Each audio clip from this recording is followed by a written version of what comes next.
Oh, never mind. Hi. Never mind. Hi.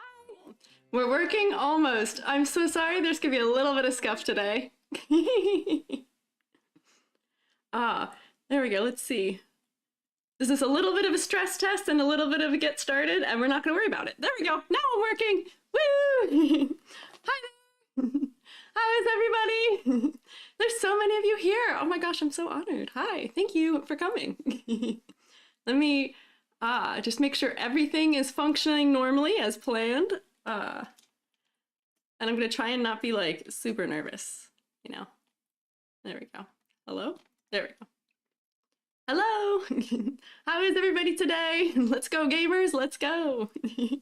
I don't know if it'll be especially helpful for me to say hi to everyone. Wow, we're having everything happening there right now. There we go. Okay. Sorry, zipping around a little bit, but there we go. Okay, so we'll relax for a second. I had some very necessary help from Yomi today to get started for this because I've never streamed before. As you can tell, as I'm doing some silly little zipping around the screen here, I have no idea what I'm doing. We're gonna do the best that we can to make everything work as planned. So hopefully you are in good hands, and we will find out if that is true. Do I sound all right? Am I loud enough? Just usual little check. Hopefully everything sounds normal. Hands? Yay! Okay, everything's working now. Woo! Thank you all for the reassurance. Sounds great. Maybe a little bit louder. All right, noted. Loud enough? Okay, sounds good. There should be background music, but it's not. Doesn't appear that it is doing it right now. You know, we figure these things out. First stream, congrats. Thank you. I appreciate it. Hi, Omi. Sounds great. Thank you. I'm glad. All right, so let's see. If background music is not happening, we're going to figure that out very quickly, hopefully. Let's see. Yep, it should be that. How about now? No background music? That's okay.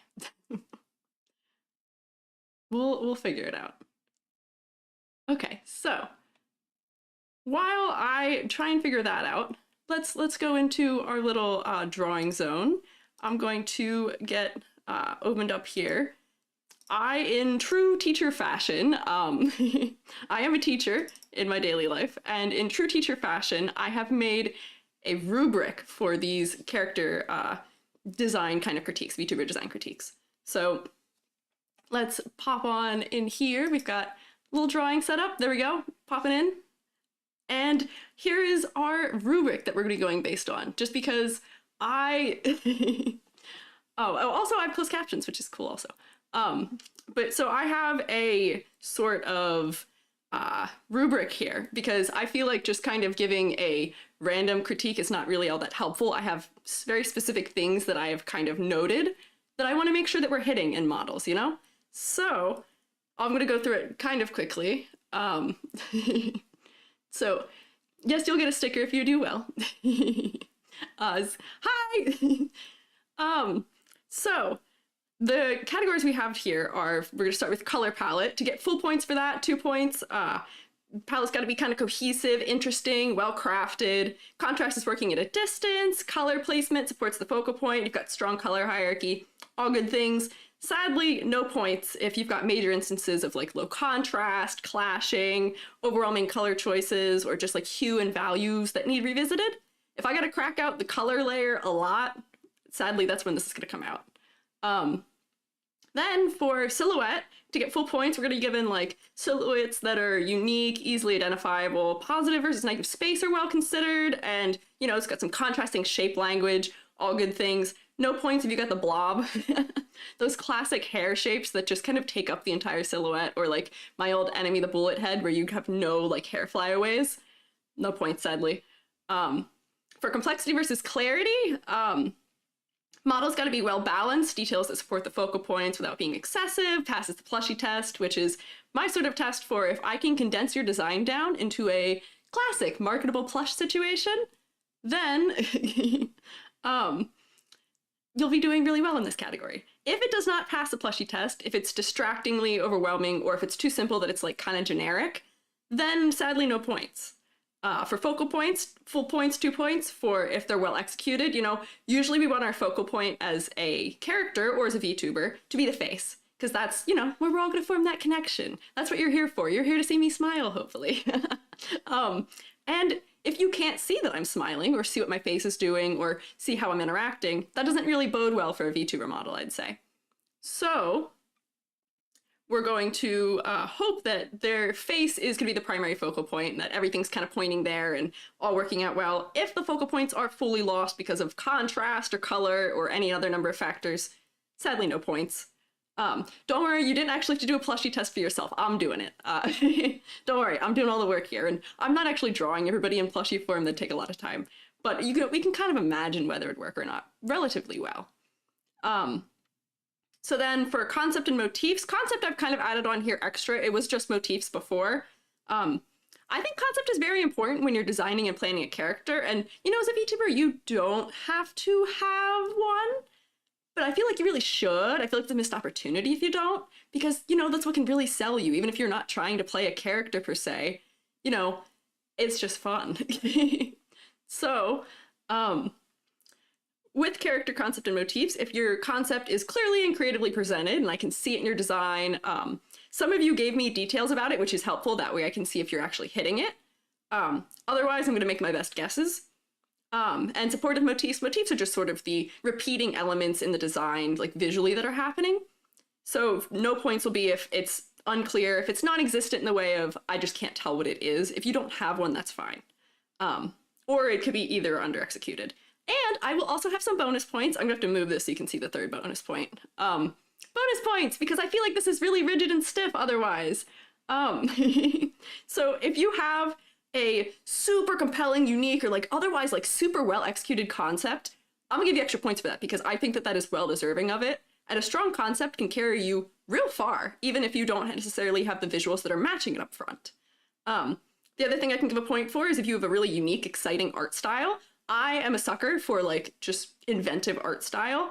I know we all love the anime style. They're great. I love them also, but there's just something about those designs that work well in an alternate art style. I love it. So, and then for my third one, which I'll move this over so we can see it, Squiiji puts you in the fridge. This is just if I just really love your design. If I really love it based on personal taste, I would want to hang it on my fridge and say, mwah, golden seal of approval. I'm gonna give you an extra point for that. I try and keep my biases to a minimum everywhere else here, and all the other point zones. However, I will give an extra point for my personal tastes. And also one last thing before I get started is that if I am giving these critiques, it is coming from the standpoint of, you know, disclaimer, these are to some degree going to have some personal opinion in them. It is impossible to fully remove any and all bias from that, but, you know, we can try and be as objective as possible, which is why I have this rubric. And secondarily, just like disclaimer for everyone, is that all the models that are here, people who submitted them did fully consent to being critiqued. I am a kind critiquer. I know that a positive and uplifting critique is usually for the best. I teach, so I've taught critique before.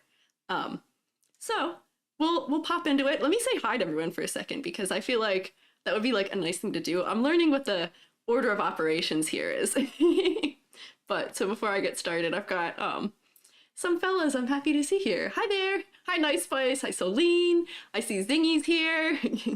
Azur, hello. Yomi also came in. Hello. Mew, Fortune, hello. There's a lot of familiar names here. I'm so happy to see you all. Are no new submissions going to be read this stream, or is it just for the future? So these are submissions that are actually from about November, I want to say. They are old. It has been really taking a while for me to get through it. So I'm chipping away as many as I can, and I've gotten through almost all of the private critiques, because on my forum there were options if you wanted to have your critique done privately. However, there's a lot to go into it, and for each video that I release, I can only cover about 4 before, you know, it starts being really long. So I figure do as many as I can here, and then we'll move on. I have over 500 total submissions into the forum right now, which is so many. I have 50 of them prepared to go over today, should I have the willpower and energy necessary. We'll see how far I get. I will say I'm also recovering from a cold. Great time to do a test stream, I know, right? Great time. I got sick 2 weeks ago when I went on vacation, and my voice just never came back fully. So I will be doing like periodic pauses to drink water, and you can like watch me drink water through the sheer power of leap motion. This is really strange. And that's what it looks like when I drink water. So let me open one more thing, and then we're gonna do the really quick scuff of trying to figure out what the heck is going on with my music, because I don't think it's playing still also. So let's see. I have a hand that should be showing up here very quickly, which I've used in the videos before. Let's see, where is it hiding? There we go. There we go. All right, so there we go. There we go. I have a hand now. I got a really cool fancy hand asset that I made myself. That if you've been paying attention to things I'm planning for a 2.0, I had to remember to remove my 2.0 hand lest I spoil it for all of you. But now you can track where I'm drawing and moving things. Are there 2 different chats playing on screen? Yeah, I do have YouTube on the bottom and I have Twitch on the top. So I do have both, which is fun. So, real quick, let me also open up some of the model files, but confirming there's still no music playing, which is very interesting. Let's see. Try this real quick. Let's see if it is just the way that I have it capturing. Oh yeah, it has not found it. There we go. Is this it? Also no. No! I thought I had everything figured out, but not quite. Let's see, very quickly, very quickly. Oh, it says it's there. Is this the problem? No, it's not. Oh no! Multi-stream drifting? I am multi-stream drifting, you're so right. Where can you submit them for future critiques? I have the link on my YouTube if we do !YouTube in Twitch chat, or just down in the description in my YouTube, I have the link for it. You know, I should make a command just for opening that up. Play Apex? No, I can't play games. I am not a gamer, I'm so sorry, I am not good at that. Skips are part of VTuber life? Yeah, seems to be the case. I had this working 5 minutes ago. I was like super over preparing in every feasible way that I could.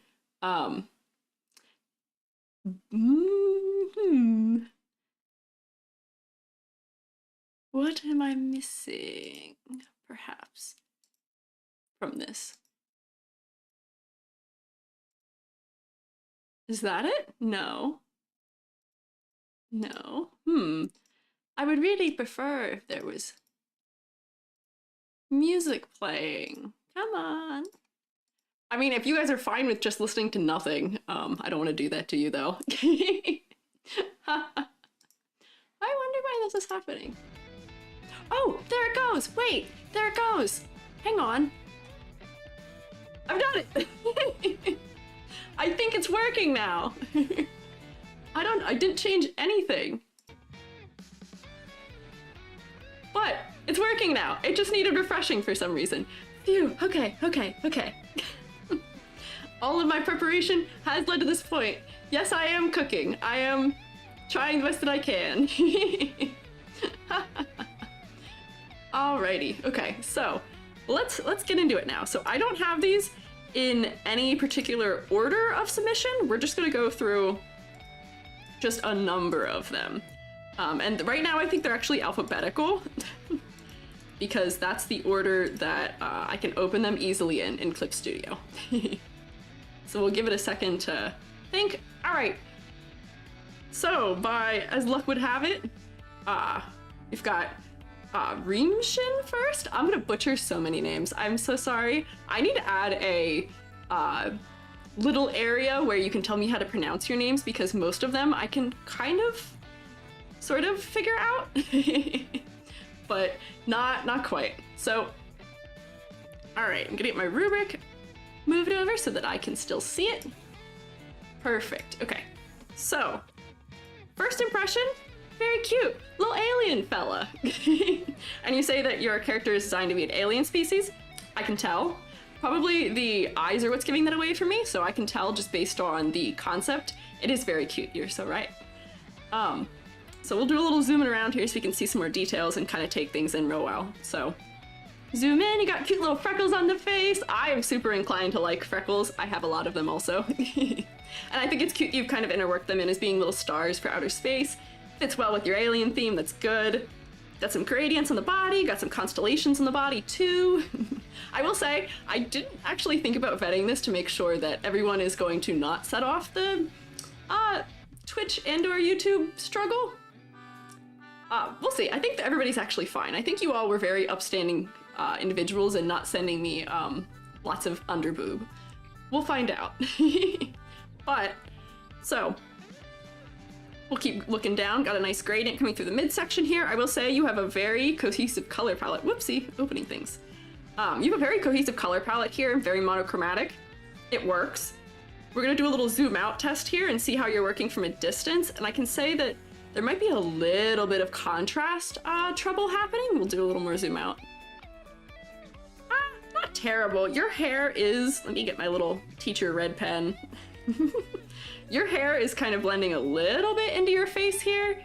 It's not terrible. Your eyes stand out so much under such a strong focal point on your face though that honestly, it might not even be that big of a trouble.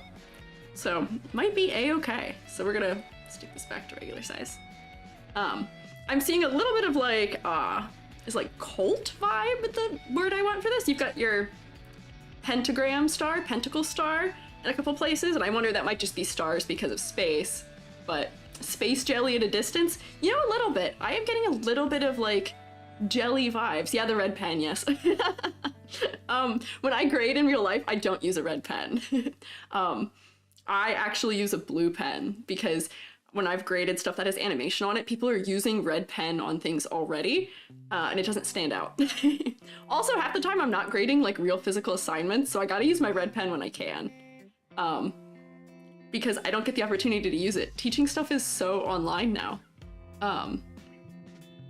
So we'll keep looking through. So color palette, honestly looking good. I'm not seeing any major moments of like clashing. The contrast was mostly good. Monochromatic, you know, that's kind of usual. So this might be in the 1 to 2 point category here. There's nothing crazy happening with the color palette. It's your classic black, white, and one color. But I really feel like it could be fun if you could add one more color. I know there's a little purple, but like a contrasting color. What if your eyes were orange instead of blue? Like, let me see if I can just do a quick color layer here. So color is my favorite blend mode layer. If I ever did a tier list of color layers or like blending layers, as I've seen people do, which is very interesting, I would definitely be going for color as being my #1. So just to test, I might be wrong about this. I might not be making a move that makes sense. Okay, that's really extreme. But, I mean, it might be something fun to play around with as having a secondary color. You know what? I might side on the side of maybe monochromatic is better here. You gotta try things sometimes to figure out if they're the better. So, you know, I kind of like how this goes. Maybe magenta or hot pink for the eyes? You know, that could also be a tactic. You're so right. Billy, who is in the Twitch chat right now. Oh, interesting. I like this. Is a vibrancy lover. And will probably take every opportunity to tell me and you to make things more yellow also. Yellow could also be a contender. Let's see if we just go for gold. I might actually need to make that more orange a little bit. So there's some options we could play around with here, but I do think it would be worthwhile investigating potentially another color to add to this model. But purple was fun, star eyes, that could be cute. But I mean, otherwise, I think that you're having a lot of benefits from the contrast of just being white and black. For silhouette, we're gonna do a real quick silhouette test here. We're gonna do a little, select this and do a little invert. Let's see, select all this, ooh, reselecting. There we go.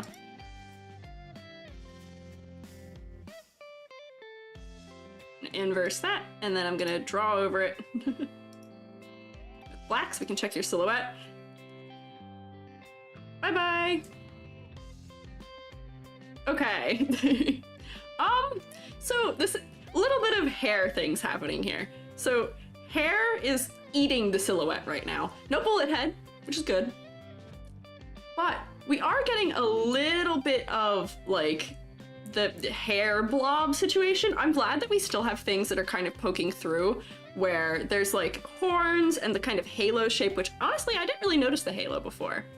Maybe I just kind of overlooked it. But I feel like there could be ways to make this silhouette clearer, because right now it's not super unique and it's not giving you the benefits of what you had before. Hear me out, this might be crazy, and I'm thinking of this mostly because of helping somebody else with silhouette things previously. A lot of the things you have going on, you've got some like stars in the chest area. I wonder if there is a creative way that we could add a star where like, you know, you've got these hairs that kind of come out and in where like, let me see if I can figure out how I would want to do this. Where like, if I add another layer and make it like, you know, make it so that it comes up and then down, like with the way that it's shooting out. Maybe they don't have to be so sharp. I am stealing this idea also fully also from my mod Billy. Also asymmetry. We're getting there. We are getting there. We're like, yeah, you could have some, whoops, that one's a little funny. A star and still have flyaways or something. But then, I mean, this is still also just a giant shape. But at the same time, because we have a giant shape that is, you know, adding to the other shapes, we're still gleaming things from this. Yeah, we can enhance some shapes for bigger shape. Maybe asymmetry? Yeah, so get into asymmetry. We're gonna do a little ladder test here. So what the ladder test is, ladder design is a concept where if we draw a ladder next to your model, I'm gonna actually draw it on top and then move it. Where weep. Might be a little thin. Let me make my pen a little bigger. Yeah, that's better. And then I'm gonna draw a cross section everywhere that there's a major change in like contrast or shape or otherwise something like that. And I would also be drawing diagonal lines if there are asymmetry moments that would be causing me to do so.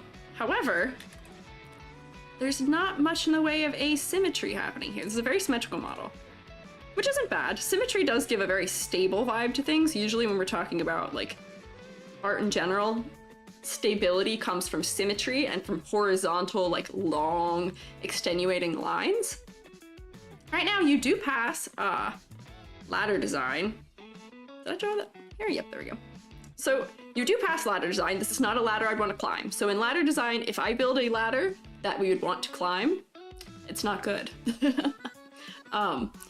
It means that the character is kind of stagnant in the way that they're like shaped, where everything's evenly spaced, and it's not very interesting to look at. You'll notice this, and once you start noticing it, you won't be able to stop noticing it. But we can combat it, and this model has combated it by having some tighter areas in some places. It is kind of similar, but it is being a little more complicated near the face. I would say some moments for asymmetry might be nice. Some designs would benefit from symmetry, especially if there's something about strict. That's true also, based on vibe. So the vibe I'm getting from this more so though is not necessarily strict. I'm getting a little bit of like free-flowing, like loose alien feeling, which maybe I'm reading into it. But because of all the curved and rounded shapes, I'm not getting a strict vibe. I'm getting kind of a gentle and friendly vibe where I feel like we could up this to make it more playful perhaps, which could be fun. Hi, Nzinda. Hello to everybody who's also popping in. I'm trying to figure out the best way to look in all of my directions. I also have 4 monitors because I'm a crazy person. So if I'm looking down, I have my drawing tablet down. I have OBS up. I have all of you hanging out in the chat over like to my right, and then on the left is my rubric. So I'm gonna be doing a full neck workout here. Too few monitors? I actually could have had 5. It was an opportunity. But I don't actually think my graphics card could support that. And most of the monitors I have here are not monitors I bought. They are, one of them is dumpster dove. The other one is given to me by my sister when she left her job. They let her keep it and she didn't want it. I bought one of them, and the other's from Facebook Marketplace. Like, it's fun. Yeah. I want 8 monitors? I don't even know how you'd have space for 8 monitors. At that point, you're just constructing all of your monitors into one bigger TV screen, I feel like. I don't know if that's especially helpful. Okay, but I'm getting really distracted here very quickly. So complexity versus clarity. I think this model has a lot of clarity going on. I think there's enough complexity where we've got little moments like seeing like a little bit of like moon and stars here. Dorm dumpster dives, you know it. Yes, dorm dumpster dives. Yeah, when the students all move out, I snoop the dumpsters. I don't really go in them much these days, but college kids really love to get rid of just like whatever and everything, and I scoop those things up. I got a stick of RAM that way. I got all sorts of random stuff from that. I got a coat hanger, like the standing coat hangers. It's good. Yeah, college towns really do have the best dumpster loot. I used to live somewhere where there was a very, whatchamacallit, like, expensive private school, and the kids would move out and just leave their entire dorm room, like, right where they had it. So they would, like, auction off all kinds of stuff and get rid of it. Crazy. So, I'm getting distracted. I like anecdoting. Complexity versus clarity, it's working. I think you have a good balance. I think you've kind of done a good job with the balance here, mostly nailed. I think that it is not overly complex to the point where, like, you know, if I wanted to draw you, I could draw you fan art real easy. If I wanted to make a marketable plush of you, yeah, we'd have to get rid of, sadly, probably some of your constellations and condense things, but your, like one, what do you call it? The bathing suit thing, one piece, and your leggings / shoes and your arm wraps and your horns would all translate very well into a plush. I think you are plushie confirmed, so I think this is probably a full points category on that. Focal points, those eyes, they pull me right in. I'm looking right in the eye. So I don't think there's any issue with that. The only thing I might say is that the mouth is maybe a little bit thin. So maybe the mouth could be a little bit thicker because, you know, if I'm looking at you talking, I'm a big proponent for putting lipstick on models, or just like defining the lips really clearly. I'm not a lipstick wearer, but it makes it so that you can track what I'm saying a little better, right? And I also love giant eyebrows, as you can see. I have kind of large eyebrows. And these eyebrows are so tiny and hidden by hair, which isn't the worst, but for expressiveness, we could probably up it a little bit, you know? I'm a raccoon. I'm multi-classing. Hey, scavengers, decomposers, we get along. I'd say so. Who says VTubing's expensive? Yeah, it's still kind of expensive, but I mean, as far as like hardware goes, for physical objects, I haven't really spent that much. My keyboard is an old one from my partner that they don't use anymore. Most of the stuff I actually have sitting physically around me are loans, or not loans, like things people have given me or other things like that if they just don't need it. We can do. So, focus. Concept and motifs. So I'm getting the alien motif. I think the thing that sells the alien motif is that your skin and hair are the same color, so it's kind of that monochromatic thing happening. But I almost wonder if, I don't know, I wonder if we could push the alien aspect even further. I know with VTubing we want to stay very human so we can still be like attractive and like, you know, market ourselves that way. But I always think that there's like a missed opportunity. You gotta understand my background comes from character design, like broader character design, where that's like not a concern. So I almost wish we could push this maybe a little further, make you a little more inhuman. Like, what if the constellations were glowing, or like there were other funky things happening on where there's like more horns, or maybe the horns are also on your shoulders, or you know, something like that. That could also break up the silhouette in some way, but I don't know. The accuracy of the captions is blowing me away. Google's API, it's real good. You'll see it screw up from time to time. It doesn't know how to spell my name. If I say Squiiji, let's see if it gets it. Yep, no. You know, I have a weird spelling. It's not spelling it Squilgee anymore. That was a weird one. I don't know if that's an alternate spelling, but I've never heard of it. Possibly consider big chomp mouth. See, I like the way you think. Big chomp mouth. That could be good, where like if you had teeth that are big and sharp, kind of, you know, mimicking the kind of shape language we have for the horns, I feel like that'd be kind of sick. I feel like that would be a cool way to interpret it. And maybe you do. Maybe you do, and I just don't know because I can't see it. But that's a good idea. I like this idea. Kaiju. Maybe that too. So overall, I mean, honestly, this model's doing pretty well. Put it back to full size here, and I'm gonna drag back in my rubric here. Let's see, can I have my rubric? There you go, thank you, Windows. All right, so for the rubric for this model, I think I would say, let me make this a multiply layer. Very good, okay. So, whoops, that's somebody else, this one. Whoa, sneak peek. So for color palette, I was thinking maybe around like a 1.5, because color palette is working. I don't have any issues with it, but I feel like you could add an extra color to really push it that like whole like extra mile. I think that would be good. For, what was my next category? Silhouette. For silhouette, I think I would give you like in the 1 point zone, but maybe leaning kind of lower. Actually, maybe I would give it in the 0.5 point zone, because it was really, oh, why didn't it turn on? Oh, there we go. Because it is really, blob-esque a little bit. I feel like it can be pushed because it's not identifiable at this point, I don't think. But room for growth. See, that's not something that's totally unable to be done. Could I maybe design or explain how you design plushies? Honestly, designing plushies is just taking what is there and taking what is notable and important about someone, or like, I guess, a character, and just making it big, essentially. So like usually in plushies, you'll say, okay, eyes big, mouth kind of small, chibi-esque, hair big, because hair is usually a defining shape and trait.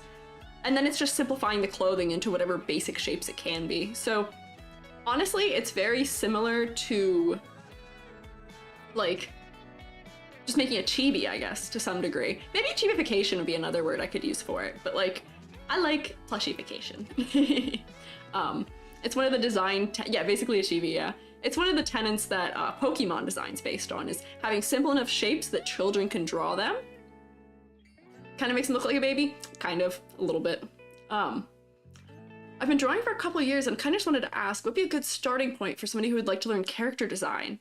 Honestly, well, stop by tomorrow, is what I'll say.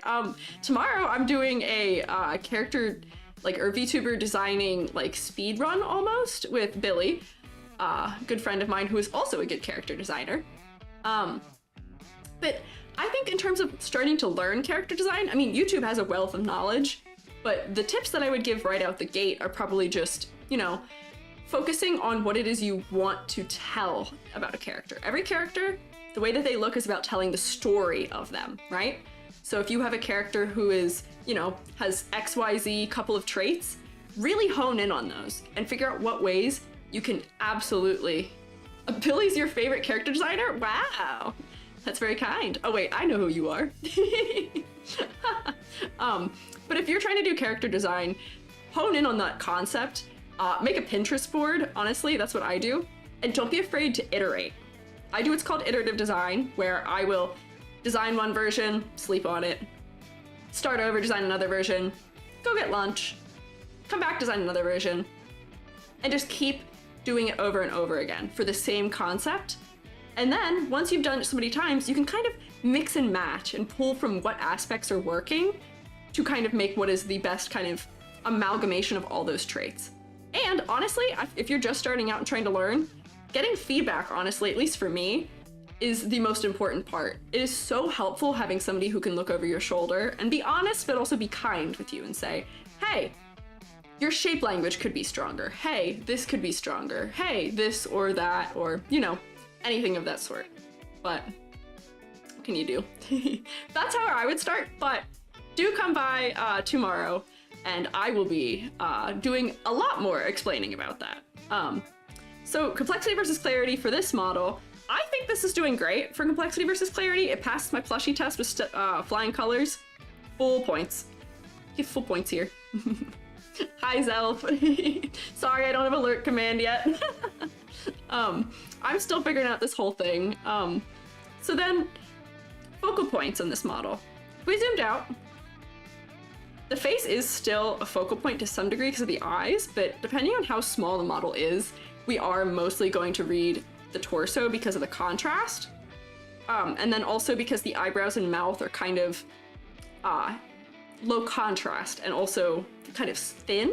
So I think they could be improved upon. What is shape language? Shape language is if we were to break something down into its simplest, I guess, building block shapes. So we talk about this a lot in design.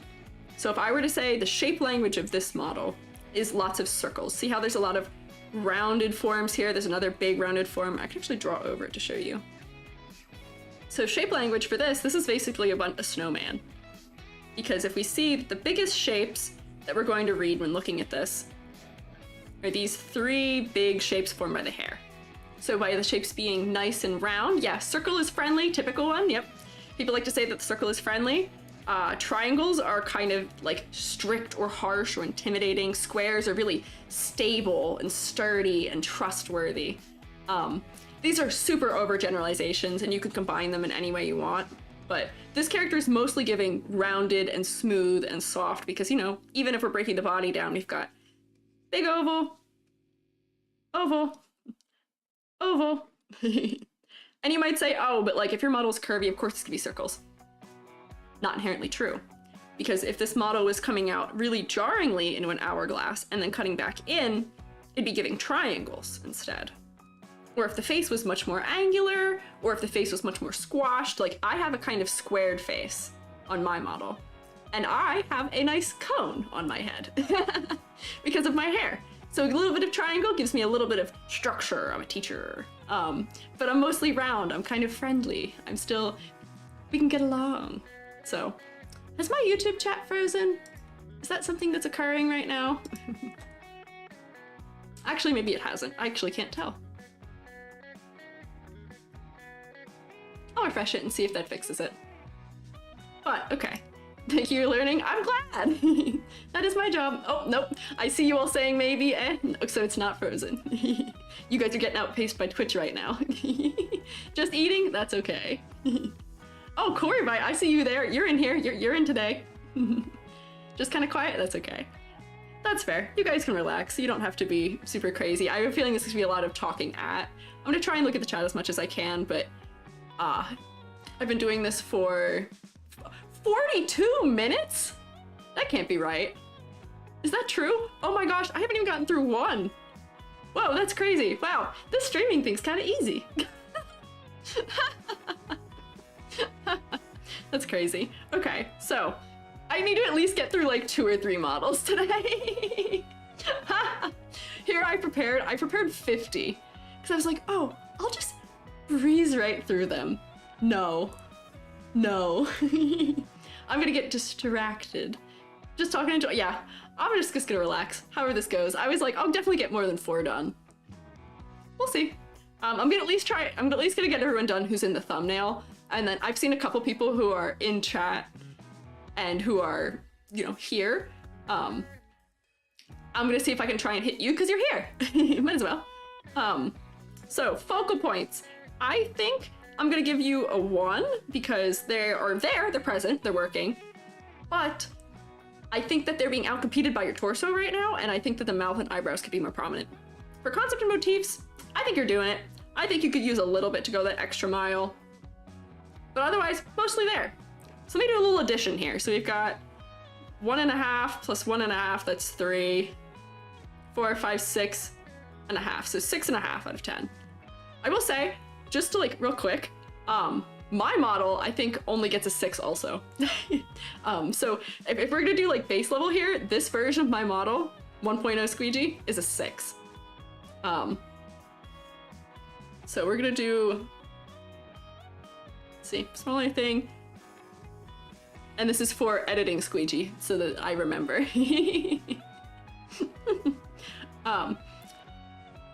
So wait, actually I did fill out the form for my model in case you're curious. We can open the Squiiji rubric.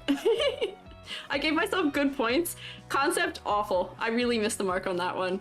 I think I did a good job on complexity and clarity and on my focal points. My color palette, I'm not into it. I'm a little desaturated in my skin tone. It's not perfect, it's okay. We'll say it's okay. My silhouette also is like not as strong as it could be. It could be much stronger. I've got a good head shape and that's about it. I got a good foot shape and that's like it. There's not much else I have going for me in terms of silhouette. For concept, I'm a teacher. Would you look at me and my sort of streetwear adjacent glory and say, teacher? Probably not. I am a screen printer, so I do have my, Squiiji and my spatula. Oh, hi Raid. Hi, thank you. Thank you, Wireflames. Welcome. Anime teacher maybe? Maybe I'm a little bit of an anime teacher, but I will say 2.0 Squiiji, more teacher. Where's techwear? Yeah, I know. I literally critique people for techwear. My outfit, my shirt is based on Raze from Valorant. I don't actually play Valorant, but I think she's really cool. More formal clothes to give you the teacher vibe. Yeah, so stay tuned. In a couple weeks here, we're gonna do Squiiji 2.0, and I am in a, think like high school, quirky high school art teacher. Promise techwear's cool. It is cool. We are biased. Techwear is cool. I do like it, but there's just so much of it, and it doesn't mean anything about me being a teacher. It doesn't loan me anything that helps. However, you can pull my Vash, the Stampede sunglasses I have on my head, out of my cold dead hands. I'm not letting those go. Yeah. The former models have to be finished. They can still be in concept form. It needs to be refined enough that I can tell what's going on. So if it's super sketchy, probably not. But if I can see the things I'm looking for, if I can see a color palette, if I can see the silhouette, if I can see complexity, what your focal points are, then that's probably in an okay stage. It doesn't have to be the actual model, it can be concept art for it, if it is relatively polished to some degree. Binary translates into raid virus. Whoa, well thanks. I don't want a virus. This is my first time here. Super excited to see you streaming, thank you, I appreciate it. Model's cute, thanks. I appreciate it. You guys are very nice. Lamau or El Mad? Oh, I don't know. All right, wait. So I've tangented on me. I only got a 6, so we're gonna say Rhyme, because I think your name is shortened to that. You did better than me. You got a 6.5. Good work. We're gonna move on to the next guy, and as we do that, I'm gonna take a little sippy of water. Next fella. And I'm gonna butcher this name, I'm so sorry. I believe this is Russian? Ukrainian? Something of that sort?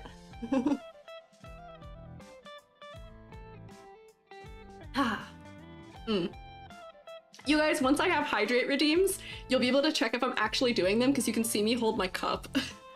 Isn't that so weird? Kind of invasive. Is this your first stream?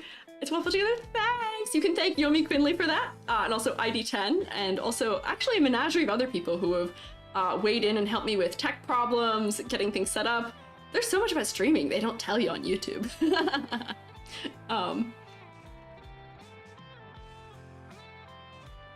Alrighty, sippy done. Okay. Okay, let's... Okay.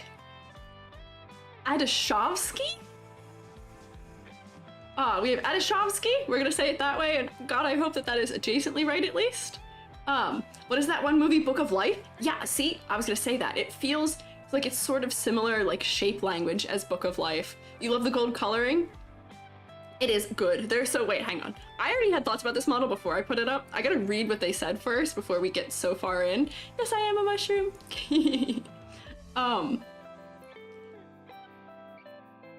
Join the Discord. Is my Discord actually live? That's an interesting thing to find out later. So I do have a Discord. Is it working? We'll find out as people are attempting to join it. You just joined it? I hope it's working. It's not super polished right now because I'm not ready for debut yet, but when you do. Okay, wait, so model, focus, laser, focus. You got in? Okay. I'm gonna trust that that means it works. Cool. Unusual join activity detected. Yeah, okay. No, you can join it. You guys can join it. That's fine. You're good. You can join it. It's not super polished right now.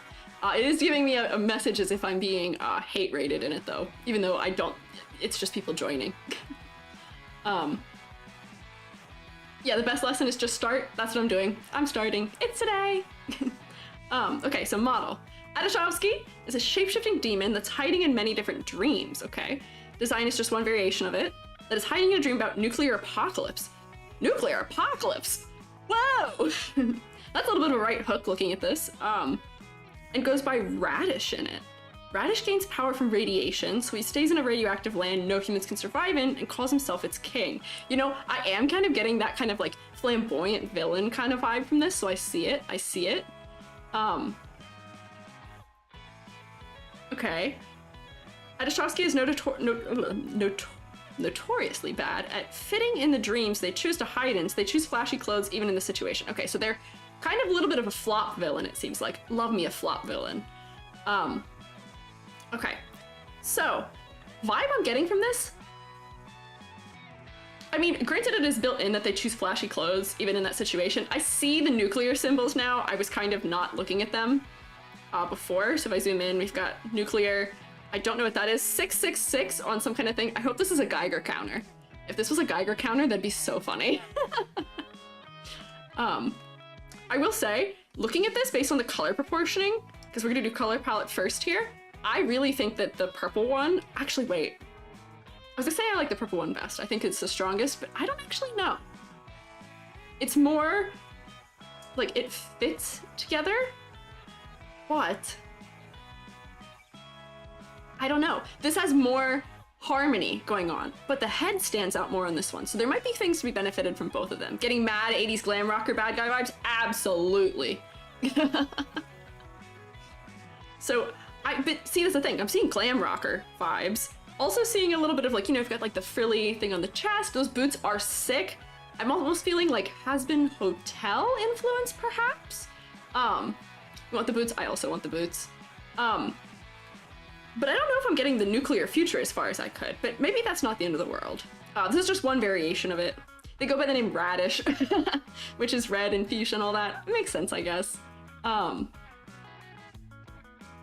Purple doesn't seem to work well enough with the whole radiation thing going on. See, that is one thing I wonder, is that radiation we tend to associate green. Or, you know, maybe just neon. I'm wondering if green could be another color to add to this, but I'm not sure. He looks like he could Vogue. Oh, absolutely. I am seeing, like, full Vogue opportunities here. Rocky Horror Picture? Yes. So these are all the things, like, as we're, like, talking through what references are kind of, like, coming to mind as we see it.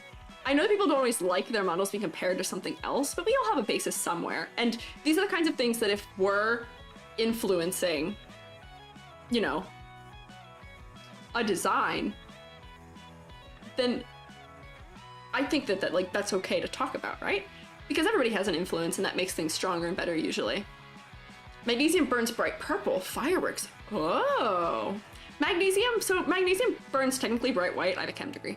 Depending on what compound it is, it can burn in purple shades. You could get some crazy other colors if you were to burn, like, I think lithium burns purple if I'm remembering correctly. Instead of gold accents, maybe neon green. Listen, I really like the, I really like the gold where it is. The green accents, I don't know if would go. No lithium's white? Oh, is it? I don't, It's been a moment. Don't quote me on this. What is the, oh, potassium. Is it potassium that's purple? It might be potassium that's purple. But I like the gold where it is. I think that right now the color palette works well in itself, but I don't know if it's working well to sell the radiation idea. But it seems like that's not the most important part of this. The most important part is that they are a villain that is a shapeshifter, and they're a demon. They're hiding in different dreams. So I think it is nailing those things. I think that there is a dreamy nature about it in some ways. I think, like we were talking before, shape language. This is very angular and square. Oh, I'm getting ahead of myself. Silhouette. Silhouette is gonna be kind of fun here. Let me boink. Make sure I get my little inner corners here. I don't know if I'm not gonna test all of them perhaps, but I think that for silhouette on this one, it's very interesting because it's such a angular art style. Bye-bye. Make this really big. Woo, goodbye. So I would say based on silhouette, I think that the center one is winning in terms of silhouette strength. But as we were talking before, shape language, we have, whoops, that brush is massive. Square! Square! And like, yeah, this is more rounded shape language that's happening here in comparison, as is this one. But squares. So character is a little dependable, a little bit maybe like pompous, a little bit of that glam rock feeling we're talking about. It makes sense for it. Tearing and shredding on the clothes make it look more apocalyptic, maybe. Especially if this is somebody who is a little bit of a flop villain, but it seems like glam is important here, and being kind of standing out in that way is important. And I think for somebody who feels that way about wanting to look flashy, they're gonna care a lot about their appearance and care about replacing those clothing. I'm building a narrative for this character in my mind as I look at it, which is good, honestly. Giving me a little bit of like background for it does help a lot with me being able to figure out. Got that Teen Titan body? Yes. Does have a little bit of Teen Titan body. It's cool.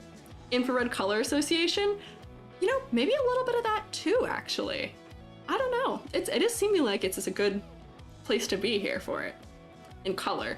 I gotta move on in color. Silhouette. So, silhouette. Shape language looks cool. Let's give it a little bit of a ladder test here. Oops, new layer. Can you see as I actively struggle between wanting to talk with my hands and forgetting that I've left my hand covering the entire screen? You can't take the Italian hand talking out of me, which is why I would feel so terribly bare without hand tracking. So we got some gold division here, got a pink division here, clothing division, so then this is casting a little bit of asymmetry, which is necessary. There's some good asymmetry happening in the chest, which is kind of breaking things up. And then because these shoes, I mean, maybe I'll give like a little bit of line of it here. But this design, actually, I'll give that glove too. That seems about right. So if I move this over, actually, let me turn that back on so we can see it clear. This is a good ladder. This is what I'm talking about. I would be terrified to touch this ladder. Don't climb this ladder in life, but that is a good ladder. It makes the design very interesting so that you can see, like, you know, exactly where everything's proportioned and set up. It's good. I think this is winning. Good in this category. I forgot to move my rubric back, so I gotta come, whoop, that's me. So for the rubric, let me get rid of this one. I got silhouette, complexity versus clarity. I think that this model might be a little bit difficult to make a plushie, maybe just because some of the details feel necessary still. Those gold bits are kind of small, but they're really important. I think it would be close to passing, if not fully passing, right? Parkour ladder? Parkour ladder. Perhaps. Also, hi to everybody who's joining. I am having an interesting time balancing trying to look and critique, but also say hi to everyone, because there's so many new people. I am so honored. It's so nice. Could be a cool action figure? Absolutely. Honestly, that's a good test too, because this is at a level of detail where I don't think we'd have to change much to make it an action figure. And that means it's selling character design, because honestly, that's what a lot of characters are designed for, is to sell figures. And that works. How's the queue? I'm on the second one. 2 out of 500.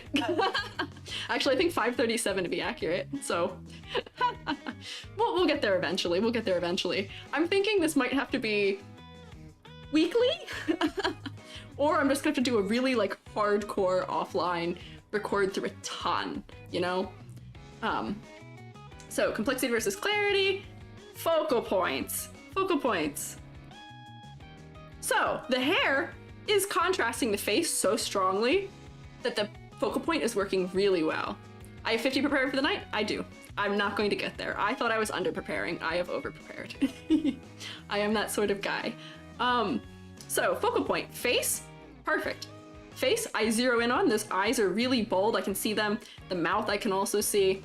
Also because of how sharp all the angles are. Let's give it a zoom in here. Big old eyebrows. I will say I don't see the eyebrows well from a distance. Probably a little better on this one though. Yeah. So I think the focal point is working here. I think that it's working well. I think I can see it. Seems to be good so far. Could be a nice weekly thing, maybe. I don't want to inundate people with it. I wonder if this, I always worry if it become boring after too long of it, but I don't know. If at the end of it y'all are like, more, give me more, I'll think about it. So, okay. Oh, there's more earrings up close, and I like the transparent horns. Oh, I'm so torn between these versions, and I think it's because the purple in this one really makes the face work well as a focal point, but the detail of the horns on this one is so good, and the hair color makes the eyebrows stand out better for the focal point. It's a tough decision. It seems more. Okay, I hear. 2 out of 2 for horns? Yeah. I mean, yeah, 2 out of 2 for horns. Horns are popular in VTubers. Got some sharp teeth, following all the really sharp language happening. All good things. I think that's doing well. Concept and motifs. We were talking about concept a bit. So the motifs on this seem to be a little bit of like, you know, like the, you know, generals have the sort of like shoulder, they're not pauldrons. What do you call them? The capulets or something? I'm not really up on military technology or terminology, rather. But I think like it is giving glam rock. I think that it is giving things that would make sense for a sort of villain kind of demon creature. It makes sense. And it is very going to be notoriously bad. Epaulettes, yes, thank you. Sorry, I got excited.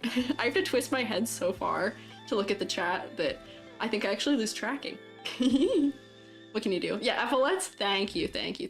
Apart from the hazard pin, there's not much nuclear vibes. That's true. However, it seems like this character is moving between a couple different places. So maybe this is just things they've picked up, but I agree that there probably could be more nuclear vibe. Mutations? They seem to be immune from it because they're a demon, but like, wait, hang on, that gives me a thought. Demon, they're a demon. We can make this more demonic. Do you have a demon tail? We could make these nails like, if I take this nail and can I have a layer that I can draw on? Yay! Like sharpen some nails or something to make it seem like a little more, that's a little bit long, whoops. But like, you know, like sharp nails. The 666 is a good touch on the thing that I'm calling a Geiger counter. For that, multiple eyes, claw nails, yes. Yeah, that's what I'm saying. And the pins don't really stand out from a distance, but you will remember if we're doing VTuber, we'll be going, waist up. And that is where most of the focus is here, which is good. If you're a bit late, you're never late. Nuclear gloves, interesting. Yeah, not getting major demon vibes. I think we can up the demon vibe. So there are sharp teeth, but they're not very prominent. Sharp nails would probably help. I'm wondering if we were to add like a tail in this color of some sort. And I know that this is probably like super overdone. Probably do like a little bit of mood boarding for research, but like if I just add that tail, we're gonna look at it and go, oh, demon, probably. Or maybe succubus or something. But that is a demon. Or like wings, or just like make it a little less human, perhaps. Demon vibe and eyes, maybe pentagram. Oh yeah, eyeballs. Eyeballs are a good opportunity for DTubers. These eyes are really detailed when we zoom in. So you could probably have like nuclear symbol. Bonk. This is my fast nuclear symbol. Crazy. And then even from a distance we can tell there's something going on with that eye that makes, you know, kind of fun moment of asymmetry, classic goat legs. Honestly, these legs aren't that far off from goat legs already, so I feel like that could be... Oh, the only thing you'd have to change is just make this be the hoof. That's a good suggestion. We've got some good character designers in chat, I will say. We're doing a good think boxing here. To Naruto. I mean, they wouldn't have to do it exactly that way. Black scleras could do black scleras, but I feel like that actually might be scary. I'm gonna try. What I'm kind of determining as I'm doing this is that I probably am just going to re-record after doing this for my actual video on these designs. But, oh, that is giving way more demon. Ooh, the contrast. Ooh, ooh. They look like hooves already. They do. Black sclera.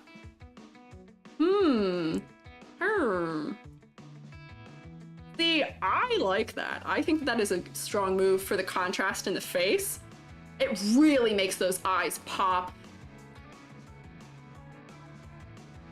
What if the gold glows in the dark light of radioactive material? See, that's good thinking. Black sclera gang rise up. Yeah, you're black sclera. We're trying to give this guy black sclera. This one has black sclera. It's in. That's what I'm saying. Black sclera is in. Trendy. Sells it? I think so. I think that we've groupthinked this very well. Got some good character designers in chat, or some good ideas. And see, this is part of the reason why I wanted to do this too, is that I'm having a critique. You guys are joining me in the critique, like we do in like a classroom setting where we're all being very positive and kind in the way that we're presenting ideas and giving suggestions of things that could level it up or, you know, just be general cool additions to it, right? So we're gonna continue to keep this energy moving forward. Hopefully. Gives like demon metaton. Oh, you know, that's an influence I didn't think of either. Maybe a little bit of Undertale happening. Perhaps. I don't know. Can you go to the bathroom? No. I don't know, can you? I teach at the college level. You don't have to ask around here. You just go. Yeah, no, in terms of constructive criticism, the you nope one, I'm actually sort of addressing that in a video not too far off in the future. I'm addressing two things in videos in the future. I've got some art teacher stances here. I'm going to talk about what plagiarism is in art, because for some reason it's a really common thing in VTubing. Oh, from Raiders. Oh, Holmes! Hi, Holmes! Thank you for stopping by. I appreciate it. Welcome in. I'm EG and I am doing character design critiques. How you doing? I'm doing good. I'm doing great. I'm doing very normal. I'm killing the anxiety. This is the first time and it's going well so far. Everybody's been really nice. It's nice to have everyone here. Oh, but I was talking about how, hello to everybody who's raiding also. Everybody say hi. Doing amazing. Oh, it's so very nice. Thanks. Killing it. Yeah, we killing it. Okay. VTuber plagiarism, yes, so that's the point I was making. So I was talking about how plagiarism is oddly common in VTubing. I'm making a video about it because in education, there are some really clear-cut guidelines on it, on what is and isn't. They better be nice. Oh, don't worry, they're being nice. I got my mods in here helping me out. Everybody's being nice. So far, it's been so good. But plagiarism is unfortunately really common in college. My students love to trace things, and there's anime that I actually refuse to watch right now because I'm so frustrated with them because they're traced so often. My students think I live under a rock and will not recognize when they're tracing the cover of Chainsaw Man and turning it in as a character design assignment. Riddle me this. Oh, what can you do? What? Does your character actually wear those glasses? Does your character actually wear those glasses? What do you mean by actually wears? And can I put them on? Because I can't actually put them on if I remember what my command is. Do I as a person wear glasses? Yes, I do wear glasses. I can't see. Hi, Ashley. I'm sorry you got timed out. I don't know why. Move on. It might be a little overzealous today. Because it's doing the thing where it's like, detected unusual activity, because I've never streamed before and it thinks I'm doing well. So it might be on a higher level of doing things. So if you get timed out, I'm so sorry. Hopefully we'll have it refined a little bit in the future. But so talking about plagiarism, and then also talking about critique and how to give a critique. You don't say ew in a critique, you don't say rude things in a critique. I know there's this like old sense from like, you know, ye old days of art school, which is something that I had to experience, which was teachers and professors who really want to just like knock you down. It's tough, they're gonna put you through your paces, and they're trying to like weed out people who aren't serious about it. But I think that's a really old-fashioned way of doing things. I don't think that that's very nice. I think that is doing something that is very rude, and I think that people have a much better opportunity for growth and improvement when you treat them with kindness and you give them the, you know, we classically say the compliment sandwich. Doesn't even have to be that. You say, hey, these are the things that are working really well for this. Hey, here are the things that could be improved to make it work better. Yeah, tough love, I don't see it as tough love. I just see it as old head professors who want to like, they're kind of flexing and they kind of want to prop themselves up. They like having that kind of command and power over the classroom. I'm not into it. Lack of respect is not constructive, the criticism is, yeah. So we can give constructive criticism. We can give criticism that is meant in a way to help somebody improve. When I say, hey, what if the eyes were black? What if the school were black? What if we recolored this? What if we tried that? I'm giving, you know, polite suggestions towards, you know, improvement. And people don't have to take any of the things that I say 100% or implement them immediately. It's just something to think about. And clearly people who are submitting to something like this for a critique specifically know that they're sort of getting into that of being given suggestions, but I'm never going to open something and say ew. That's incredibly rude.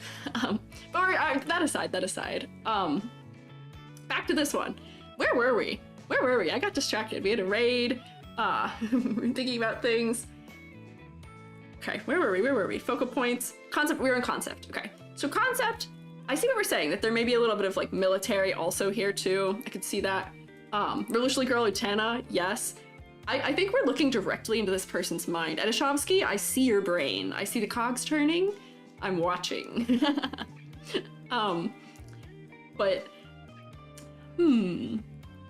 overall, let's go through our thoughts here again for the rubric real quick. So, color palette.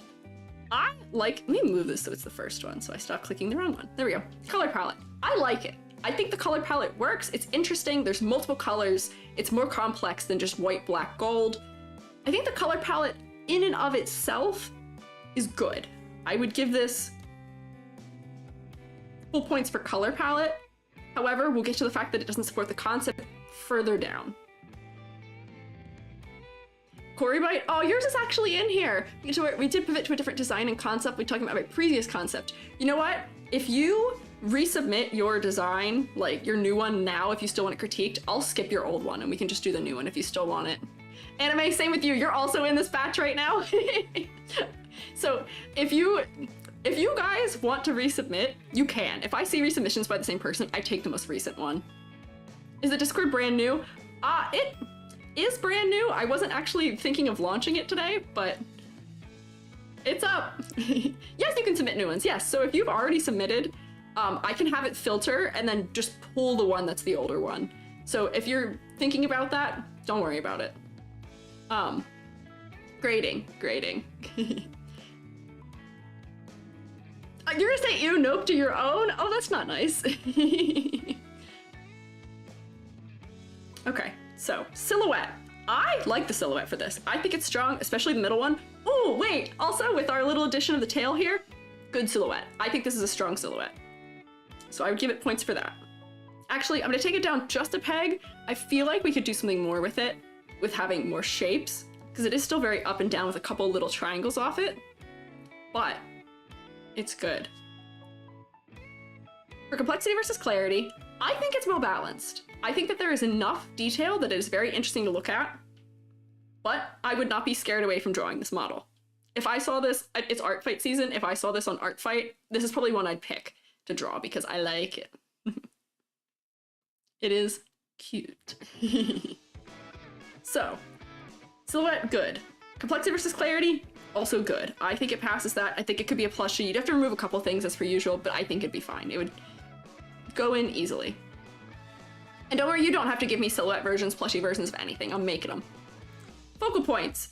Focal point is well executed for this one, because we're being drawn in from the hole to the face because of the contrast. But at the same time, the eyebrows only stand out and the mouth only stands out on this one. So I'm gonna deduct a little bit for that because I feel like it hasn't been quite fully figured out yet, but it is pretty good. Concept. Concept, I'm not sure.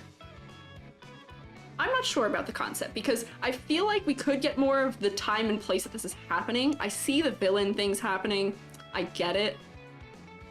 But I feel like we could push it a little bit further. And as we were adding more demon aspects, more things like that, I feel like it needs it. I could give a bonus point here because the art style is kind of unique too though. So I will give a bonus point there. So this model is gonna score really high. So let's see, so this is 2, 4, 5, 9. Wow, with my bonus point, that's a 9. Did I math this right? 2, 4, 5. No, wait, I didn't count right here. 2, 4, 7, 8, 9. No, 9. It is 9. Dang. Okay. I can live with giving this a 9 out of 10. I think I'm okay with that. I think that it is inventive. I think that it is exciting and fun to look at. I think it's very cool. That's an A grade if you ever saw one. I agree. I think this would be a sick design. I think it needs a little bit of refining and polish. But I did give it the extra point. I think it's an 8, but I do want to give it that extra point for the art style because I think that there is something nice about having an adventurous art style.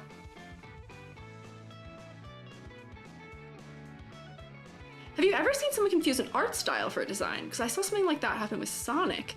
They called it the worst Sonic design too. Huh. I'm not actually sure what you mean by that. I'm not sure. Interesting. Style is really neat. Yeah, I think the style is neat. I think the style deserves an extra point for that. So, it's pretty good. I'm going to clear the rubric again. Bonk. And we'll move on to the next one. Just get it open so we can look. I'm gonna take a moment and take a little sippy while we just kind of absorb for a second.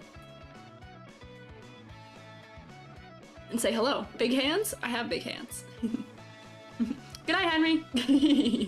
You're welcome for a comfy stream. I'm glad it's comfy. I don't know what vibe I give off here. I'm trying to be so normal. I'm maybe a little bit quick. I'm talking a little fast because I'm nervous, which is so strange. I'm very used to talking in front of a lot of people, but you know, the biggest lecture I ever give is maybe 40, and there's nearly triple that here right now between YouTube and Twitch. So, which I'm honored to have you all here. It's really exciting. It's really cool. I hope I'm not speaking too fast, but love the Anya face on this model. Yeah. So far, I think that's good. You're doing super well. Thanks. I'm doing my best. We don't see that many child VTubers in models. I don't actually know if, actually, well, I'll read the thing. She might not be a child. We'll find out. We'll find out. Minor breather moment. Okay. Coconut Yura. Coconut Yura, Coco for short, is a chaotic magical girl. She has an unknown past, and there are many small details on her design that have important lore aspects. One of the main reasons I made a VTuber is for the lore. Okay? So you're considering concept very strongly. She is mostly going to be used in a future game of mine, as well as for its promotional material. The game is going to have some horror aspects, so I tried to make her look innocent. P.S. This is her 3rd redesign. Whoa. That's a number of redesigns. I will say, I've had a number of redesigns also. And I saw somebody say earlier that they have a hard time designing clothes. Honestly, for me, that's the hardest part too. I love designing hair, as you might be able to guess, like hair. But I struggle a little bit when it comes to clothes because for me, I'm just like a teacher, civilian. So I wanted something that was character enough, but not like unrealistic, I guess. Character designing for real life positions tends to be a little bit more about playing the game of, you know, what to, you know, bias in what direction. But if I'm designing clothes for other people, I can go crazy. I love designing clothes for people, but it is kind of hard. And usually trying to dress your character can be kind of tough for figuring out exactly how to match it to what you want to be going on. So wait, hang on, keep reading. Oh wait, no, I already finished reading it. Okay, so I don't think that she's necessarily a child. I think she's a magical girl. I think she might just be chibi. Her head is really big. She seems to have similar proportions to me. I'm not a child. My head is just as wide as my shoulders. And I am getting a little bit of like, she very well endowed here, and it's almost transparent. So I'm gonna assume this is definitely not a child. This is maybe a teenager or adult. I sure hope. So first things first, color palette. Very monochromatic for the most part. A little bit of pop of blue happening in the legs. There's a star in the leg. I think that there might be a little bit of desaturation happening in some places, or might be a little bit of things fitting kind of odd. RPG horror main character. You know, I see that. I think that the kind of sketchy quality happening in the hair is giving it. And she has really wide eyes, but the smile might be slightly unsettling with how far like up it like arcs, you know? But many small details in design that are important lore aspects, you say. But you didn't give me the lore aspects. So I can't help on that edge, sadly. But I think that with the color, there may be some saturation things happening. It seems like there's a little bit of a gray cast over everything, which might be what's giving us that kind of horror feel, which for a character that is like wanting to be horror-like, wanting to feel kind of like it fits in that kind of world, that would make sense, but it doesn't seem like that's the case here. Coco for short is a chaotic magical girl. So the thing I'm also not, you know, maybe like coming to as quickly as I could is the magical girl aspect. I'm seeing some of it. The big center bow is definitely a part of most magical girl getups. That's very common to see. But I'm not seeing a lot of the other things that we would see with magical girls. It's not, there's some ruffles, there's some ribbons, but I think that it needs more like white versus pink balance, you know what I mean? Where this is very overall a lot of the one pink color, where what if instead this like ruffle shape that's coming across here in the front, I've kind of jumped around here. Right now I'm just doing general critique. We're supposed to be doing color palette. What if this kind of like, you know, was like, the ruffles come across the front. Terrible freehanding. And then what if, hear me out. What if we do a little saturation layer, make it white. And what if this was white? It's gonna be super desaturated right now. I'm actually gonna make it a little blue undertone. And then what if this was white? So that it gives a little more contrast in this area, and it kind of has that, you know, a lot of your magical girls have like color banding almost happening across their body, where you see it a lot very commonly in like the sailor suit type designs. So this doesn't look nice because I've made it fully gray, but in terms of contrast, that adds a little more contrast here. Probably could just make it whatever color this is. So if I add a color layer,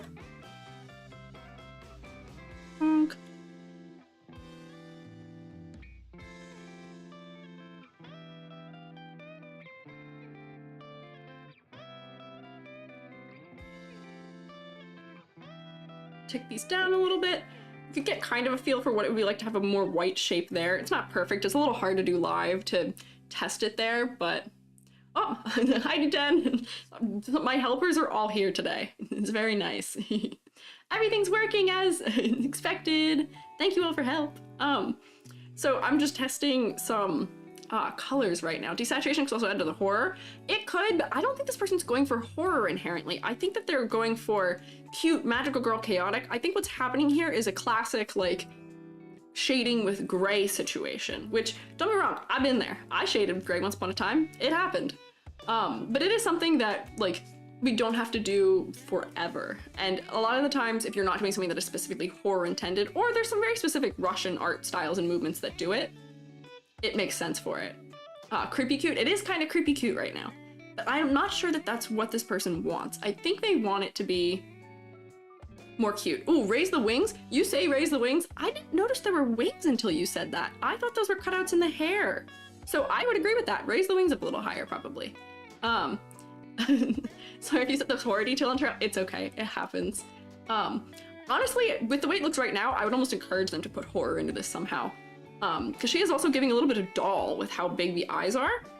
I think I was on color palette and I got kind of sidetrack tangented there. I think that the color palette could use looking back into. I think that there's some really good bright vibrancy that really draws our eye into these places. But right now, my eye is going here because that's where the vibrancy is. It's not going to her face, despite the fact that her eyes do have similar vibrancy because the hair isn't very vibrant. I will say also, we're gonna do a little check here. We're gonna do a correction layer. Let's see. We're gonna do a correction layer, and I'm gonna do, I'm gonna get rid of all the saturation because I think we're having a mid-tone thing happening here. Where is the thing looking for? There we go, saturation. So if I bump that saturation all the way down, very mid-tony. So the darkest thing is the shadow happening underneath. All of the torso is pretty much one tone, as is the skin, and the hair's a little darker. So I think that this could be boosted in contrast too. Raise the pigtails so the wings stand out more. Could also do that. I'm just gonna yoink some things around real quick, and then I'm going to make the hair a little darker. So if I take this hair and maybe cut it. Actually, I can't, I don't have access to the background, but like if I put these higher on the head and rotate them out so that they're doing more for the silhouette, that could be helpful. And then same deal, moving the wing higher on the back so that way it feels like it's coming out of the center of the back. Wings, if we're gonna be like avian adjacent, if we're gonna be realistic about it to some degree, your wings are gonna sprout from between your shoulder blades probably. Or in the shoulder blade, because that's what we're replicating. Birds, it is their shoulder. So it would be nice to be higher. I would also maybe make them bigger so that they're more noticeable. And let me fill that area in underneath so we can see it a little more clearly. There we go, wing. Okay, and then for the hair, I'm gonna just like a multiply layer on top so we can visualize what it would look like to be darker. I'm gonna take, we can change the color. I'm gonna take like a dark red for now. Oh, wait, hang on. I might actually like dark red. I like the feeling of this. So just because increasing the contrast of the hair, the way that the hair is gonna contrast against the face will make the face a stronger focal point.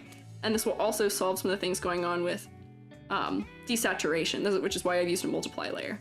You can also use a hard light layer if you want something super duper vibrant. Minor, real quick art tips. But see, I think that is much better for contrast in the face. I think we're getting a much stronger contrast this way. Really heavy due to the detail in the hair compared to the rest of the design. That I think is also happening, which might not be the end of the world. I think that now that I see this darker color happening, or maybe they wanted to be blonde, but now that I'm seeing this darker color happening, I'm leaning it further into the horror maybe. If it's a magical girl design, is this her powered up or her civilian form? I'm assuming this is her power up form, because I don't know if civilians would wear bows and things like this, but I'm not sure. The darker color matches the palette better. Yeah, I think so. Yeah, focus bounces back and forth between the hair and the ribbon. Yeah, that's true. Maybe the wings be a dark pink or red. I think the wings being white is fine. I think that we've just done a disservice by having this be white behind it. I think we'd see the wings more clearly if this wasn't here behind it. See what I mean? Where the wing is clearer now because of it.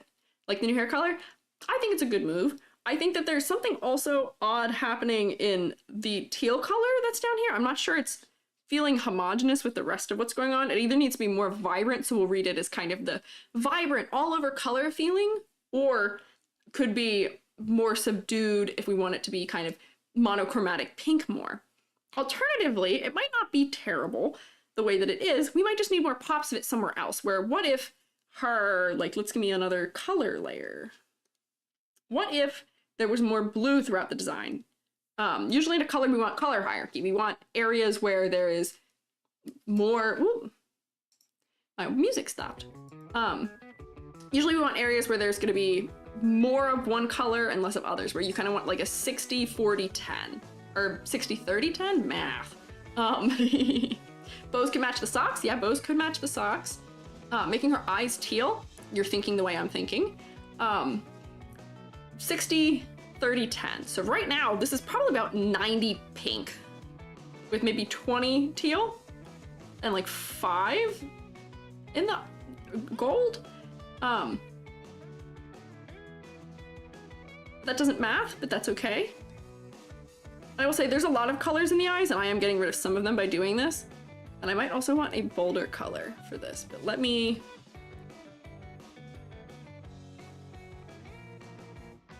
Yeah. So wow, now we are really drawn into the face here because we've got the contrast up. Let me erase out some of those little ticks of color that were in here. I thought those were nice. We've got the contrast up so that the face is really bringing us in, and most of the contrast things that are happening and the things happening with the focal point are just color things. It's not design. So I think that that's most of what could be changed to improve upon this is just redistribution of colors, having more of some colors to be focal points than others or not. So I might also, if I were to be editing this, I might put more of this pink, like make these things that pink, and then also look for gold opportunities. So maybe actually instead of that being pink, maybe that is gold.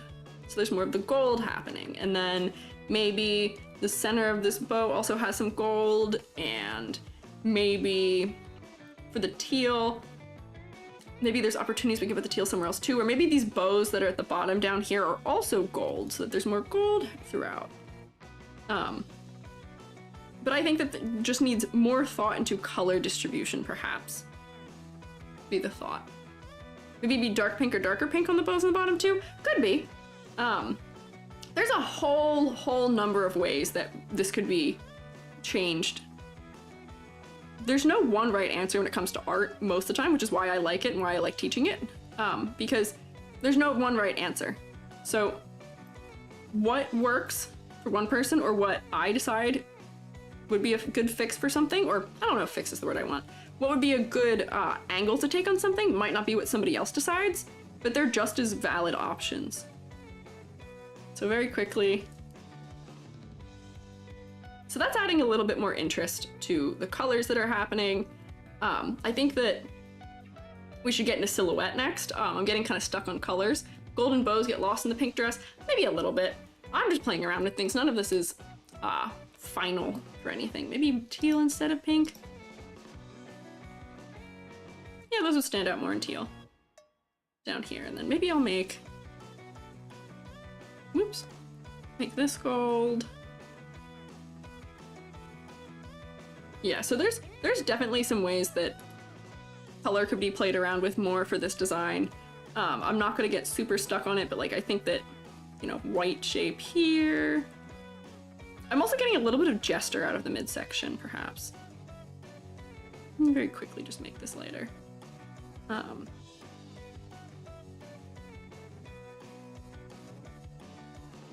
Like, I feel like we're getting some more interest out of it now, right? Star on the ankles.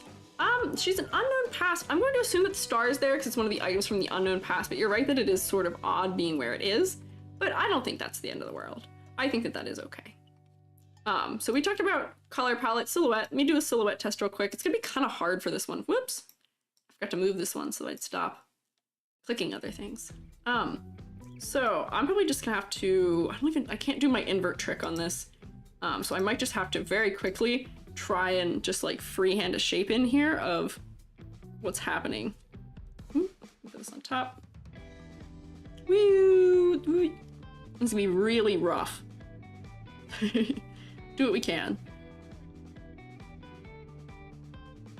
Oh, that ribbon is obscuring the hand. Down to the leg. See, that star does kind of break up the shape on that leg, and the legs are asymmetrical, which is good because for the most part, this is otherwise pretty symmetrical. Actually, it's completely symmetrical, I think, other than the legs. Other than what I have now moved in the hair. Which, for somebody who is chaotic, if we're talking about concept, I think could be something that is visited. If we're going for chaotic, I think you need to be a little more disheveled, maybe. Oh, wait. I need to make sure I don't lose the gaps in here. There we go.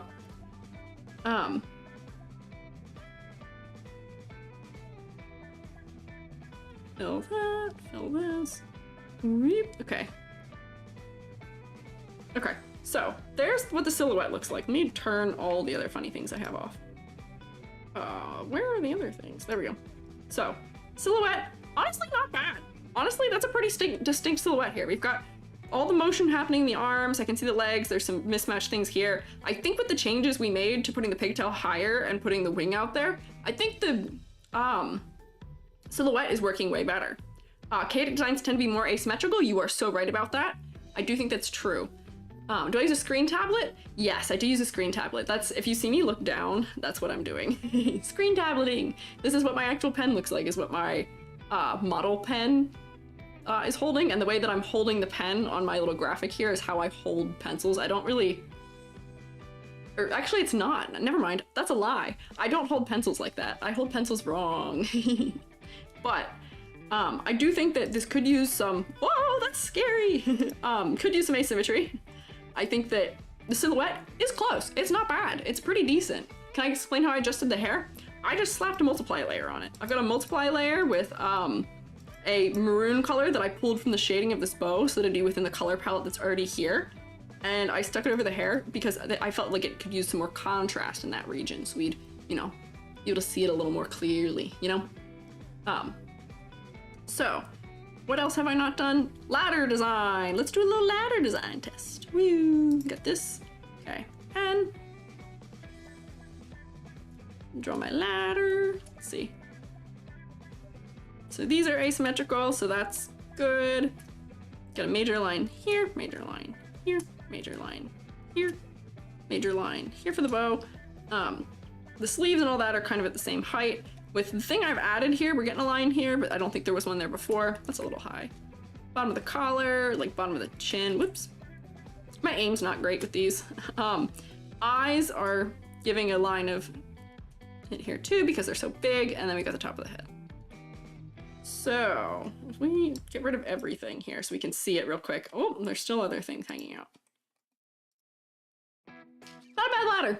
That's a fine ladder. Judging by the design of your pen using an XP10 tablet, you can see into my mind, you can see into my house. It is an XP pen tablet. It is a 13 that I got on Facebook Marketplace. Need to go to bed. Thank you for hanging out though. I hope you sleep well. Character feels very doll-like with the arms looking like that. Yeah, I think it is from where they're cinching in that the arms feel doll-like. I wish I organized all these layers I'm adding to it better so that way I could turn them off and back on in a way that's better. There we go. Okay. So, past is ladder design. Plushification, easy. I don't think that there's not an overwhelming amount of detail here, so it could be very easy to simplify, which I think is also why we're seeing it as like almost doll-like. And these places where it cinches in, it bunches up the fabric, are like, you know, like Raggedy Ann joints. They kind of pinch in, so I think that's adding to it. I think there's a whole slew of things that are making us feel horror and doll from this. But I'm not sure that that's what we're going for, because then we're moving into concept and motifs. I don't think there's an especially strong motif happening here. We have bows. I guess it's a motif that makes sense with Magical Girl. But yeah, chaos, I want to see, like, if she's chaotic, I want to see one of her sleeves rolled up. I want to see she's got like a band-aid on her knee, like maybe some like mismatched hair clips, maybe some scuff marks, some dirt, some grime, something like that. Like, you know, rough her up a little bit. Chaotic. A little more chaos. As you're doing this, I'm thinking of the ways to change the design I just submitted. And see, that's actually why I do this. It's not just to help the person who I'm critiquing. Because if I was just doing that, I would never show them like on a public scale.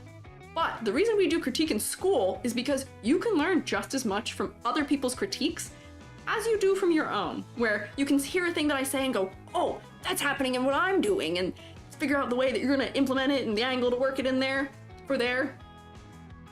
And it helps everyone. So I think that in terms of concept, I think that this could be pushed a little further for Magical Girl. I think this could be pushed a little further for Chaotic. Her name being Coconut, I don't think is related to anything here, but it is an item. Oh wait, there is horror aspects. Wait. Oh no, I've been so wrong. Have you guys been saying that to me, that it's there? As well as for its promotional, the game is going to have horror elements. No, I was so wrong. Get rid of all my changes. Honestly, for horror, I think it's working fine the way that it was. I think that the desaturation, where's my saturation filter? Bump that down a bit. Like, there. Horror, like this. I think that we still need the contrast. I think we still need the color redistribution. So for her to feel like chaotic magical girl, horror aspects! Yeah! Oh my gosh. Whoops. Oh, reading. I should work on reading. But honestly, like this, actually maybe a little bit of this back. And I think that for horror, you probably want a little bit more contrast. You got the vibes correct accidentally. Hey, but that means it's working. So that means I'm actually gonna give them more points in that content category. I'm gonna give them more points. Hand hit it? Oh my gosh, you're so right. You're so right. My hand was hiding it. I big-handed it.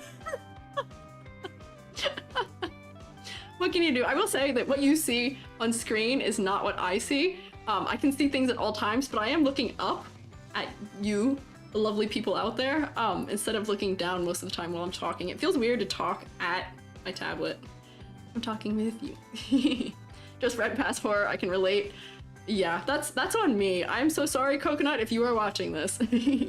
We just spent so long saying things that were not helpful. But I still think a lot of this was useful. So, grading time. We're at 1 hour and 40. Ah! I will say, I was really thinking it'd be really hard to do a stream of any length, but I think I was wrong. Color palette. I had to make a lot of changes to the color palette here that even though you are horror themed, I think are still necessary. Is it a full disaster? No, not by any means. It's not unsalvageable in any way, but I think it needs a lot of revisiting. I think that mostly the problem is contrast, but you're doing a lot of the right things for horror. You knew to have desaturation. A lot of the sketchy line quality fits for that. Uncanniness of the face, good. Silhouette. Silhouette was pretty good, but I feel like it could be a little bit better. I'll give you good points for that. Actually, I might even put it here, because silhouette was good. Complexity versus clarity. I think you're in a good spot for that too. I think complexity versus clarity is good. I think that there's a little, oh, excuse me, I hiccuped. There's a little bit of, like, I want to say genericness? Coming from the fact that maybe it could use a couple more unique details. Right now, the detailing we're seeing is bows, some wings. That's pretty classic, typical for magical girl. I think you need some details that are more unique to this character, perhaps. So I think that for that reason, I'm gonna not give you full points on that. For focal points, before I fixed the contrast, I might have given you really low because it was without changing the eye color and changing the hair. It was all overall similar value. And I wasn't able to be drawn into your face. The bow was taking up most of my attention. So I don't know if I'm gonna give that a ton of points. For concept, I was totally wrong at the start here. I do still want more chaos. I want more chaos. I want chaotic magical girl. We're getting magical girl, we are getting horror. I want more chaos. If it's important enough for you to tell me that that's going on, I want it. I want to see it. So, and then also in the concept in those things, a little too symmetrical. Oh, wait, actually, yeah, wait, hang on. So symmetrical? Bonk. I think this needs asymmetry. Concept is visible in the design. So let's do a little math. 1, 2... Wait. Math. 1, 2 and a half, 3, 4 and a half. 4 and a half. So, and here's the thing, there is no bad score here. The only bad score I think would be a 0. 4 and a half just means that there are things that could be improved upon. I don't think that there is a single model I've seen or a drawing I've seen that is not in a place where it could be saved. And my model is not scoring that differently. Whoop, I love pen use. Where's 4 out of 10? Which is not a bad thing. Please don't be discouraged by that. I think that you have room for improvement on this, but I think that you're on the right track. I'm gonna drink some more water. Chaos control, yeah. Good to have symmetry because it might be eerie. That's a good thought. I think that the only problem with the symmetry, I mean, it is kind of eerie in the face being too symmetry. Symmetry could be here for Uncanny Valley. I think the face gives us Uncanny Valley enough. I think the body could be a little bit different. Community challenge trying to get a 0. Don't give me ideas. That'd be kind of funny. I want to see what nightmares you present me if you're trying to get a 0, but I think all you'd have to do to get a 0 from me is turn in just a shadow, no contrast, give it a bad silhouette. If you turn in an oval, an all filled in like one color oval as your character, I think I would give you a 0. I think that's the only case it'd be possible. A plank. Well, hey, plank from Ed, Edd n Eddy, I think I would give higher than a 0. Don't misunderstand. Turn in an average male anime character. See, if you turn in like Kirito from Sword Art Online or any of those like isekai guys, a shadow could be fun. A shadow could be fun if we play with like silhouette and negative and positive shape and like all kinds of other things that could make it cool, but just like on its own, maybe not. I don't quite know. Stick figure for 0 out of 10. I don't even know if that's true. As a stick figure, you might, Ed boy. As a stick figure, you might still have like fun shapes. You considered a silhouette. There is a silhouette. There is a concept there, clearly. There's a reason behind it. Like Chinese theater, yeah, Chinese theater is really cool with the way that they do silhouettes and shadows. I think if it wasn't handled that way, I would be giving you bonus points for concept. A fast food main character, so to speak? That's a good way of putting it, yeah. Fast food main character. Just the generic isekai dudes. They all have short black hair that doesn't really have a good shape. They all have generic faces. Stick figure had so much personality? Yeah, it totally can. Plank from Ed, Edd n Eddy, so much character. Focal point, that guy would nail focal point. There's nowhere to look but his face. That's good character design. Let me take another sip of water. Also, plagiarism to get an auto-fail for exams. That's true. If you plagiarize a design, I will auto-fail you. I will say, if you're plagiarizing another VTuber, I might not know, because, you know, my circle isn't that crazy expansive of all the VTubers I know of and or watch, but it would nail the focal point. Plank would nail the focal point. Yes, Plank would nail the focal point. 3.5 and not 2. Did I count wrong? 1, 2, 3, no, and a half, 4. No, it's 4.5. Counting. Needs to copy and paste someone's VTuber for a perfect score. Don't do that. Don't do that. If we do this challenge, don't do that. New challenge, Flavor Blast Isekai characters. You're getting ahead of yourself. That's in my to stream list. But I like the way you put that. I want to Flavor Blast them. I like that phrasing for it. I hear fast food main character I think is Yell, take the anime pro tag meal. I mean, haven't they given out, like at McDonald's and Burger King and stuff, haven't they given out some anime characters at this point, right? That's all it is. Those are the characters that your parents will think of when they hear anime. Either that or they'll think the terrible thing that you see when you come in. McHarem? Oh, you guys are getting into some nonsense over there. What if you had inspiration from a specific thing? My VTuber concepts have both been inspired off Pokemon. That's fine. Inspiration? Cool. There's no problem with inspiration. As long as you have not carbon copied a Pokemon and presented that as your character, I'll get more into that. I actually have a video I'm working on for this topic on how to take inspiration properly, where, you know, you're taking inspiration from a couple sources, you're not doing anything one-to-one, no tracing, none of that. That works. That's fine. But we can't be too crazy about it. We can't be too one-to-one. McDonald's did have an anime thing for a bit. See, I figured they would. Somewhere they did a Yu-Gi-Oh thing not that long ago, and I know there was like a Sanrio, was it the Sanrio Yu-Gi-Oh one? I can't remember. That might have been in Canada. So glad you have Discord now. I need Crave art critique.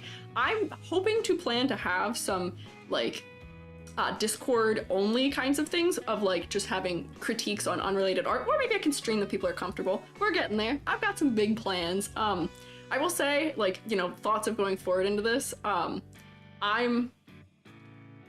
not especially a gamer. I like games. I play games. I play them. Don't get me wrong. I'm not good at it.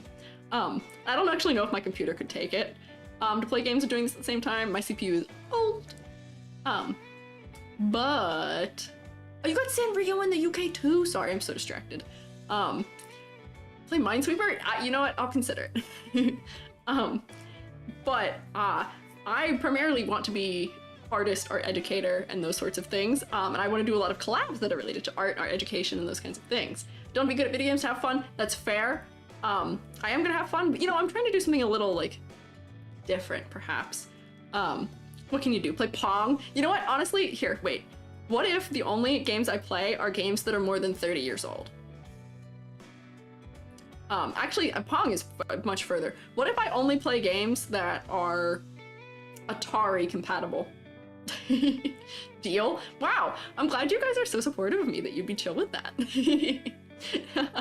I'll play Pong. I wonder if there's a way where I could play Pong with people where it could like roulette you guys in so you could play Pong against me. Tetris. I got a really funny Tetris 99 story for you. Or actually, it might have been regular Tetris. My beloved partner, who may or may not be listening right now, Joby as I call them, was very into Tetris for a while. Sounds like tech issues? Nah. My partner was very into Tetris for a while, and you know, we're sitting in bed like you do. I'm all like cuddled up, ready to go to sleep. And my partner's playing Tetris on the Switch, and they lift up their Switch, and they go, "Achoo!" Directly into my face. Because they weren't thinking, they just didn't want to sneeze onto the screen, and they sneezed right in my face, and I sat there like for over a full minute because I was like, what? Huh? So I've got a little bit of, you know, maybe a little bit of grudge against Tetris right now. Maybe not Tetris. Nothing to be sneezed at? Yeah, you're so right. What? You're very punny, Selma. You're very punny. Thank you. Nailed it. Nothing to be sneezed at? Thank you. I appreciate your incorporations here. Maybe you could talk about the art direction of the game. And now, yeah, we're thinking of portals. I think that that is probably the direction I would go, is talking art direction about a game while I play it. But you all have to be okay with the fact that I'm bad. I'm not gamer. I am just yapping at this point, but it's fun. I am not very good at gamer. I have not fast reaction speed, which is why I'm an artist. I don't have to react quick. And then also, I don't hear well out of one ear. So most games don't have directional audio cues. So if I try and play games where that matters, it doesn't work. It just doesn't work. Minecraft, Fortnite, OGs, they got it. It's good. That's why they have easy modes. I guess I do like an easy mode. I appreciate them being there. You all seem very kind and upstanding, like you wouldn't heckle me for that, which I'm very appreciative of. But what can you do? Gonna run ranked Fortnite duos tomorrow, stream changed. If you want to at the end. I don't even know how to do ranked Fortnite. Pokemon is a grind, Fortnite's fun. It is actually fun. I played Fortnite for the first time this year. I played it for the first time in March, and I also, once again with my partner, I was playing Fortnite, we were doing some duos, and, you know, we're doing really well. We actually, like, won two. Once we got out of the baby matches, don't worry, we played for a couple hours, got out of the baby matches, won a couple games. My partner's very cracked. Good gamer. And we get to a point, I'm dead, and I'm watching my partner play the game, and they do this thing where when they're playing, it zooms in, and I'm like, hey, what is that? What is that thing where you just zoomed in? You've just zoomed in. How do you do that? You can see them better. And my partner was like, aiming down scopes? Aiming down scopes? What do you mean? We've been playing this game for hours. Aiming down scopes? Have you not been aiming this whole game? I was like, oh, I guess not. And that's why I figured out that I'd been hip shooting for like 4 hours. Only. What can you do? Locking in? Yeah, that is called locking in also. I was clearly not locked in enough, I guess. We did okay. But as you maybe can tell from this,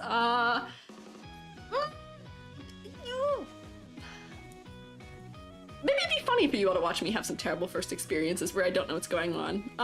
Maybe some backseating would be nice. Didn't tell me the controls. They did tell me the controls. They did tell me the controls. But they did assume knowledge on a couple of things, because you would assume, I guess, that, like, I've watched them play it before. So I think they assumed that I knew how to do it. I just forgot it existed. I would not blame them for it. Broken screen door hanging on by one hinge?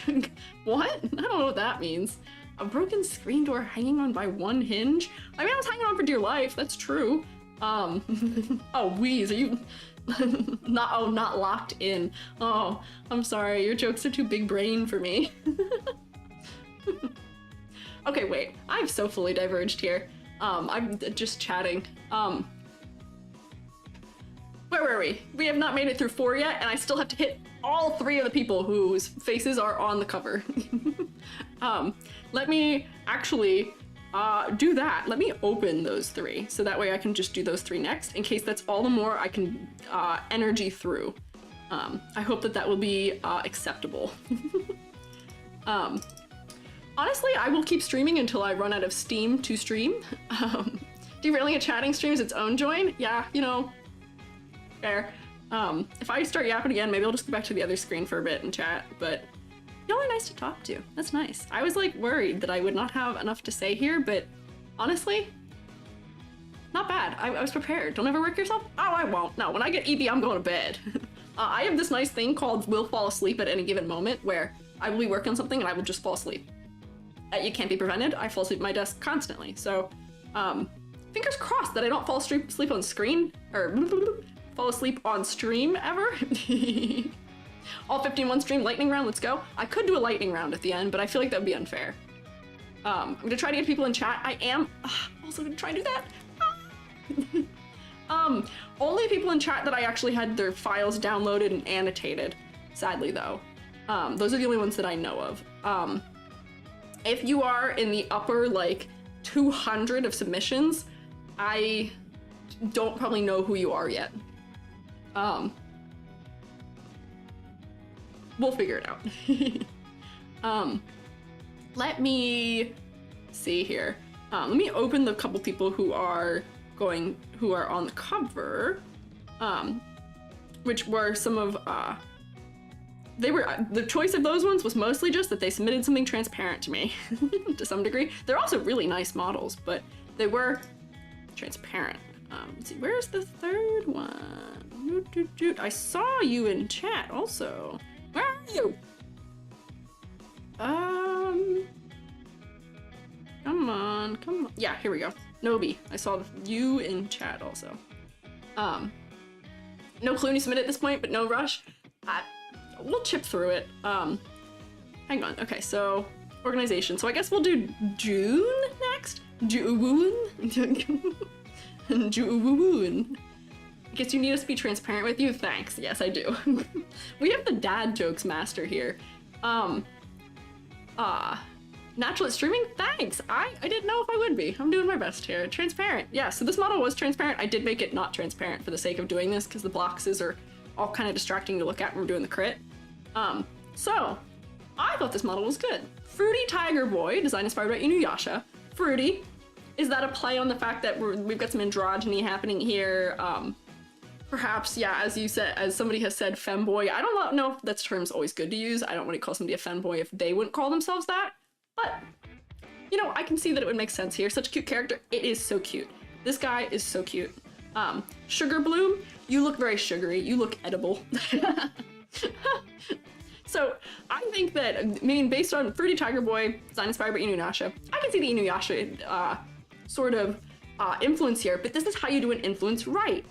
We're doing the same things as Inuyasha, where, you know, we've got some like traditional Japanese clothing, we have an animal motif, we've got long hair, and a couple other things going on that all are kind of similar to Inuyasha in some way, but this character is very visibly distinct from Inuyasha. Looks like a sorbet. Yes, good color choices here. So there's an interesting color balance happening as well, where this is a complex palette. This is a little bit of like, I would say split complementary, where complementary is like, it would be like if it was just purple, like, you know, make my brush big. Like if it was just purple and whatever's directly across from it, which would be like this kind of green here, which is there, that would just be complementary, but it's split complementary, perhaps because we're getting the yellow, which is on one side of the green. Oops, that's really desaturated. We're getting yellow, and then we're also getting maybe some cooler tones. Maybe it's not fully split complementary. It is also getting some warm tones. There's a lot of colors here happening. I love when the hair colors fade. It's yummy. It is yummy. It's doing good things for the design, and I will say, when we get to silhouette, we'll talk about it. you can do long hair and still have a good silhouette. You could have a visual silhouette versus or I guess a perceptual silhouette versus an actual silhouette, where this character has a like perceptual silhouette that does end at the arms because they stand out enough against the hair where they're not similar in color. But I mean, overall the silhouette will still be kind of blob-esque because of that hair shape. So that's kind of a gray area on silhouette. But color, I think the color's mostly working pretty well. I do think there's only one moment of this red happening. I feel like we could use another, maybe there's a little one right there. Maybe a tad more of that red happening somewhere. Maybe a tad more of that green happening somewhere. But honestly, I wouldn't even know where to stick it right now. So I'm gonna give you props for not having me immediately go, oh, go right there and do that, right? So I think that there's mostly good color choices going on here. For being a fruity tiger boy, I think you could use a little more fruit in the design, like worked into, like right now they're just kind of like decals smacked on your hair. I feel like we could use a little more fruit, right? I once saw somebody who had like kiwis in their eyes almost as like their eye, like their iris was kind of like the inside of a kiwi or like the inside of like a citrus fruit of some sort. And I feel like that could be cool for this, for being fruity. I feel like that could be a good approach. Could on the outfit have a very subtle pattern that is invoking something similar to fruit also maybe? Or like, even if it was just like in this like gold interior, you could have sort of like, let me see. Like if you just had like the dark lines that are like, you know how when you see like citrus fruits, they have, I need a darker color, multiply. You know how citrus fruits have this like kind of like triangle thing that happens in them? That could be a good way to be kind of reminiscent. Fingernails could be colored to match the fruity note. They could be. I'm wondering if that might be too feminine of a touch for this model. You know, the model's already pretty feminine. But I don't know if that would be too much for this individual person and how they're feeling about, you know, wanting to present themselves that way. But if we're talking strict character design, yeah, I think this would be a case of just rainbow the nails also. I think that could be cute. Could add more of these fruit charms maybe to the end of what's going on with the tied rope here, or maybe to the ring or something. I think those could be good touches. I will, just for the fun of it, do the colored nails real quick. Get a red nail, get a green nail. How about also like, oh yeah, that makes the fingers tip stand out more down there too. Interesting. Bare feet out for free. Crazy. VTubers are like that. Maybe a different fruit instead of the cherry. Yeah, I don't know. I feel like this is one of those things where instead of broadly fruity, could be broadly fruity, or could be like narrowed into a specific fruit to make that a clearer motif. Because I will say right now, the motif of fruit is not incredibly strong. I feel like it could be stronger. But it is giving Inuyasha, and I do see the fruitiness. Paint the toenails too? You know what? Maybe something on the leg? You know what? I wonder if this is an opportunity where it'd be good to have like the classic like VTuber, you know how they do the like thigh ornament? Whoops, I'm gonna multiply layer still. Like the classic like thigh ornament, although that's gold against gold. Could have thigh ornament. Oh my gosh, wait. Stick a cherry on it, wait. Wait. This is getting a little maybe like Y2K in the way I'm thinking about this, but like...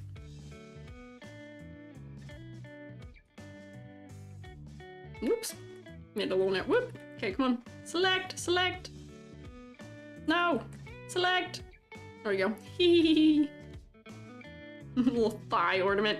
Yeah, you know, I think I like that. Make it purple? Oh, you know what I could? I think also with shading it would probably stand out a little more. Or I could make it... Actually, that's too close in color to those parts.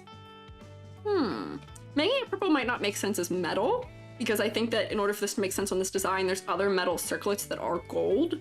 So it being gold is probably the thing that would make the most sense. But you know what? Probably because of the way it'd be shaded, it'd probably have some like darker parts on it, so it wouldn't be as big of a thing. Whoops, I made it in a multiply layer, so I actually can't... Oh, that's why it's not... That's why it's not bold. I put it on a multiply layer. Silly me. There we go. And then if I were to like shade it a little bit so we can see it, I think that might actually stand out okay against what's around it. Perhaps. Could be a little darker maybe. And then if there were like the shading that happens under it. That could work. Could use some work though. But I do think that the fruit could be more incorporated. Not sure. Had a banana charm next to the claw on the necklace. See, I was fully wondering if we could change the claw on the necklace to just being a banana, because it's similar shape too. So like, what if it was banana instead? Although it being white, I think that charm being white is probably good.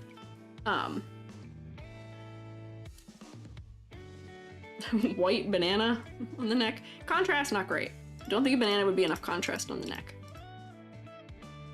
But like if the cherry was on the neck, maybe that could be enough, but we're getting a little hung up here on small details. Fruit salad with the charms. Maybe, I want to be cute. Instead of gold citrus, maybe do green. Oh, wait, hang on. Could be green, could be lime. Let me do another, let me get a color layer.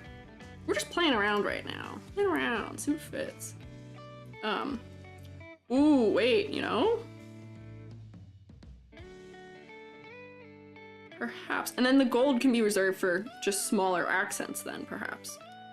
Where I think green is gonna make us read more fruit as well too, because we're thinking like, you know, vines and all of that. Honestly, I feel like that might be kind of a vibe, having that green. Love green. Do also like green. Green is a good color.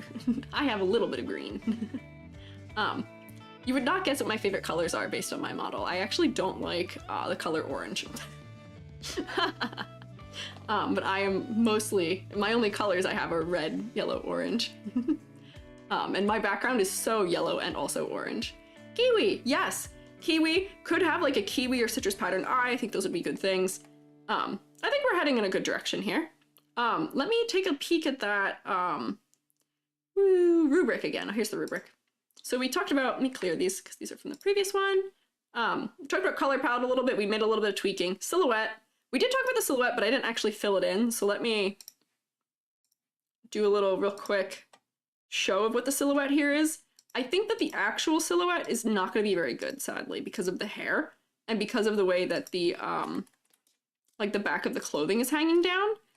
It might be kind of blobular, but I think that this is not that extreme of a thing for this model, mostly because perceptual silhouette is a little bit stronger because this dark sleeve really contrasts against the hair. So we're still seeing a strong silhouette. Seed texture on the robe could be that too. Let me see, what was I doing here? There we go. Reverse that, and we're gonna fill it in. Bonk. I do this thing where I'm lazy about changing my brush size, so I just zoom out instead of making the brush bigger. Let me turn off my thigh ornament here. You know, actually not terrible in terms of silhouette, but I will say very kind of generic cat person because we can't tell what's going on with the hair, but I think the perceptual silhouette's a little bit better. So I would probably give maybe a 0.5 to 1, maybe. Not distinct, it has some things going. Get rid of that. We'll do a little ladder fast quick. Could you be a plushie? Maybe. I think perhaps. I don't think that you're so complicated people be afraid of drawing you, Mr. Juwoon. But I think that you might be a little bit hard to pare down for a plushie because of all the stripes. Let's see. So we've got a perceptual line like here for the ears, the bangs and the eyes. Do the chin. I can see that. There's a cutoff here from the patterning. One here from that. I'm gonna draw this line here because this is a really strong shape happening. Maybe I'm gonna also add this one because it's also another really strong shape. Line here because it's cut off, a little bit asymmetry, toes. And then the tail also has a little bit here. And you know what, there's another one at the waist too. The hair is really not giving us any like structural breaks outside of maybe the bangs. So I think the hair could be maybe a little shorter. Where if the hair was to cut off like maybe here somewhere instead, so that way we get the sleeve shapes happening more and the hands aren't occluded. But let me see what that ladder looks like. That seems like a pretty decent ladder. That's not a climbable ladder. So I would say that that passes. Success on ladder mode. Let's see. Focal points. So right now, face is working as a focal point. There's more detail up in this area of the model than really anywhere else, honestly. As much as these are very detailed, because there's so much of this pattern happening everywhere, it's so detailed that it becomes almost not detailed, if that makes any sense. So we could zoom into the face, because also VTuber, we've got a little bit of an upper half focus. Eyes being 2 different colors, I think draws us in real well. I kind of wish that that other eye was maybe red, because the purple right now is still competing with something else.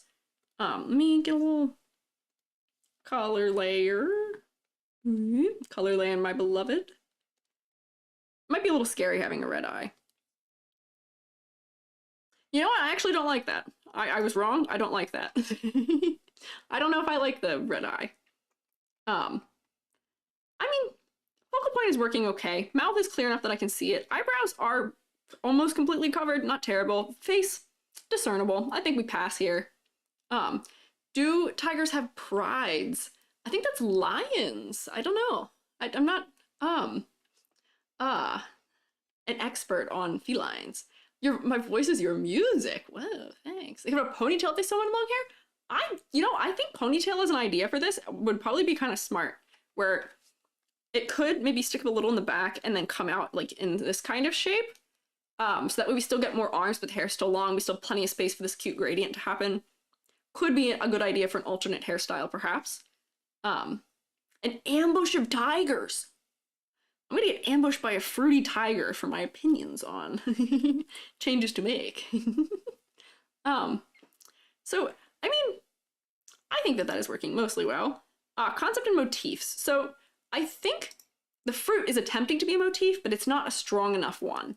There is a motif of stripes, which, because of being a white tiger, that's working. Going for the kind of, like,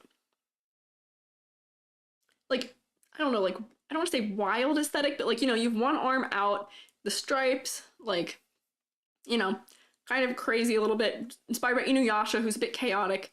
I think the fruit could be pushed more. I want more fruit. I want fruitier. I have turned off my layers that were adding fruity. Where were my other layers? There we go. I think the fruit could be pushed a little more. Oh, you know what? I liked that gold in the lower half. See, I'm an iterative designer, so I'm going to keep just, like, doing things. And sometimes it takes me a very long time to come to a conclusion on where a good direction would be. Tiger markings in the face. That could be cool, but it might be a lot considering how much it's already in it. Music's off again. Why? I don't know why it's doing that. There we go. Is it back now? Every once in a while I just have to click OBS so that it continues. Interesting. We'll work that out later. We'll work that out for tomorrow. Might clutter the face? Yeah, it might clutter the face a little bit. Can we have a motif workshop? We can. We could have a motif workshop if you'd like. Part of that will probably be also occurring tomorrow in the designing challenge I'm doing, because I'm going to be speedrunning how to think about motif and how to integrate all those things all at once as quickly as I possibly can. Perhaps it's not on a loop setting. The music playlist that I have going on right now is like 6 hours, so it's not looping at any point, theoretically. Should just be going on endlessly forever. Please, you struggle with it? Don't worry, I got you. I'll help you. Reference to the music being off is mentioned by— oh, okay, I get it. My voice isn't that good. It's fine. Ambush of fruity tigers. Yeah, that would be disconcerting. Don't think of fruit. Bones? I mean, but that's a good thing. When you design concepts, pairing something with, like, the obvious choice together, like, that's why it's good to have layers to your concepts. Yam Allbat talks about it really well in a video that she does about it, where having layers to your concept gives you more angles to be unique, where if we think tiger with bones, there's probably a couple VTubers who do that, several already. But if we're thinking fruit-themed tiger, that narrows the scope very significantly. So I think that that's a good thing to think about. And I think it's good to kind of pair multiple of those things together. So, good to think out of the box. Yeah, encouraging creative problem solving for this. So before I get too much more distracted, rating time. Okay, rubric. So color palette. We had some changes to the color palette, but I think overall mostly it was pretty good. Not gonna lie. We did have some minor changes where we said maybe more green, maybe an eye color change, but I didn't have to like overhaul anything. So I'm gonna give that a pretty high rating for colors.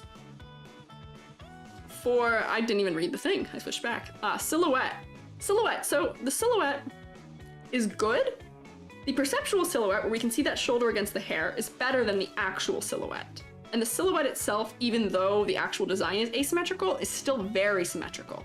Even though without, like, not considering the silhouette, it's more chaotic. So I don't think I would give full points for that either. Whoops, spoiler.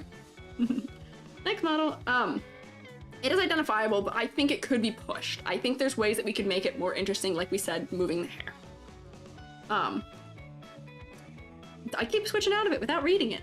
Complexity versus clarity. I think this is sitting in a good spot for this too. I will say, everybody's been doing pretty well on complexity versus clarity today. That's honestly one of the things that I feel like a lot of VTuber designs lean too hard into complexity. There's not enough clarity. So like major props to everybody today for this so far. It seems so good so far. I'm very pleased. I'm happy that it's going well so far for everyone. Oh, am I stuttering? Oh, a little bit. Oh, wonder why that is. Rubric. Complexity versus clarity. I'd give full points on that. I think it's working the way that it is. Focal points. Now we can push it a little bit. I think the eyes are a little bit, could need a little more. I think that if we zoom out, the hair is gonna kind of merge into the face a bit. Eyebrows are kind of hidden. Mouth is good, but it could use a little bit. Concept and motifs. I want more fruit. I want more fruit. I want more fruit. That's my stance on that. I want more fruit. Let me also move over here. Squiiji wants to put you in the fridge. You're in the thumbnail. I wanted to put you on the fruit, or on the fridge. I think this design is very like cute. It's refined. Whoop, wrong person. I think the design is very cute and refined. Otherwise, I think you could push some things further, but it's definitely not struggling with things otherwise. So I like it. I like it. I'm giving it an extra point. Vegan tiger? Vegan tiger! I see, Alan the Drake, you're onto something. I think that'd be really funny. Vegan fruity tiger. Interesting. I would make the joke that like a fruity tiger perhaps would be into schmeat, but whoop, I'm a college teacher. I can say things like that. I'm allowed. Okay, math. 2, 3, 4, plus 3, 7, 8. Give it an 8. Sounds about right. Did I do that right? Actually, it doesn't sound right. 2, 5, 6, 7, yeah, 8. Okay, 8. Arithmetic's not my strong suit. For having taken organic chemistry and a lot of calc, you'll find that there's a reason I'm an artist, not a mathematician. So what did I say? 8 out of 10? Boom. Hell yeah. Very good. It's consensual. It's technically still vegan. I'm not gonna get into that. Interesting thoughts. Flesh of the fruit, right? Interesting. This design is making me question things about myself. Oh, June, you're catching them. Okay, next. I'm gonna go to Nobi because I saw Nobi here at one point. I actually don't know if you're still here. You wrote me a whole paragraph. All right, we'll do a little paragraph. Actually, we're gonna look at the design for a second and I'm gonna take another sippy of water. I am running out of water. Maybe that'll be the timer for when this stream ends. Sorry, no, don't be sorry. Honestly, more info is kind of helpful for me to determine whether or not you're working well within your concept or not. More detail is better for that sometimes. As a whole essay, it is, but it means that there's planning that goes into that, which is good, right?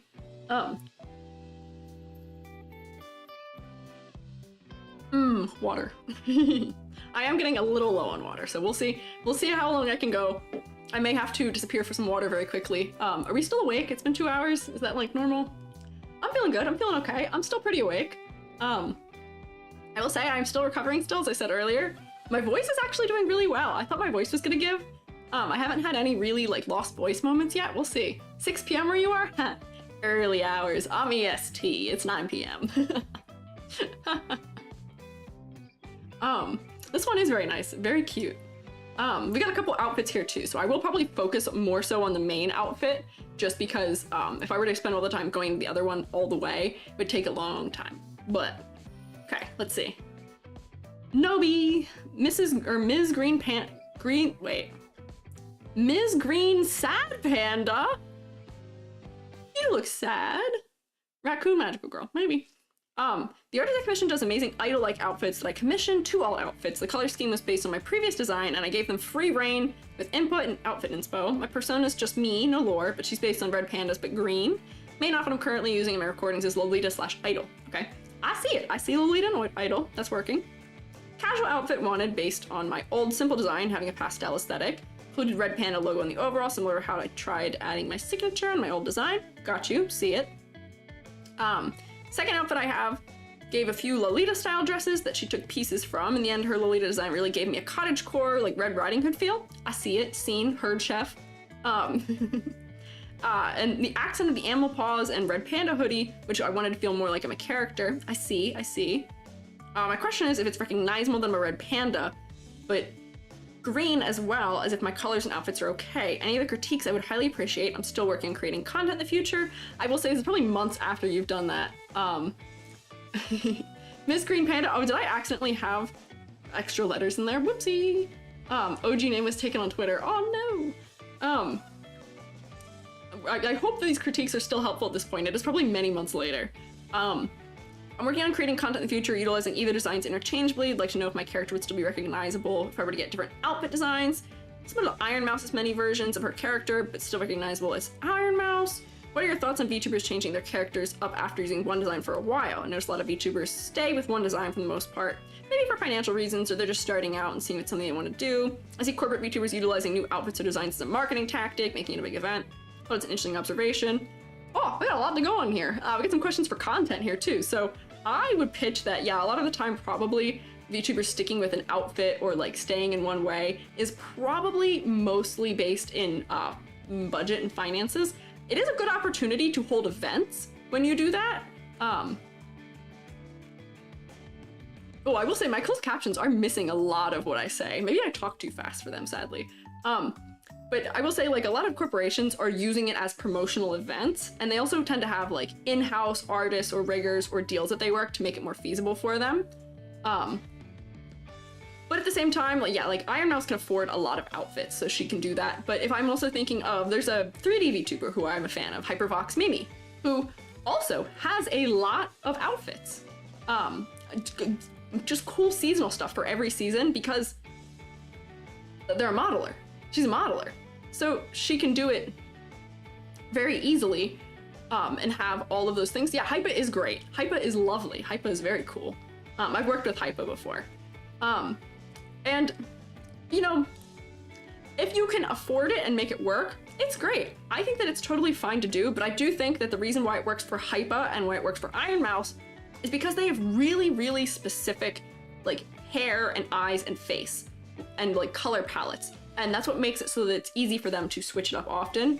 I should pull up an image of Hypa so you can see what I'm talking about. Let me... Hypa, Vox, me. Oh, Hypervox. Let's go. Okay. Hypa has very specific hair shapes that are always there regardless of like what other outfit is happening. So let me steal a Hypa. Where is your reference art? Yes, there we go. Perfect. Copy. Hypa. Shout out to Hypervox. But Hypa is able to switch things up very quickly because she just keeps her hair. And then everything else as a result, because that hair is so iconic with those zigzag pigtails, the big, like buns that are really triangular on the head. Everything is so distinct that the outfit can be changed very easily. And it still is recognizable as Hypa. Same with the X over the eye. Maybe I should just do like props for VTubers whose designs I like, because I could probably talk to you for about 20 minutes about why I think Hypa has a really strong design. And I'm going to if I don't stop right now. New person to watch, you should. Hypa's very fun. But so what I'm saying is that Hypa can switch outfits and Iron Mouse can switch outfits because they're very distinct. So I'm gonna close this for now. Nope, go save. If I come to you, you actually didn't show me much of what your hair looks like. Because I think that if you have a hairstyle that's distinct enough, it could work. But I think that because your hair seems to be mostly simply green and your eyes are like a flat blue, I'm not sure. You may need to pick some elements to keep as you're doing that going forward. I think we can tell that you are a red panda. I mean, a green panda? Green red panda, because of the tail that's very iconic of it. So we are gonna read it that way. I like that it is on the hood also to give us that extra clue. You've got the paws and stuff. I think if you had the hood down, it would still work. What were the other things you would ask me here? Some many designs, with one design for the most part, financial reasons. Yeah, marketing tactic. Yeah, it's a marketing tactic. Okay, so I think I've addressed the things you said. Let me refresh myself on what you said. Lolita Idol outfit. Okay. So, I'm getting Lolita, I'm getting Idol. The ruffles are doing very good things for that. I think concept makes sense. Red panda but green. I think that's a nice turn on the concept a little bit. You combined red panda with Lolita. You've got two conceptual things happening there. That works. Could be red if you're red-green colorblind. That's true. That is true, I guess. You never know. I don't actually know. We'll find out. Is anyone colorblind? Can you confirm?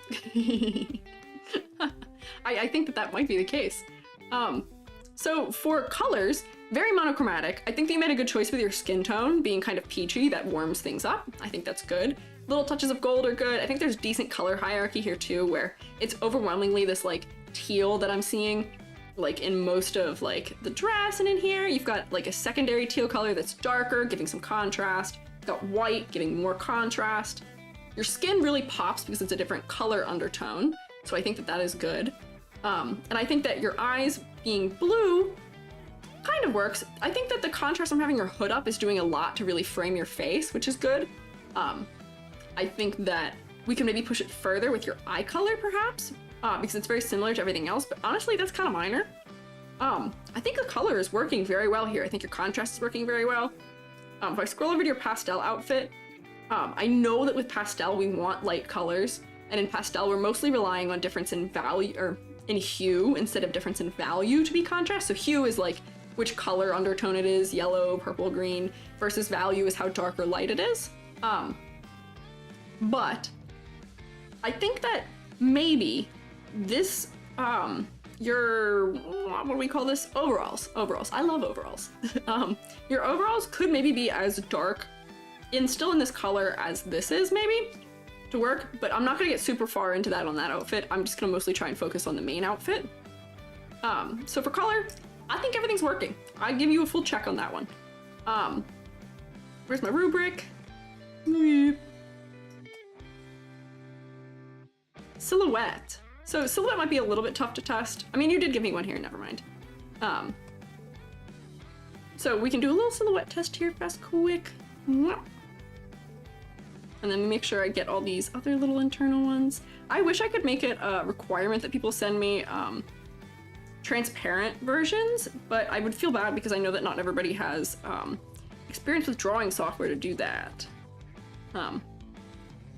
Actually, yours wasn't. Some people did send me transparent ones, and I've actually made my life harder by merging them down when I was adding the text. Okay.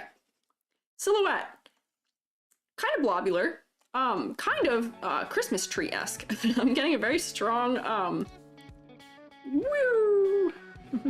Very strong triangle happening, with the tail. Hope to play the new Slime Rancher. Ooh, Slime Rancher. Lolita Slime Rancher. Oh, ha! I see what you mean. Interesting. Yeah, we're getting Christmas tree a little bit here in the design, in the shape language happening. I think you could use maybe some more things that are breaking that like exterior shape where, you know, depending on how your hands are posed, those gloves will break it up kind of nicely to help.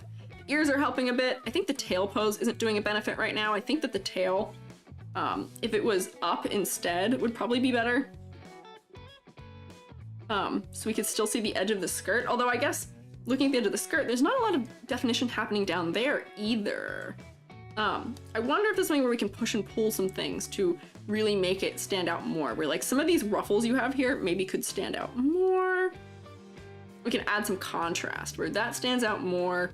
Maybe we push, I'm gonna turn that off real quick. We could push this in, and then having areas where you kind of break it. Actually, I think I'm making this worse. Whoops. Having areas where you kind of break the silhouette help. So like maybe if there was a pose you had with your arms where we get that kind of gap so we can see the sides of, like your arms are a little further out so we can see the sides, like, you know, you've got the little corridors in here that we can see to make it a little clearer. Or like if things stuck out even further, I just think you could push it a little more.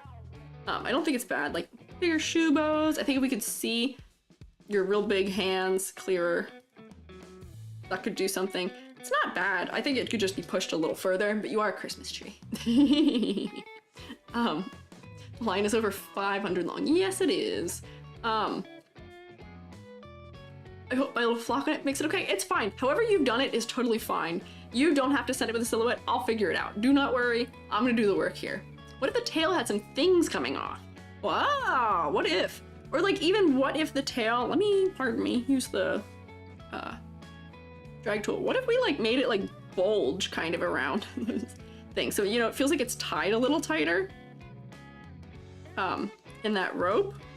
But yeah, it could also maybe have some things that like kind of like dangle off of it or something. Or like, you know, thingies, as Yomi eloquently puts. Some loose ribbons on the tail. Yeah, if they were looser, they could be adding to the silhouettes more too, perhaps. I like these tails that are dropping down here.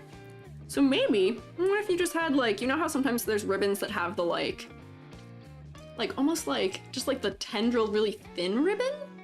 Like you could have like a ribbon that's really thin and like,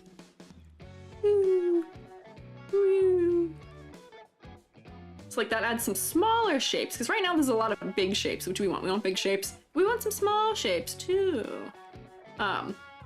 So there are some areas for experimentation there, but I don't think this is dire by any means. You are a Christmas tree a little bit. Gets a Christmas tree up for December? Go for it. I think that makes sense. More ribbons? Maybe. I gotta be careful that we don't get too far into too much bows and ribbons, because then it'll be too intimidating. Right now, I will say, as we're kind of getting into complexity versus clarity, for silhouette, I still have to give you your ladder, but while I'm thinking of it, for plushification, it could work. We would have to pare down your skirt a lot, probably, but I think your character might be a little intimidating to draw the way that she is right now. Because, especially for like newer artists, having just this sheer quantity of like ruffles on a design and details might make it a little bit intimidating. So I don't think that's the worst. I think that, you know, if somebody is drawing, oh, excuse me, more hiccups.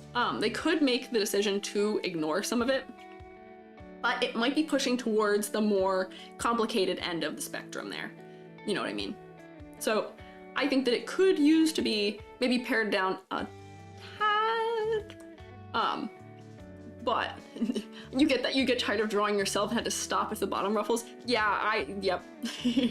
So like I've redrawn this version of myself a lot, and the things that I get fatigued on are the things that I've removed. I hate drawing my little thing here, this, whatever these are, my little circles in the chest. Got rid of them. I don't like them. I don't want to draw them ever again. And that's what happens, is you figure that out. Since you are your own artist too, you got sick of drawing them, you can kind of pinpoint those things over time too. So I do think that we could pare down that way. Let's give you a ladder. Ladder time. Whoopsie. You'll tell when I'm zooming around with my mouse. I don't tend to zoom on my, using other things. I actually have a zoom wheel on my XP Pen tablet that I don't use. Maybe I should.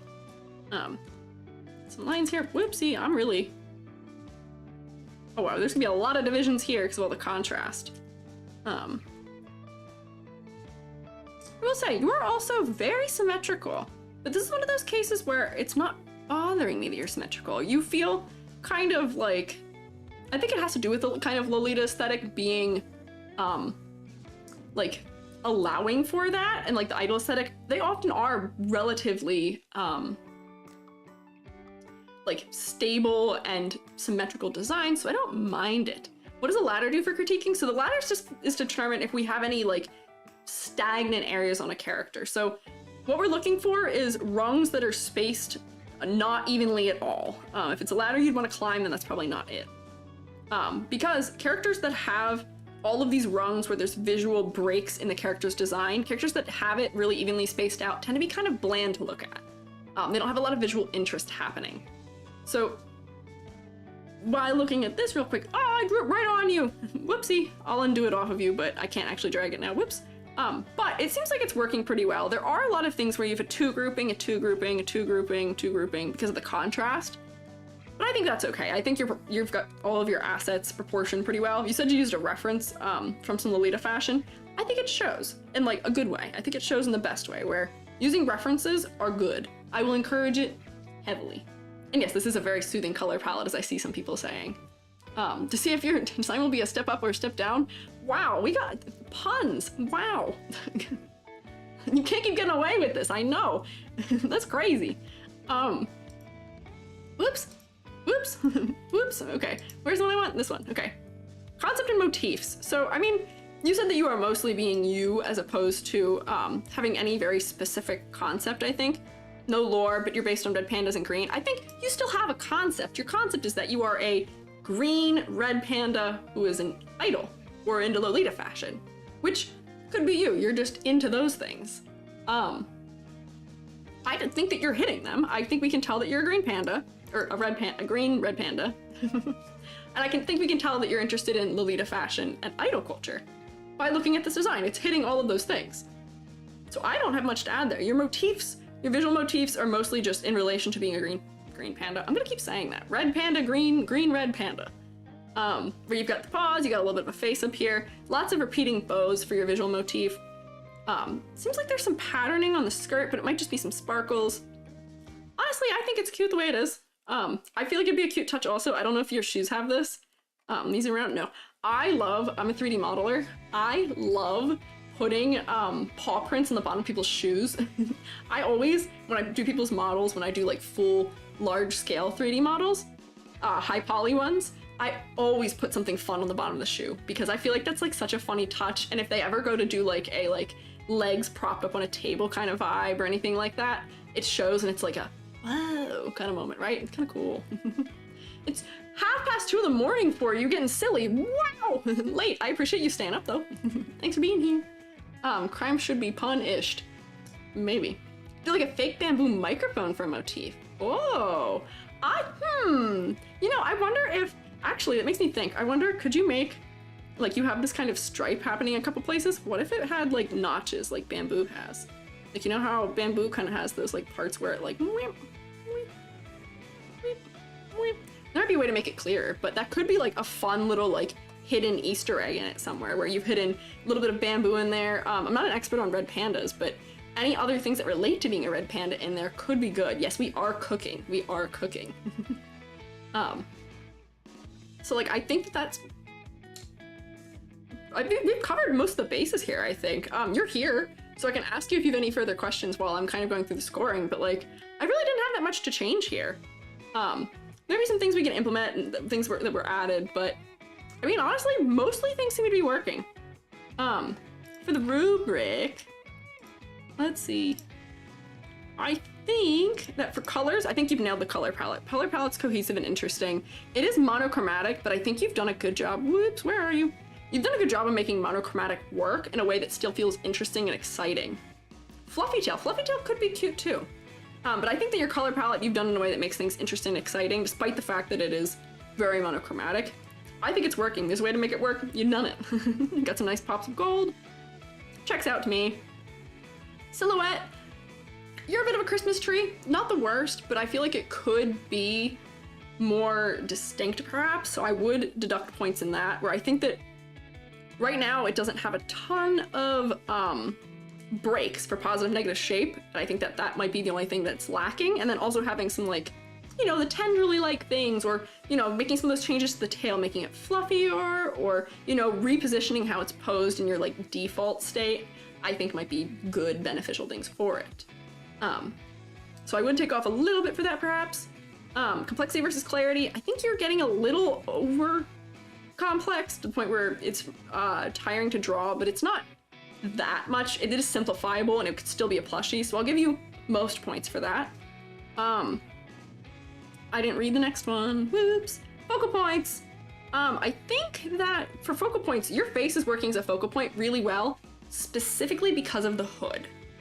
So if you were planning to do other outfits, I don't think your face would work as well as a focal point on this one, as it's working on this one.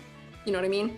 This is really drawing us in because it's really dark and your face is really light and your eyes are bright and your hair's bright. So it's really pulling us in to look at your face. Your mouth is legible, your eyebrows are kind of thin. But here, because it's so pastel everywhere, it's all kind of just like meshing together some. So you might need to think about it a little further for that. Come back. Whoops, wrong one. I keep thinking my rubrics at the end here. So I think for focal points, it's working well in your main model, but since you said that you want to stress being able to have that, I think for the character design, ignoring the hood could be a little bit more. I'm only saying that because you specifically said that you want to have other outfits too.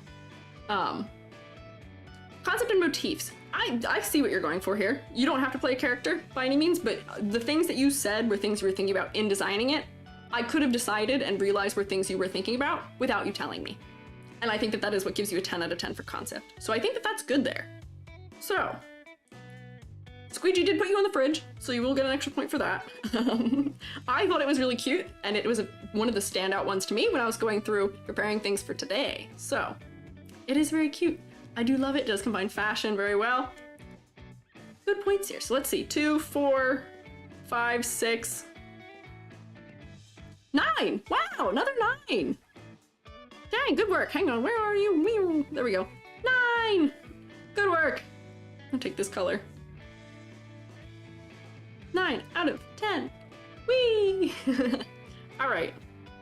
So there we go. We've got 2 out of the 3 people who were on the cover. And then after that, I'm gonna start looking through people who are in the chat for very quickly just to see if it's them. Thank you for putting Christmas tree on the fridge. Absolutely. Thank you for submitting a very nice design here. First fridge, actually second fridge. June was also a fridge. So then I'm gonna take maybe my final sip of water. Relax for a second. Boy, this streaming thing is a lot of talking.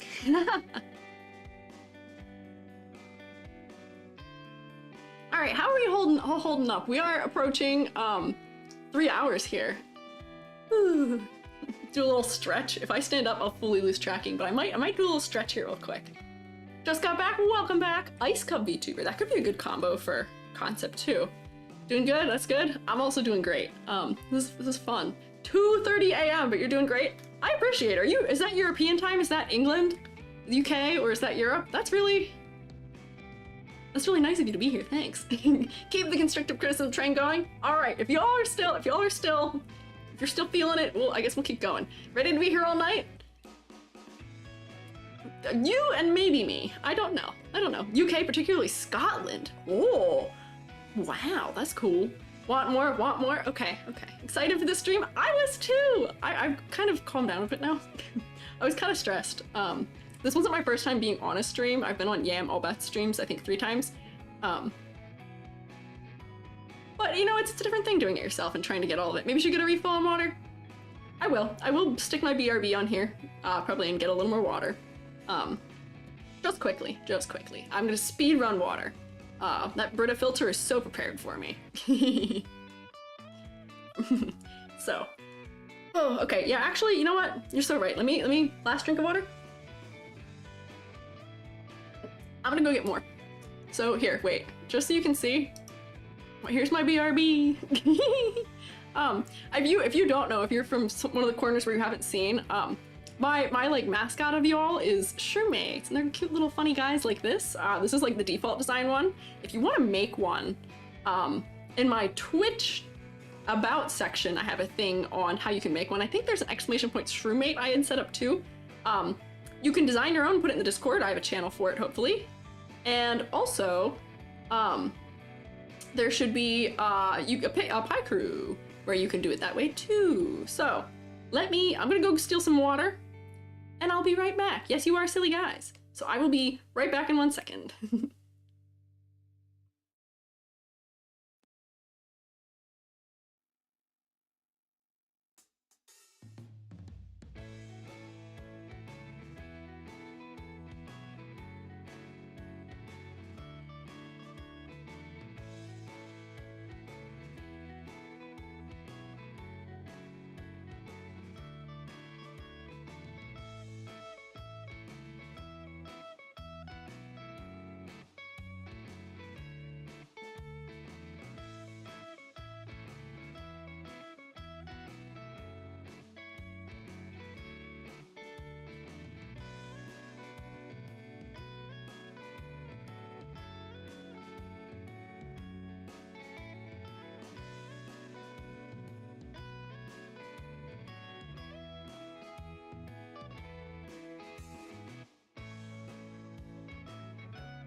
I got my water real quick. I did also, really quickly before I stood up, I checked the Discord to make sure it's not burning down.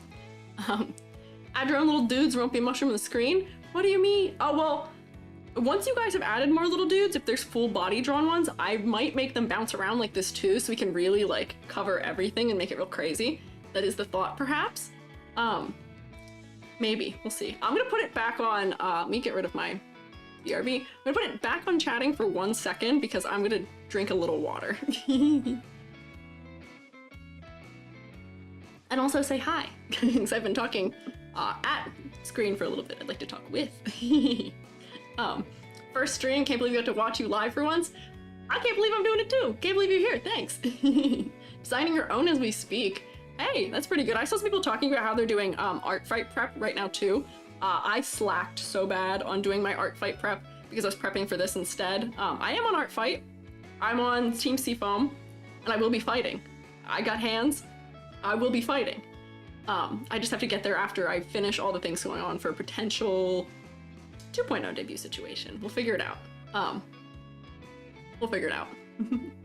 Hole in your head is an eye and it blinks too. I mean, technically it's not an eye, it is just a hole. But it does move also. People on TikTok hate it. I get a huge number of people on TikTok who say that they think it's horrifying.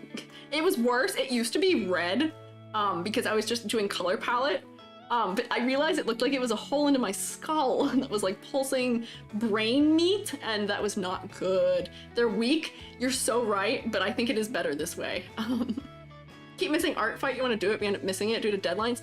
See, that's how I feel. For some reason, July is always just such a busy month for me. Like last year I had big aspirations and I only drew 7 things for it, which I say only 7. Like 7's a good number, but like, I want to do more. What can you do? Also Team Seafoam, let's go. I'm Team Seafoam. Billy, my pal, who is one of the mods here, is also Team Seafoam. I'm going to friendly fire them for sure. Undulating hole's a bit off-putting. Yeah, it doesn't actually undulate on the new model. We'll see, it doesn't. Question, should large amount of white or black be added to the color palette? No, not inherently, it doesn't have to be. I, right now, am very white, very white in my color palette. I'm very white also, but I'm very white in color palette. And I have a lot of dark things, and so my design almost reads as very black, white, and a color. But a lot of designs that are really successful don't have to be that way. We were looking at Nobi's model just now that was very good and wasn't at all black, white, and a color. So I think it's up to determination. Couldn't even finish Inktober, could never do art fight. Honestly, I feel like art fight is less of a commitment than Inktober is. I feel like Inktober is so much more of a commitment because it's every day. I've completed Inktober. I completed it, I think, 3 times actually. I've done it a couple times. I like pen and ink drawing. When I'm doing traditional drawing, I hate charcoal. Don't like it, don't make me do it. I refuse. But I love ink drawing. I love pen and ink drawing. When I teach graphic noveling, I've taught specifically like, you know, inking strategies and stuff. And the professor who I had as my mentor for that was very big on ink strategy. Flat blacks and all that. Inktober is a war zone. Yeah, it's a battle to see if you can and will finish it. It's tough. I have attempted it almost every year since I was like 14. And I've beat it 3 times, and I'll tell you right now, I'm pretty far past 14. Like significantly far past 14.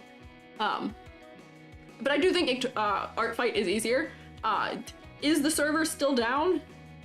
I tried to update things last night, foolishly at like midnight 30, and no. It did not work. At all. It just did not happen.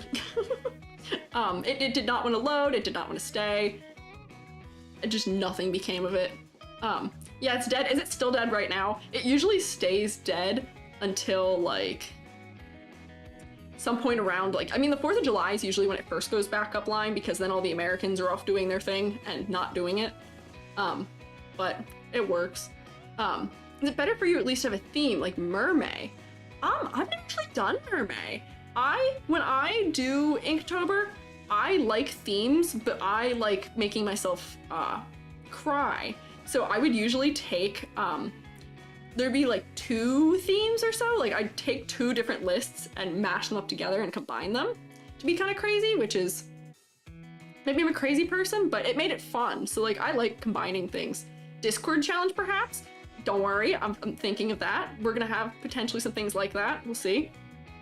Squiiji 64 on the Nintendo 3DS. Am I lagging? Is that why you're saying that? Why are we saying Squiiji 64 on the DS? Was that about something I said? I don't know. I am lagging though, I'm so sorry. This is a stress test as much as it is an everything else test. And you know, it's not bad. My model does tax my system a little bit. I will be getting that CPU upgrade. Not bad, but what can you do? Ignore timings miss? Sorry. That's on me. That's on me. I didn't see you soon enough. That's on me. Good thing you saved your refs. See, you're smarter than I. I didn't save my refs. I have refs saved from last year I didn't get to, which are probably the ones I'm going to start with. But I haven't started yet. I'm too deep in debut prep. Since you're all here, you want to know a secret? You want to know a secret? Come here. Come here close. I'll tell you a secret. So, debut is ready to happen. Debu's ready to happen. If you're in the Discord, you're getting a sneak peek of some things, which I didn't realize. There's a channel that should have been privated that isn't. That's okay. We're not gonna worry about it. We're not gonna worry about it. But it's like not a very well kept secret anyway. I've shown most of my new design already. But new model. I have whole streaming setup that is much more intricate and interesting than what you see before you right now. Much more on brand for what I am as a teacher, all of it. And I have some animated alerts and like emotes and all kinds of stuff when we get there. And I have a ton of redeems too. We gotta unlock that affiliate thing on Twitch. YouTube, sadly, I can't offer you that right now because YouTube doesn't let me. There's no way to do it on YouTube. So if you come over to Twitch at that point, then you can take part in some of that fun, but right now there's not a ton of it yet. Get affiliate easy? Here's to hoping. I'm not gonna count my blessings yet. We'll see what happens, but I do appreciate how many of you are here today. It's making me very optimistic about all of this. I was a little pessimistic this morning, a little down on myself. I was like, oh, is this actually gonna work? I don't know. We'll find out. And I will say, I am learning the streamer thing still. We're gonna get to the thanking all the followers later, because I think I gained like 100 followers since I started. That's a lot. I will read all of your names. I will get there. But once I start having the thing where it shows up on screen and does that, it'll be a lot easier. So we'll see about that. But it's fun. I'm having a good time. I was like worried to see if I would like streaming or not, but you know, I get it. I know why people like this. I know why they do it. It makes sense. It's fun. And it's nice getting to talk to all of you because I feel like I interact with some people via comments or like a little bit on Twitter from time to time, but you know, there's a lot of familiar names here that I've seen in comments or just on Twitter or other places. Cokes, I see you around a lot. There's a lot of people who I'm familiar with who I've seen around before, and it's like, wow, I can interact with you now. It's nice. So yeah, welcome to everybody. I guess this is a hello, welcome, thank you everyone all around. Why do I sound like I'm ending stream? I'm not ending stream, don't worry. You'll be known as a pun maker? Yeah, you've left an impact. You have left an impact, the streamer. I got you into VTubing, Gibbs Tentacles. I'm so happy. I'm so glad I could. One more design to go. One more design or however many we're willing to try. One more minimum, bare minimum, one more. I do want to do Cory Bites because you're right, you have been around for a minute. I recognize you and you're in here. Of course I recognize you. You interact with me on Twitter more than almost anyone. I see you, don't worry.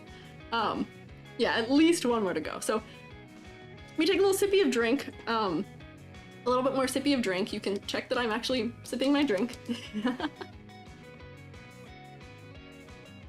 You're gonna try and scream.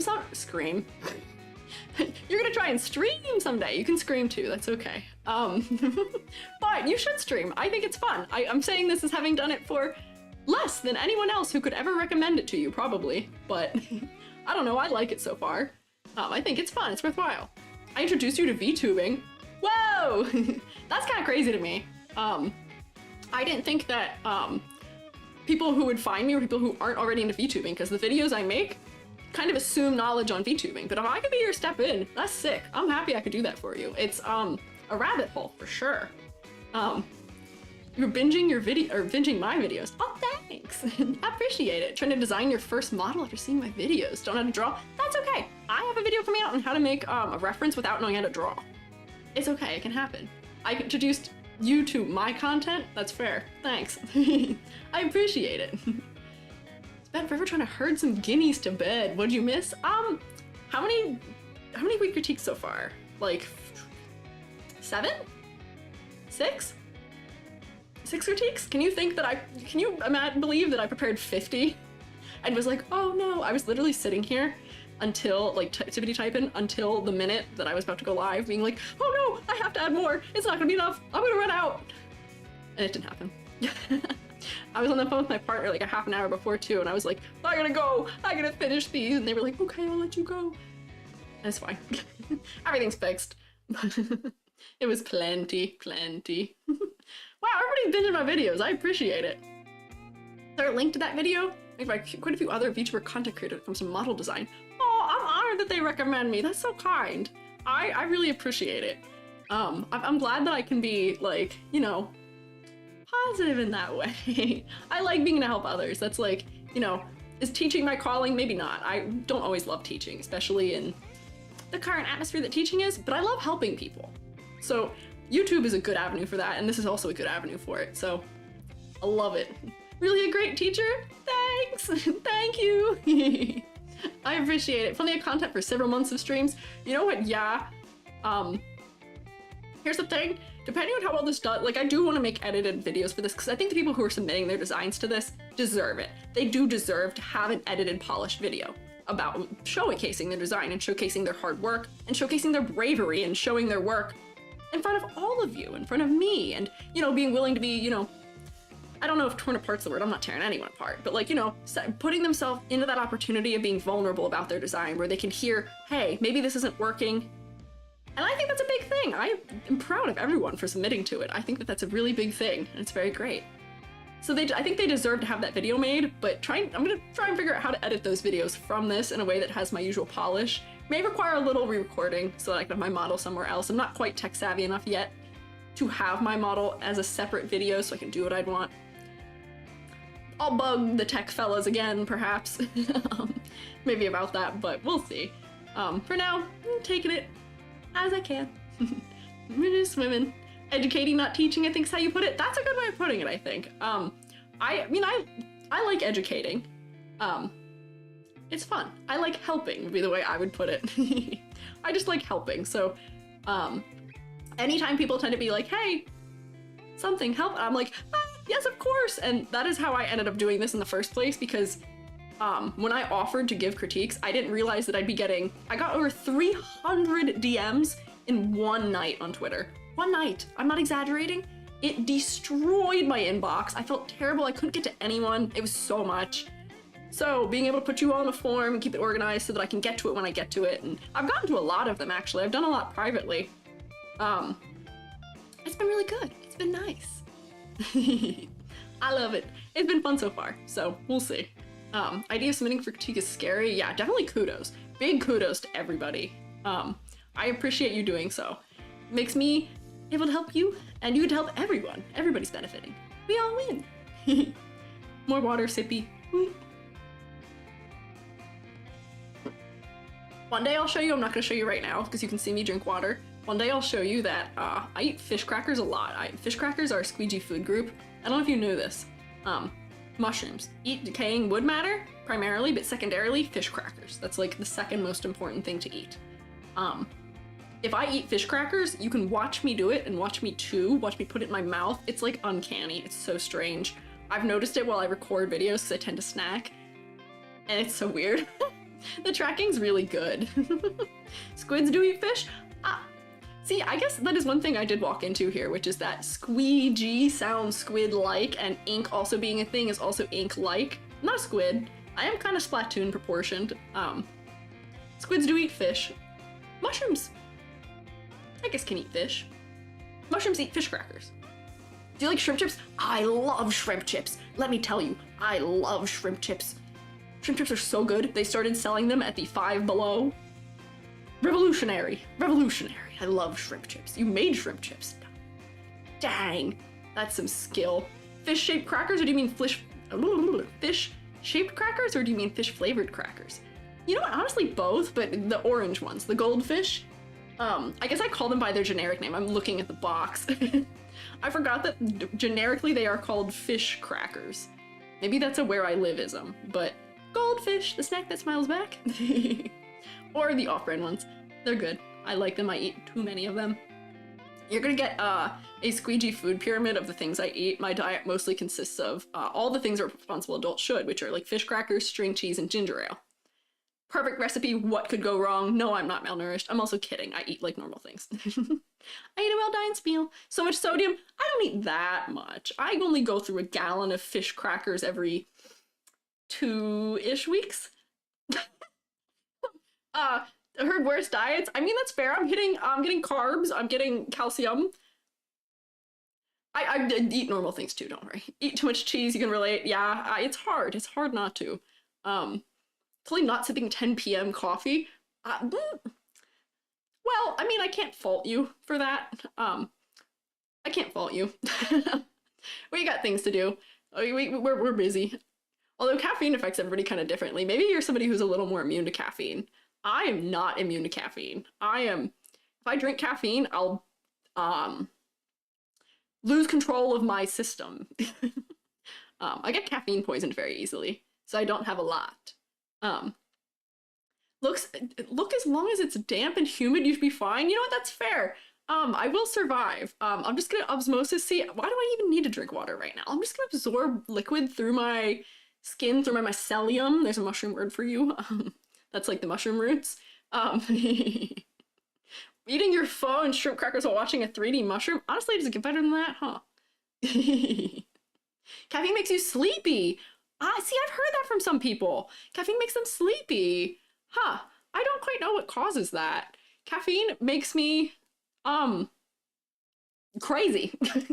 Jittery. I drink decaf, and it does the effect to me that I think regular coffee does to other people, because decaf does still have some caffeine. Could be ADHD. You know, I have heard that. I have a family member who has ADHD and says that. So, could be. I don't know. Fish has omega-3, right? Healthy? Yes, absolutely. Omega-3s. Yeah. Okay. Stop yapping. I'm gonna get back to business here. Thank you for pausing with me, though. All right. Let's see. Back to my drawing zone. Hello. Okay. All right. Who was next? There were some people I still had open that I didn't get to. Oh wait, no, I still have the other thumbnail person. Gween T. Kitsune. Gween. It's a pleasure to meet you, Miss Gween. Got 2 Gweens back to back here. The red one, yes, the red one. Very eloquently called. So we got another little paragraph-ish situation, so let's zoom in so I can read. Gween T. Gween is a fox spirit that has the power of luck. She absorbs bad luck to give everyone else around her good luck, okay? She was once an evil spirit that would trick those in desperation into signing contracts with her for their deepest desires, but in some way those desires would hurt them if her wants were not being met. Okay, so it's kind of like a genie turning those things on you kind of thing, I see. Gween loves games and would regularly challenge mortals into gambling away their possessions for a contract with no strings attached. However, she would regularly use her powers to cheat. Okay. Gween was very prideful of how well she played these games. Naturally, a man took interest in her one day and challenged her to a game of dice. Using her own pride against her, he managed to win against her every game and won back all of the possessions she took from everyone. She built up such a debt that she could not possibly pay off the man, so he gave her a job working in his family's tea shop. This is where she earned the name Gween, as her old name had built up such a sour taste in customers' mouths. This is a whole story. Honestly, I love this. I love that I've gotten, like, the whole, like, lore situation here for this character. And I will say, as far as ref sheets go, do this. Do this. You see how this is, like, the panel detailing on here? Do this. Your artists will love you if you put this on your reference sheet, so we can just take that and slap it on. Do this with patterns. Mwah. Mwah. Good ref sheet. So, on to the actual design. So this is a pretty much a black, white, one color, and it's got a little bit of gold too. But because of where the red's placed, I think it's pretty interesting still. I think it could use maybe a little bit of like another color. I'm feeling like a little bit of green might be good. But yeah, she's got an interesting backstory. I can see like, you know, historical reference. I can see that she's somewhere between, like, her outfit is very split between being kind of traditional and reserved versus a little maybe more modern with the ruffles. I like asymmetry that's good for the silhouette. I'm not getting her like luck power, maybe. Maybe this has some meaning that I don't know because I'm not very well versed on symbolism perhaps of this sort. But red being a lucky color, I think, you know, I believe red, if I'm not mistaken, red is a color that is considered lucky. I believe, is it Chinese? Sort of like symbolisms? Maybe right? Yes, okay. So I mean, that makes sense in that context. I think context is important for that. So red making sense for luck, I see that. Looks like the symbol for luck. Okay, you know, so this is why I have all of you to poll here, because I probably would have been doing some Googling about it had I not been doing this live a lot more. Yeah, red is lucky for Chinese, I see. So within the context, I guess this is doing luck very well, which is good. So that's good. Also, good night if you're going to bed. I see there's probably some time zone people who are getting pretty late now. If you gotta go, that's okay. It'll still be here. There will be a VOD. The VOD will be on Twitch for I believe 7 days, and it'll just be forever on YouTube. Love YouTube. Thank you, YouTube. So, you know, red luck, we're getting it. Colors make sense for that. Colors are working. I kind of want the eyes to be a different color though. Am I crazy? I kind of wish the eyes were maybe green. Green tea? But also because right now the eyes are very similar to the rest of the face in colors. It's all very warm hues that are coming together here. So I'm wondering, color, give me a color layer. Whee, color layer. I need like a color layer counter for these streams. Oh, and look at that. Look how when we zoom out and look back at this, they pull you in. They draw you in. I'm gonna look right in these eyes.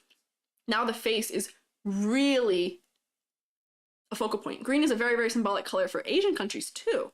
I mean, I hope that it is symbolic in a positive way for this one, where it's not going to be symbolizing something that's not, you know, helpful towards that. But I do think we need some green somewhere. And then instead, since the eyes were gold, we could maybe, because I like the gold being on the face, we could maybe brighten up these face shapes too, where maybe these face shapes are then gold and the, like the, what is that, eyeshadow? This might be a little tacky, actually. Let me see.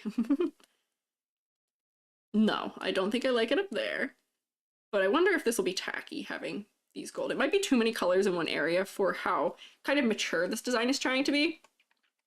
Might be a little bright too.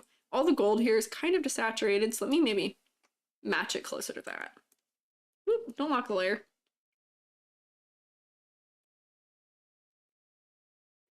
There we go. So now, yeah, from a distance, the face is drawing us in more. Honestly, the way they were was fine. But, you know, we're just playing around with things. I do think that the green eyes is good. Would be a good touch. Let me see what thoughts you guys are having here. It's a completely different color than the rest of the design. Yeah, I am also a big fan of that, because when we're doing color hierarchy, we've got percentages here happening of whatever, but when you start getting like 4th or 5th colors, you can get like a, what is it, like 60, I think it's 60, 30, like 9, 1 or something is the way they proportion it out, where like there's a 1% color, and if you're sticking that 1% color right in the eyes, that face is gonna, bam, really draw us in so crazy. True, on ears around the tail. Oh, for like bells or something? That could be cute to add in. I don't know if bells are necessary, because right now it seems like the motifs for this are kind of this like flamey shape happening, which is happening, the pigtail is happening up there, which is kind of mimicking some of like, you know, the roughness of like the branch that's happening in the pattern, which seems important. I don't know if it's necessary, but it could be an interesting thing to add. I do really enjoy the shape language of this. So we'll do silhouette. This is where I would say we're going to ignore the tail for silhouette, because the tail is so white against everything that's not. I don't think it'd be fair to use that against you for silhouette. But let me figure out how to do a silhouette here real quick. I'm just gonna really quickly try and do this, but the silhouette is asymmetrical because we've got this hair coming out here, and we have different shapes for the skirt on both sides from the asymmetry. So I think this is gonna be a really nice, distinct silhouette probably. The hair is blocking a lot of things, but the hair is really like spunky too. So it might not be the end of the world. And there is also, because the hair is so distinctly different than everything else, a very perceptual silhouette happening from the body too. Although honestly, that hair, might be fine. That hair might be totally fine. Let's see. That's why we try. I made that leg kind of funny, but that'll be okay. I'm trying to do this kind of quickly. Sonic's a great example of contrasting color eyes. Amy as well. Sonic has a lot of really good character design, I will say. I don't know if Billy is still here, but Billy is a really big fan of Sonic. See if Sonic summons Billy back. But yeah, Sonic does a really good job with color layout and also shape contrast and shape design because they're so pared down. I guess I should be sticking these on here too because they're little things that kind of break the shape. Boink, and then we'll fill this in. So if I closed everything, yeah. So I think that this is actually a pretty distinct silhouette as is. Like, these hair tufts are really noticeable. There's really big hair swoosh, big ears. Still, I mean, we are doing a little Christmas tree again. Maybe I'll have to add that to my terminology. We got another Christmas tree-esque thing happening, but not as much. I almost wish, this might be crazy of me, I almost wish that these braids tucked in a little bit more in like this area, because then we could get some of that like stuff from the shoulder more to break up the shape. But I mean, honestly, pretty decent silhouette here. Let me hit it with a ladder and see how we're doing ladder wise. I'm actually not gonna use red, so I won't be able to see it. There we go. Oh, I can't see that green either. Give me blue. There we go. Bonk bonk. Let's see. So ears are the top, bangs and the eyes, we've got the shoulders, which I could probably put that a little higher. I am eyeballing this. There is a very strong diagonal there. This also has a strong diagonal from that hairpiece. Got a horizontal here, got a horizontal here, got a horizontal like here-ish somewhere. Got a diagonal here, got a line here.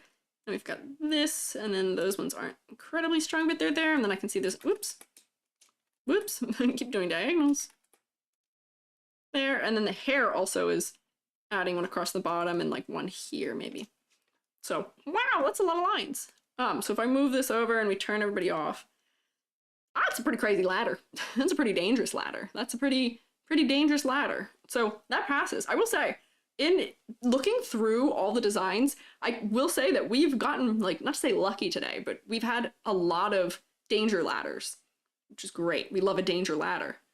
But there are a lot that aren't, which is why I keep doing it. We're really cementing in place. We want the danger ladder. Want the danger ladder? Remember, danger ladder. Break ankles, as you're saying. Yes, break ankles on your ladder. When I say break a leg in your design, this is what I'm meaning. But it's a good thing to keep in mind. I think that one of the things that is working the best for this model, as it is the exaggeration. I'm seeing people talking about liking the ears. The ears are really nice and big and exaggerated. The hair is really big and nice and exaggerated. The shapes are exaggerated. They're really sharp and pointy. We can kind of tell that maybe she's a little devious because of her, her gambling thing where she's like tricking people into doing stuff, because she's very sharp in the way that she's drawn. Like, this art style, while being very anime, isn't afraid to be sharp, isn't afraid to be real sharp. Pretty good. Someone an OSHA rep with these, don't let the OSHA reps in here. They're not gonna like it. But I think it's good. What categories have I not covered yet? I'm kind of going in whatever order I want now at this point, because it is just easier to talk about things as I come to them. Focal points, we kind of did that with the eyes. Concept and motifs, we've been kind of discussing along the way. Complex versus clarity. I think that's the remainder one here. Complex versus, or contrast versus, yes, complexity versus clarity. There we go. Correct words. So complexity, I will say the patterns make it kind of complex. But those are all things that if we were to plushify her, we would probably just negate totally. We wouldn't do them. This design is not hinging upon having this on it to some degree. This would probably be filled in gold instead of being lace. Although that symbol, it would probably just be refined to being just that symbol if it looks like a symbol for luck. It could probably be refined to just that and kept. Rose can be simplified. Hair would work great on a plushie. Ears, great on a plushie. The face would work well. Outfit's a little complicated for a plushie, but I think it would still work. I think it's in a good area here. It might be leaning a little into over with the patterns and it being split, but honestly, it's pretty good. The area of most detail is right here though, around like the waist and like down into this pattern. It's not the face, which could be a little distracting, but if we're thinking VTuber, we're just gonna be like here for most part. Maybe even higher. That rose might even be cut off, which, yeah. So I mean, I think it's working. I think I'm ready to give this a score. Do we have any more thoughts about it? Does a danger ladder make a design more interesting? Yes, it does. Yes, it does. Having a really stable design would make it kind of like stagnant almost and boring if I would use those words. Can't wait to hit people with the hair from the plush. Yeah, see, those are things we gotta think about. We gotta think about the gimmicks. What is the gimmick of the plush? Gimmick of the plush is we can club people with those pigtails. Like, I feel that's kind of funny, but I think that would work very well in a plush form where we could leave those hair really big and exaggerated and huge. And just on that alone, we would probably be able to tell who this is. It would be identifiable. Because I can't think of any other VTubers, like off the top of my mind at least, that have hair like this. And the tail too. The tail, honestly, to me, because it's so big, kind of fades into like a background element almost. But I like the exaggeration of it. The exaggeration is good. We're leaning hard into things here. Which I think is good. Tail great for making the plush sit. Exactly. There you go. Which, you know, that's not normally a consideration we make if it's passes the plushie test, but maybe a little bit of bonus points for that. But I think I'm gonna give a rating now. Let's give a rating. Clear that. Okay, so palette was mostly good. We changed your eye color just for the sake of it, but the palette was fine other than changing the eye color for focus point purposes. So I'm still gonna give you full points for palette. Silhouette I thought was good.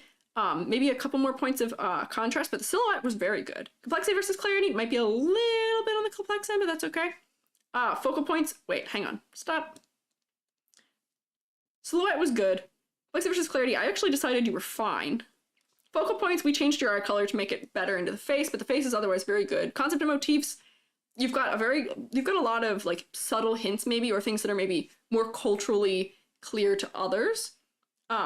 Where context is important, where, you know, if you are familiar with those things, apparently it's really right there, which is what I have you all here to do, is to let me know that. I'm not super well versed in, I guess, Chinese symbolism for this case.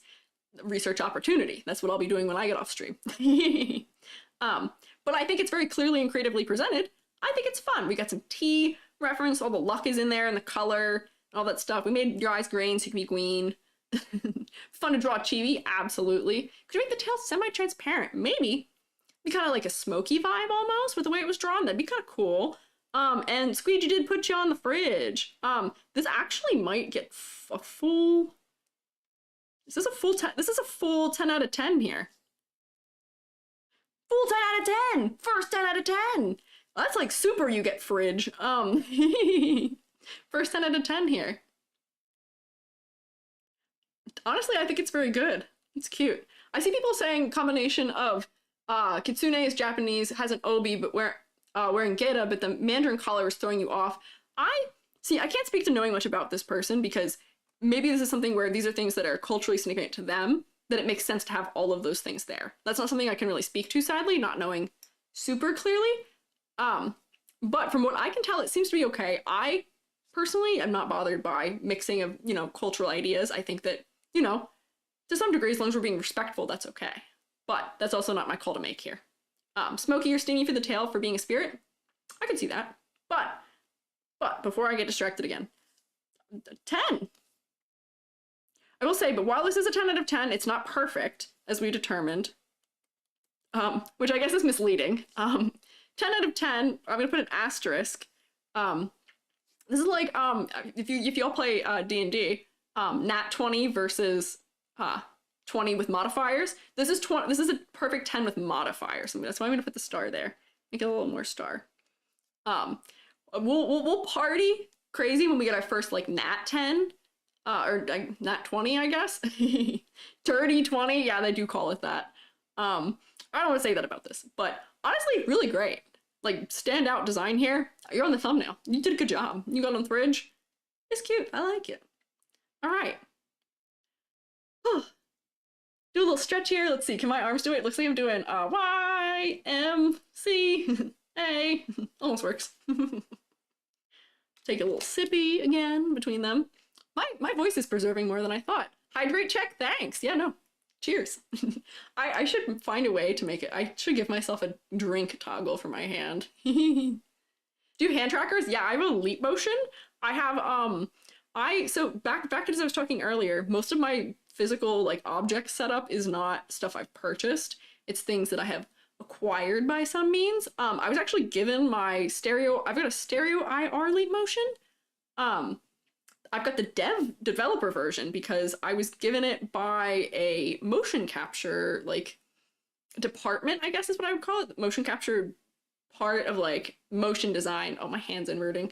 I was given it because they didn't need it. They got a newer thing that was better. And they were like, hey, you do the 3D things. Do you want this? And I said, yes. So my tip, if you were trying to get into VTubing, make it known to people that you are a person who does tech things. You don't have to tell them you're a VTuber, but make it known that you do tech things where it's like, oh, you know, I'd be so cool if I had XYZ thing or say something or like whatever. And if people know you have that reputation, they'll be like, hey, Squiiji, we're getting rid of this thing in the department at work. Do you want it? And then you say yes. And I know that is a very specific lucky circumstance, probably for that. But for other things like, you know, if you need a mouse or a, you know, whatever miscellaneous like speakers, monitors, other things, that's the technique. That is the technique. Hydration and posture check. You know, surprisingly, because I'm in like teacher mode right now. Usually I have really bad posture when I sit at my desk. I'm a little bit shrimp.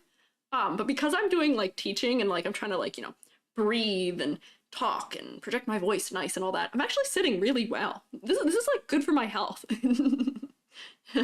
So it's very interesting. Always been interested in 3D VTubing, but no one explains how they do it.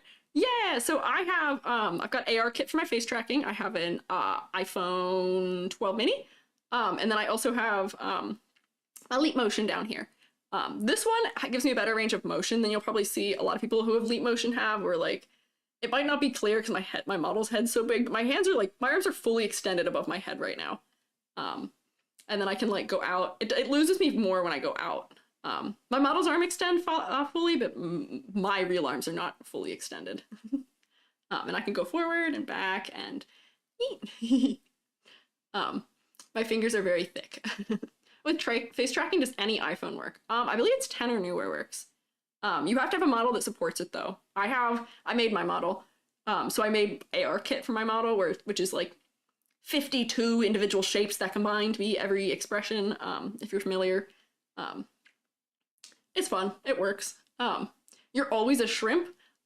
Hey, posture check you. Posture check all of you. Sit up straight. Pay attention. We're in class right now. Don't fall asleep in class, or actually do fall asleep in class. That's actually fine. I don't care. If you need rest, do that. Do go get rest. If it is getting late for you, I do understand that. Yeah. No, don't yeah. Posture fix. I'll allow sleeping, but no posture bad. First time my VTuber ate my homework. I haven't signed homework yet. Will I sign homework? Maybe. Maybe I'll sign homework. I'm too lazy to iPhone track, so I use webcam. Honestly, that's fine. That works too. You can use a webcam. I use Finion as my software. Are you making? Oh my gosh, you're so right. You were making a joke about your username. You can be a shrimp. You're allowed to be a silly shrimp if you want. Oh wait, your model is in here somewhere. You can be a shrimp. Only you, just you alone, can be a shrimp. Don't mushrooms only grow to their environment? So maybe we're all short. I'm pretty short. Somebody somehow I discovered a while ago that there is a page for me on the YouTuber wiki, or VTuber wiki, which is crazy to me. I was really honored. But they had a height for me. I've never talked about how tall I am, much less how tall my model is. And I guess they did some like some calculation, and they got within 3 inches of how tall my model is. So whoever that is, you're crazy out there. Some of you are crazy. Used VC Face. That's actually where I started. I used VC Face originally. I use Vignon now because if we go back to here, just chatting, I have pendulum physics in my eyeballs. I've got that cute thing where the live 2D VTubers can like blink and have their eyes like jiggle. Bouncy.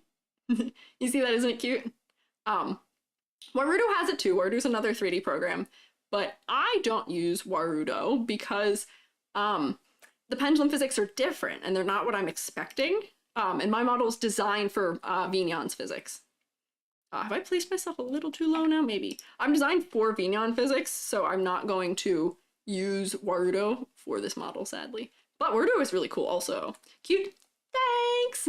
Yeah, pixel measurements are insane. They are! I was so impressed. Like, I feel like I should have maybe been like a little bit like creeped out maybe, but no, I was just impressed. It's crazy. I'm one of the first results on YouTube for getting into being a VTuber. Am I really? I mean, I'm honored. I will say there's probably a little bit of like search engine thing happening where because you like VTubing and you like me, that might be making that the case a little bit, but I don't know. Like learn more about how 3D VTubers work. Maybe I can do like a full, like more full stream on that, because before I was a VTuber or even like a YouTube VTuber or any of that, I was a 3D modeler. That's where my start here is. I was talking to Yomi earlier, Yomi Quinley, about how I got my start in VTubing, making models for other people. And then eventually I was like, why don't I do this? Why am I not doing this? I could just be a VTuber. I could make myself a model. So, you know, what can you do? But, you know, maybe I can get into 3D. So I have some pals who are 3D modelers also. And I think it might be interesting to do like one of us does 3D, the other person games, or like we're both doing 3D at the same time and giving each other a hard time about it, kind of thing. Could be fun. I like collaborating. Blender scares you? Blender scares me too, and I've been using it for 6 years? Wait. 6 years. I've been using Blender for 6 years and it still scares me. Are we having some origin story? Azor, do you want to be part of the origin story here? Do you want Azor is another good 3D modeler who you should look into. Zingy was here earlier. Zingy and Zenidora are a couple of my 3D modeler pals. They're also all very cracked, and they also, some of them, Zenny and Zingy both stream, Zenny and Zingy. So if you're interested in that, you could also check them out. God, I wish I knew how shoutouts work on Twitch. Blender loves to crash. My version of Blender doesn't actually ever crash, really. Very, very low chance it crashes. The name's Rhyme, I know, I'm just realizing this. Well, her name's Zenidora, but Zenny and Zingy. Crazy. My Blender doesn't really crash, but you know what does crash? After Effects. Nothing crashes my computer quite like After Effects, and you might see the fruits of my labor in After Effects after I do my debut. Ooh, After Effects! Love-hate relationship. Your 3D story is just a big struggle. I've resummoned Billy of talking about After Effects. Sonic didn't get you, but After Effects did. Blender, for as scary as Blender was to me, After Effects is honestly, like, worse half the time. I like that I can just enter code and not do nodes, but like, oh man, does it make my computer chug like nothing else. And I actually can't allot it enough RAM for it to be, like, useful. Good old Adobe. Somehow I've gotten a good old Adobe in both chats. It's the sentiment. Oh, Adobe. So, what can you do? Blender does change. I will say, Blender does change a bit over time, but you just gotta pick one and go with it and not upgrade it. Entire class in college had nightmares working in Blender. Honestly, I'm excited for you that you got to work in Blender in college. A lot of colleges do Maya, which is why I didn't get to teach any 3D at the, like, I don't get to at the university that I taught at, is because I don't like Maya. Maya sucks. I hate Maya. I'm so proud of you that I'm so excited for you that you get to use Blender in class. That's much better. Yeah, After Effects makes your computer sound like a hotel AC. It does. It does. It's the only thing that kicks my fans on. Nothing else I do. Even this. No fans. My fans are off. God forbid I open After Effects. What can you do? Maya's awful? Yeah, no. Some high schools do it for design class. I'm so glad times have changed. That's so good. I'm so glad. I love gaming laptops. Oh, wait, well, my 7-year-old Surface Pro can run Blender, just not with any crazy things going on. Modeling, it can model, it can't render. So I will say maybe that's the difference. Wow, I'm glad everybody's on the same page here about Maya. Maya is not a fan favorite, and it seems like the Maya fans are really, really diehard about it. I love encountering them on Twitter. As I love encountering anyone on Twitter. The Twitter is interesting, is how I'll put it. But what can you do? So does VTube Studio, but it's okay, anything for VTube Studio. That's fair. I will say, I hear people talk about like whether 3D or 2D is more intensive, and I think it really depends on what you're doing. Where this model that I have right now, I can run this model on my 7-year-old laptop. Is it great? No. But it runs. God forbid I open any VTube Studio model that has a art that is more than like maybe 4K. No, but I think both are hard. It just depends on what you're doing with it. I also benefit from being a modeler, so I've super optimized myself. And not everyone has maybe that benefit with what they're working with, but what can you do? Never use Maya, can't say. I don't know. Maya was PMSing. Honestly, yeah. Yeah. What can you do? Back in 2005, I'm gonna tell you, I used Maya in 2017, and it was still not great. I did just, no, Blender. But, do you wanna draw your shroomate while listening? Yay! Draw shroommates! Join me!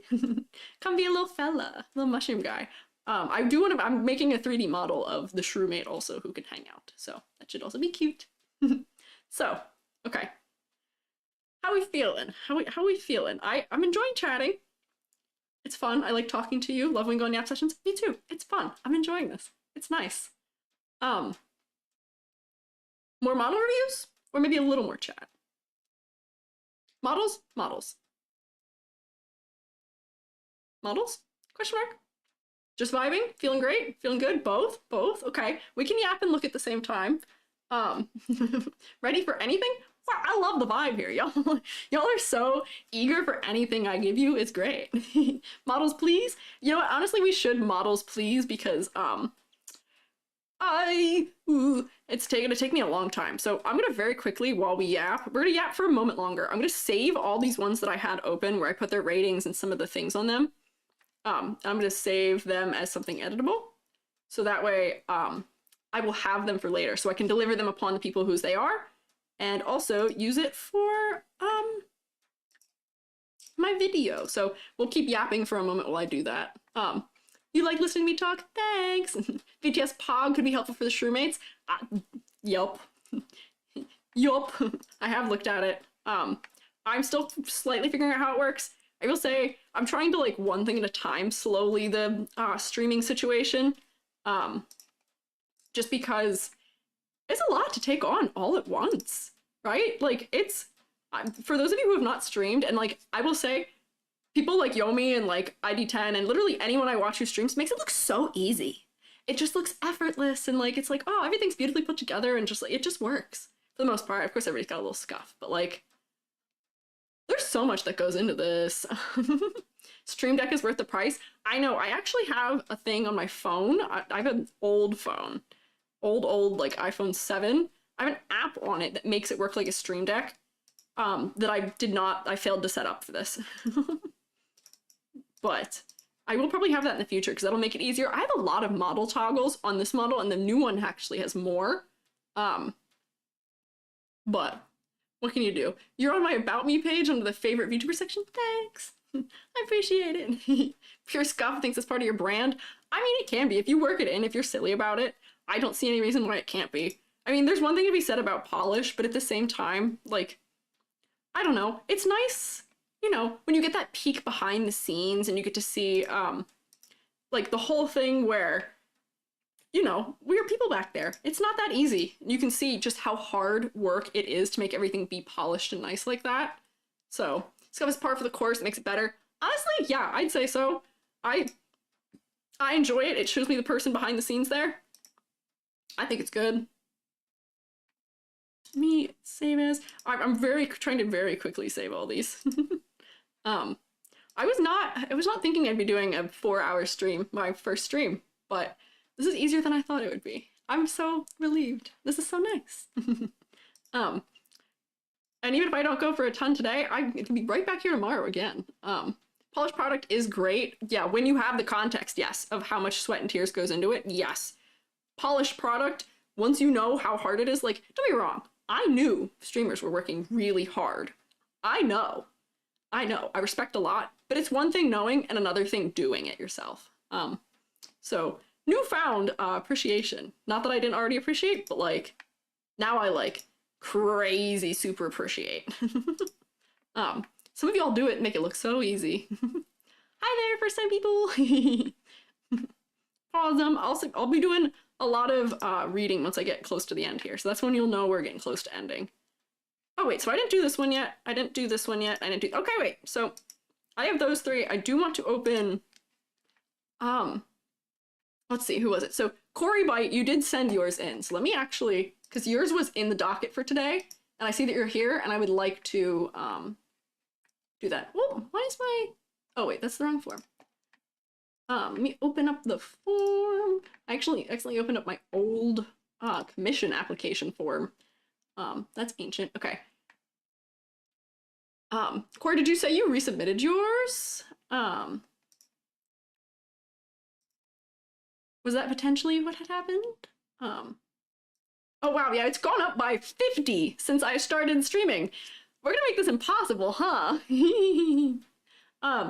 So the only person people I'm taking right now are not any like immediate today submissions. I'm taking people who already had a submission that were going to go today and are updated. I'll get to them, everyone else in the future. I just feel like I want to make sure I get, you know, they were in there first. Some of these people have been waiting since like October. Let's see, okay. No, Fuji, I see Fuji. Nia, Hanto May, Gibbsy, okay, I know you. I see you out there. Gaia, Kiki, wow, there's a lot of you. Let me be searching for a second here. Mookie, Yumi, lots of I-ending names. Gibbsy again. Vizun, Kai, Ghosty, Shell. Oh, you haven't resubmitted? Oh, okay. That's okay. That's fine. Resubmit when you want to. I'll do yours later then, because I feel like it'd be more helpful if you are... Oh, you don't have to call it... What I'm gonna do somebody else in the meantime. If it's more helpful to give you a critique on the old one now, I can do that if you prefer that, but otherwise, I might do another one in the meantime. I've lost my mouse. Help. My music paused. Help. So glad you got to catch the stream. I'm so glad you did too. I'm happy that there's so many people here. I'm happy that everyone's here. It's cool. Resubmitted to make the background transparent, make it easy for you. Oh, thanks. I appreciate it. That's rather kind. Okay, wait. So let's boink back in the corner. All right. So we're gonna keep schmoovin'. We're gonna keep schmoovin'. As we should. We all don't mind waiting for future streams and videos. I appreciate, oh wait, anime. I'll do you also, because you're also here. I know you said you don't know what you submitted, so I'll show you what you submitted. Because I have you, you're one of the ones that's labeled. But okay, so we'll do BLT first, but I do want to do yours while you're here. Do the old one, feel like an old design needed some work, couldn't figure out what it needed. So your thoughts are? Bet, notice. So we'll do this one, and then I'm gonna do the two of you. Fuji, are you, let me see if you're in my folder. I think there's 50 people who I was prepared for today. And if I didn't have yours in the thing, even if you were submitted a long time ago, I sadly won't be putting it up right now just because I can't have all the proper credits and like all the details. Ooh, let's see. Although I guess this might be a little complicated by the fact that your names on here might not be the same. Oh, no, I don't. So you're not in my current one of this 50 batch. Oh, you just submitted, okay. We'll get there. Okay, so, BLT. BLT. I'd like to add some sort of motif around potions or mushrooms. Feel like I'm far too married to have my model right now to think of anything to add or change. Laura said I'm a fox who stumbled across an alchemist's experimental potions, ended up turning partially human with the side effect of my blood turning teal or turquoise. Ooh! Ooh! Teal blood! So let's dig in here. So this is a very, very complimentary palette. Got red, let me get my pen going again. Red and green, which does work well. This model almost feels like really high contrast, where these dark tones are really dark compared to how like pale the complexion of the face is. Where sometimes over contrasting can be a thing. I'm not super worried about it here, but I think that's like a personal taste thing. But what it is doing, that contrast that we have happening with color contrast and with how bold that is, really draws us into the face. You got that eye color thing going. Mwah. Good. I think it's a good move. A lot of good detail in the face here too when we zoom in. VTubers really like to focus on like upper half, as they should. You've got nose ring, got lip piercings, got some offset braids that are asymmetrical things in ears. Good. I like that. I like that you've leaned hard also into the fox thing, where, you know, a lot of VTubers, there's always the debate. Are cat girls furries? I'd argue a little bit. But I don't think they lean hard enough into it to claim that term. At the same time, I think that more should. I feel like that's a good area where we can kind of stand apart, where you can lean further into it and it strengthens your lore or whatever it is. And in this case, it's great for the lore. The lore is that you have partially transformed into a human, and here we are, partially human. And I think that that adds a lot of interest. You've broken up the colors really nicely with the green in the center. I will say that sadly, the silhouette is probably gonna be the lowest category here, because this poncho shape is really gonna obstruct everything. But at the same time, I'm not that bothered by it. Like, I like it. Good. It's like a good overall shape language. You got called out as almost furry. Being furry is not bad. Is that a call out? I don't think it is. You'd be surprised these days. I teach at a college that's not very far away from a big furry convention, so I've had students come to class the day of with fursuits and all. I'm very used to it. It's very normal to me at this point. I'm here for it. No one supports the arts like furries do. That's what I'll say. Furries run the tech industry? Yes, they do. They absolutely do. Pay respect. So, onto this design again. I think there's some contrast things happening where like this tail could probably use a little bit more shadow so that it sits back a bit from the legs. Right now it's kind of covering it. I'm not using a very nice color for this. But if I reduce that a bit, just so it's a little bit more in shadow because it's underneath there, I think that would probably be good. We don't need to see the tail to know that you're a fox. We know you're a fox. We can see it. There's furries everywhere. I should know. Are you one? Is that why you're saying that? So, that works. I think the colors are good. I think they might be a little bit strong. I think this red could probably desaturate maybe a tad, but if that's what you're going for, I mean, this might just be personal taste for desaturating it a little bit, but it might be a little strong to look at for a long time. You know how much a fursuit can cost? Yes, I do know how much fursuits cost. My students have told me about it. When they find out that you're somebody who's chill about it, they love to tell you about things, and then you get a student who's like, yeah, I spent $8,000 on this, which I know is VTuber model costs. I know that VTuber models are just like digital fursuits, but digital flesh suits. It's really the same, honestly. But that's so funny. I'm losing viewers for talking about furries. Honestly, if you don't like that I support, bye. But they love to tell me about how much they cost, and they're expensive. Like, I'm talking like cost more than the semester they're paying for. Crazy. I digress. It's giving Fox Robin Hood. Aha! See, I was gonna get there, but yeah, we're gonna just do that early. I was getting Robin Hood because Robin Hood's a fox and that red-green is very iconic together. And something about, the eye shape maybe feels maybe a little bit like, I don't know if devious is the word I want, but maybe like sly as foxes are known to be, and that's like a Robin Hood kind of thing. But, so I think that that's good. That's working in the right direction. What have we talked about? We did color palettes, a little silhouette. I don't even think it's worth for me to pop a silhouette over this, because unfortunately the silhouette is going to come down to, whoops, that's on a multiply layer still. silhouette's gonna come down to being like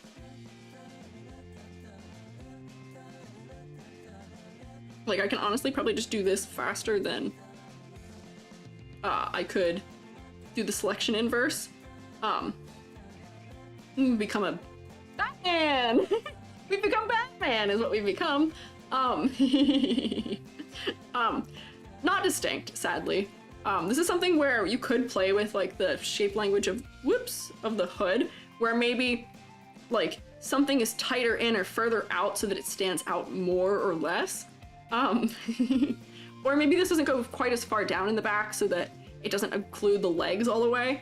But I mean, honestly, I'm not that bothered by it. I will deduct points because I think I'm being biased in saying I think it's just cool having a poncho, but silhouette, yeah. Complexity versus clarity. This design has a lot of clarity. This design is very pared down, I will say. It is just a poncho on a fox with one bold pattern on it. It's got a lot of the big detail kinds of things, but it's still distinct enough that it doesn't feel generic. So I think that it's working well. And then we zoom into the face, there's a lot of good detail, but this character design would be very, very approachable to draw. And as a plushie, it would be so cute. That'd be very cute as a plushie, I feel like. It'd be very rolling in with like the stuffed animals. Hi, Torfy! But I feel like it would fit in very well with a stuffed animal as a plushie. Very good. We're gonna do a ladder design here real quick because I think this might also be an interesting look for this character. Whoops, that's a fill bucket. Monk. That's really narrow for this. Increase that. So there's a line here, there's a line like here, there's a line like here. You know, the eyes are probably also aligned. Whoops, I missed. This is a nice diagonal. A little bit of a horizontal. That honestly isn't really... This might be another one, maybe. And then maybe like that. You know, maybe I will put one right here for the white cuts off. If I move that over, danger! This looks like a guillotine. That's a dangerous ladder. If your ladder's a guillotine, that's dangerous. Danger ladder. Something off-putting about an animal body with a human face. Classic chimera kind of deal. This is very close to like a centaur, but fox instead. Foxtar? That sounds kind of weird. Yummy? Yeah. Yeah, guillotine ladder? Good. We love a guillotine-shaped ladder. That's good. That's very dangerous. Oh wait, I should hide the old one. Focal points. I already said we zero in on that face pretty quick because those eyes are just so... The contrast is good with the skin and the hair and the eyes. The eyes are really bold because they're lighter than the other greens. The pupils are really contrasty against it, really draws us in. It draws us in. So I think that's good. Maybe exaggerate some of the hair and the folds and the clothes to break up the silhouette. Yeah, so like what I would do if I were to be changing this silhouette is probably my liquify tool. I would probably like maybe tuck some of this in a little bit here to give it kind of like a sharper shoulder look maybe, or maybe even like if I were to make this one come out further. Let's see if I can do this with liquify without just without just like fully destroying what's happening there. Like if this fold were to stick out more maybe. I'm moving everything. I accidentally drew things on this layer. Let's like move that out. That might be a little sharp for that. And then like, you know, maybe tuck this in more. And then, you know, flay that top edge out more, maybe. And then, you know, maybe spikes are a little bit bigger. And maybe the tail is posed in a way where the tail is in more of like a, like, out pose, where like, let me just steal that color. Where if the tail was coming out like that kind of shape instead, where like,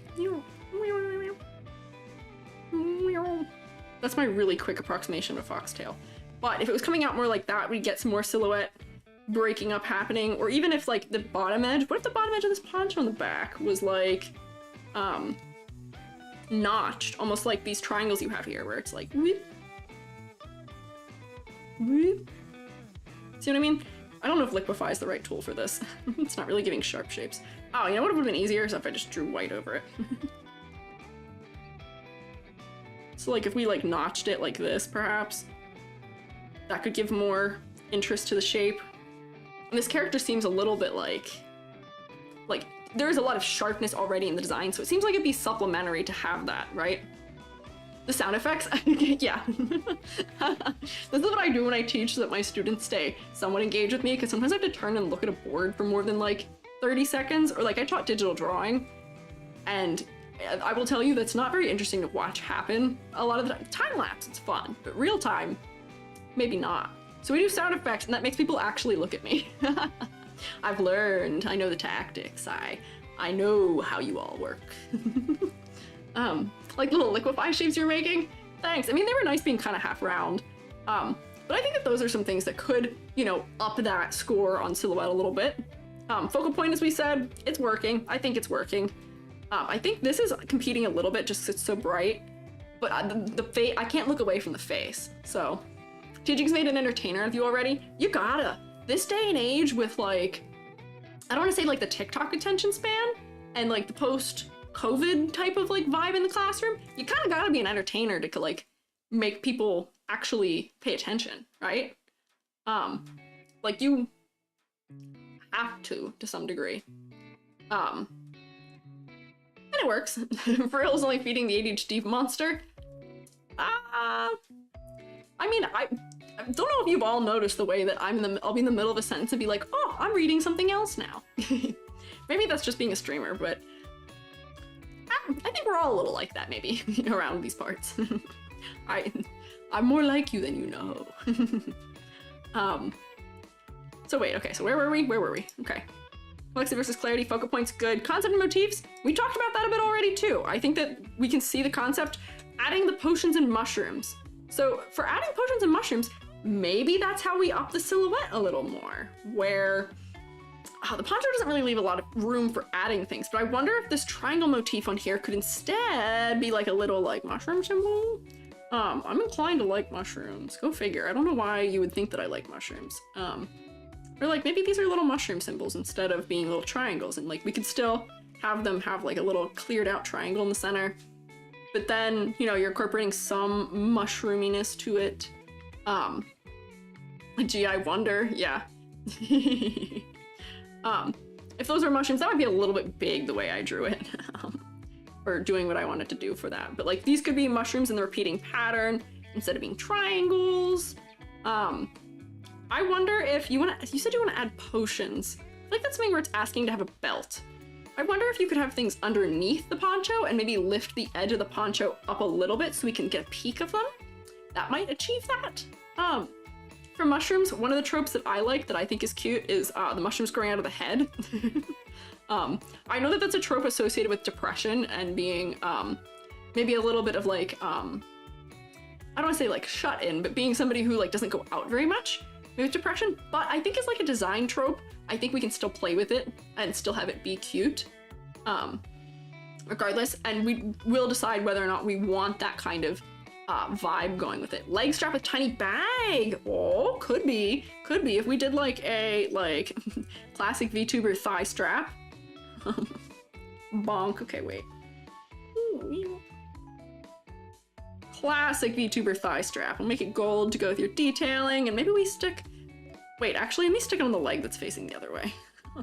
I like it on that leg better because the way you're posed, but like, let me put it on this leg because otherwise I'd have to draw the potion on the inside of the leg, which might be a little weird. It's a little thick.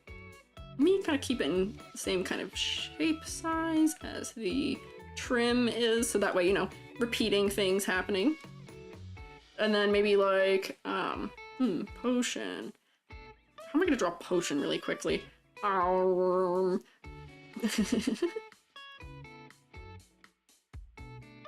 There we go. With an Erlenmeyer flask or something too. Maybe one of these ones, little test tube. There we go. Stick some bubbly stuff in them. Get a little bit of this. Woo! A little bit of maybe the screen. Good, put a cork on it. Let's steal this brown that's down here. Yeah, that about does it. A little bit of potion. Poncho could be shaped like the mushroom top. It could also be shaped like a mushroom top.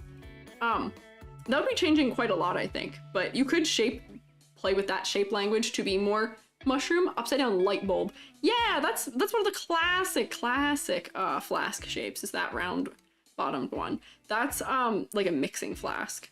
Because you can stir things around in it really well. It'll all kind of stay, all the liquid just like stays in the bottom. Same deal with like an Erlenmeyer flask. Those are the triangle bottom ones. Little mushroom mark on the cheek could be cute. Yeah, I think mushroom decals could fit in. They say they're really attached to the design. So I'm saying that maybe not adding a ton of extra changes, but mushroom shake language could be good. Hiya, Farah! I'm seeing a lot of familiar faces, which is really exciting. I'm really honored that people are showing up. We got a couple mushrooms here. There's actually a couple mushrooms who I think are present right now. Okay, Walter White with the flasks. Ah, no. There's other people who have flasks. Yomi has flasks. So do, I think, a lot of scientist VTubers. Yeah, I think mushroom shake language for the cloak could be interesting. If you shaped it kind of like how mine is, where it's really bell-shaped, that could be good, or like conical. That could be fun. Mushroom-shaped potion bottles, that too. Could be that too. I will say the one disadvantage I'm at here doing this live is that when I not do this not live, I think and stew a lot and come to thoughts. But I'm not really thinking. I mean, I am thinking, but you guys are doing a lot of thinking for me. I'm getting the power of everyone gathering. Yes, I'm gathering it instead. And I'm kind of coming to things at my pace, which I'm a little bit of a slow worker when it comes to things, so I'm doing our best. You stew like mushroom soup? Yeah, I do stew like mushroom soup. Love me a good mushroom soup. The mushroom soup is so good. But this seems, you know, mostly good overall. I'm sure we could find better ways to incorporate the mushroom into the design. I'm wondering also, like, because this is so red, I wonder if, like, this might be weird. I don't know if this would work. This might be silly. Like, you know how, like, Amanita muscaria has, like, these things? It might look like weird stuff in your hair, depending on how you did it. But, like, I wonder if there's a way to, maybe I'm inclined towards mushroom hair, but maybe there's a way to pick a mushroom and incorporate it specifically into your design here. I don't know. Our general plant VTubers welcome the Mushroom Squad? Absolutely. You know, we're in different kingdoms in terms of, like, you know, parts of life. I think that, what are they, the 7 kingdoms? You know, you're welcome to hang. We are the non-animal friends, and we are also the more than a couple cells friends. Mushroom designs, yeah. That's why you're all here, maybe a little bit. So, okay. I think we should give a score. It is approaching 11 p.m. for me, so I may not be able to hold my voice out much longer. It has been 4 hours. I'm genuinely impressed, and since you all seem to be a fan of this, I will come back with more another day too. Maybe that'll be a next week thing, because this week I'm planned, but yes. So.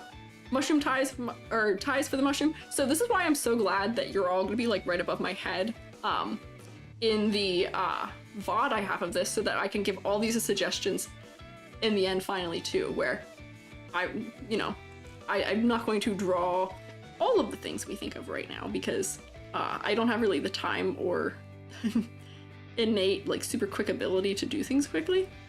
But there, just for you, mushroom. So let's give a rating here, perhaps a rating. You'll be in my stream chat tomorrow. Thanks. I'll see you again, same time, same place. Slightly different thing we're doing. Mostly probably gonna be a lot of yapping while I draw. And there'll be another person yapping here with me. So yeah, wait, we went over everything. Let me turn this back on, clear it. Green. Okay, so palette, I think might be a little strong. Might be a little bit strong in the saturation, but not too bad. I think it's good. Maybe using one other color. Silhouette's not great, sadly. Silhouette could use some tweaking to make it more exploratory, make it clearer. Hello, Squiiji. We all say in unison. Yeah, say hi, hi class. I'm gonna make you all do when I debut. I'm gonna make you all sit through me going, good morning, and then you all say good morning back, and I'm gonna say, that wasn't loud enough. Could you say it a little louder, maybe? gonna lean into the worst parts about suffering through having teachers. Complexity versus clarity. I think there's good clarity. I don't have any clarity issues with this. I think it's great. Okay, focal points. Focal point, I do go right to the face. So I would give that a good focal point. A little bit of competition, but not bad. Concept. You gotta learn to not be married to your concepts. You gotta be okay with throwing it out. As the great people that are Drawfee say, delete your art. I am a hardcore follower of them. Whenever they are doing a video and they say delete your art, I delete my art. I'm gonna give you guys a redeem on Twitch to make me delete my art because I'm totally fine with it. It happens. Sometimes it's for the best. You just do it. Delete your art. Because then you freshen up. You look at things a little different. You try something else that you may have been locked out of doing before because you were too attached to something else. So because of that, you're doing the concept well that you said you wanted to do. However, you want mushrooms and you want like flasks and stuff. Do it. Add it. Does it inherently necessarily maybe connect super to the fact that you're the fox became human? That part is really well done. But if you want more things in your concept, do it. Add to it. Do it. So, Drawfee mentioned? Yeah. Make sure you're taking your time, everyone. Yeah. Drawfee mentioned? Yes. Type it in caps a second time? See, yeah, that is how you'll get away with it. If you all type in caps when I say good morning and you say good morning back, if you type in caps, I won't make you say it twice. That's so cruel. Okay, so points 2, 4, 5, 6, 7, 7.5. Honestly, I feel like this could be a little bit higher, but I'm gonna stick true to the rubric. 7.5 out of 10. Woo, BLT. And I think perhaps I will do one more. And I'm gonna do Anime Studios because you're here, or at least you were very recently. Because I have you prepared here. Wait, no, I don't have the text next to you. I have you, but I don't have the text. You have your name here, which helps. And I remember you saying something about wanting to teach art and stuff. Hang on, I can literally pull it right now. I'm doing this because I had you saved. Oh man, let's see. Can I guess where you are in the numbers? Let's say. Let's go 45 and see. Oh, there's June. We did June. Oh man, Sticks. I know who that is. Thank you. Yeah. Wait, here. Well, you're here. Would you mind saying, while I click through this, what your concept is, if you don't mind off the top of your head? Or I guess maybe what it was in 2023 when you sent me this? Oh, and I will do Corey too. Corey, I also said I would do yours. Before we go. So two more. Oh man, I did not guess in the right range here. In case you're wondering what we're doing, we are in like the 50 to 60 range of the submissions. Oh no, we're getting too far in here. Goopy / slime. Goopy slime, you've got art things happening. Send a transparent one. That's fine. That's fine. Don't worry about it. I'll make it work. Don't worry about it. So goopy slime. I see we got goopy slime face. Very drippy face. That's working. Goopy slime chest. I see that also. A little bit of macabre. We got some sludge coming out of the sleeves. That's a fun execution of that. I see this concept over here. I am drawn to the concept where gloopy sleeves. This is something where like if you were to keep the gloopy sleeves even on your like current one for your whoops, that's not the color I wanted. For your silhouette, that would go crazy. Because why can't I select the right color? Goopy sleeves, because you could have it so that they're just doing like down like in this zone down here, and that would be so iconic, right? Like goopy sleeve. I think that'd go crazy if you kept it on the full version. I know having hands is nice, but as long as it's not obstructing a ton of stuff, I kind of want you to gloopy sleeve it up. She can shapeshift also. Noted. Okay. But I want gloopy sleeves. I like that there's gloop happening up here in the top part. When we do like VTuber focus, it'll be a lot more apparent because it's in the top half of the body. Do you have shoes on? It looks like, maybe these are socks that just go right in the bottom of the foot. And I like the hair shape language that's happening down here in your concept too. I like that. I feel like I want you to, the concept art that you have over here is so compelling. I'm very compelled by it in a way that I wish was happening up here, where because I've been given the hint of the hair being bigger, I want the hair to be bigger. Like, I want the hair to be like that.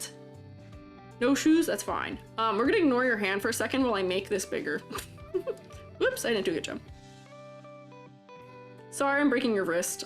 It's for artistic merit, I promise. But like, I like that that gives a bigger shape, because then this shape that's happening up here, if I go into my colors, this shape is mirroring this shape then. See, right? Repetition in the design, love that.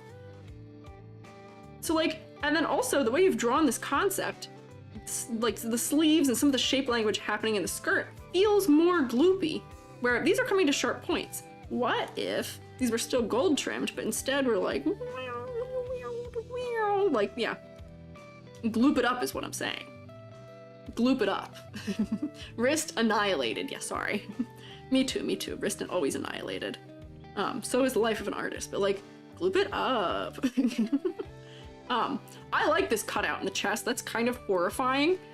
You are full of slime, but I mean, it's good. We love the gloop.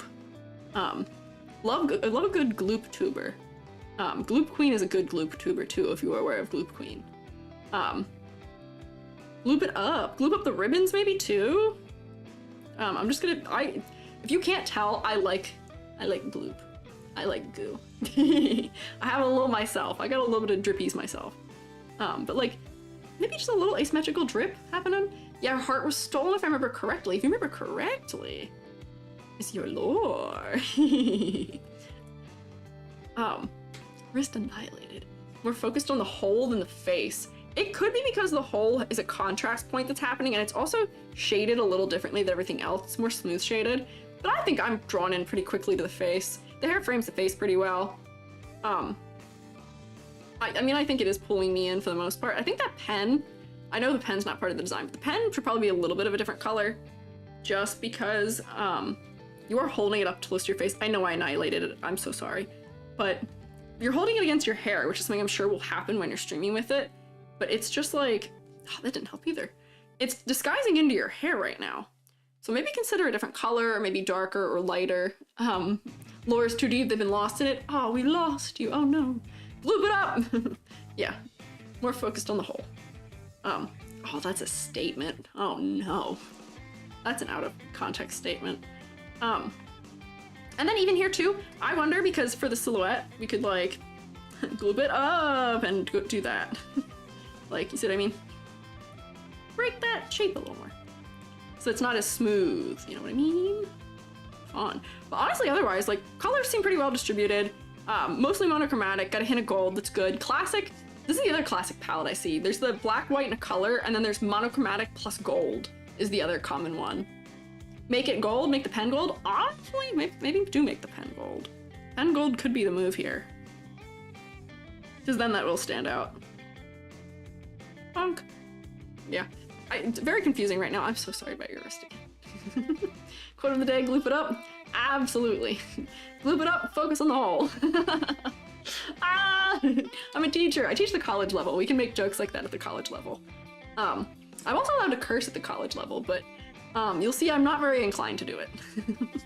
I'll do it for comedic effect, but not right this second. Gold nails. Oh, gold nails could be cool also. But I like the way we're thinking. Gold is kind of good for sticking in some miscellaneous places to draw some focus there. I'm not gonna go for the gold nails because I want the gloop sleeves. I mean, definitely have a version where you don't have gloop sleeves, but like, I really kind of want gloop sleeves because you have it down here and it's so good. Like, this is what I like in character design, is seeing these things, and the skin is dripping and gloopy. It's good, it's good. For silhouette, I think you're probably doing pretty well. I'm gonna stick a layer on you. Okay, bye-bye. I'm gonna trace you because your background's pretty complicated, as best I can. We're gonna ignore your arm because I screwed it up, and I don't think that'd be fair to include. And I'm going to include the little things that I have added to the silhouette for consideration, just to see if they're adding, you know, that extra mile to it. Should use my lasso tool for this realistically, but you can't make me. Not right now, at least. Okay. Put it around there. There we go. Spiky.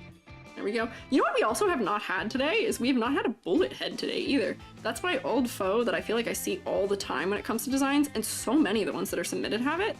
None today. Bonk. Oops, get the shoe. Turn that off. So clear silhouette.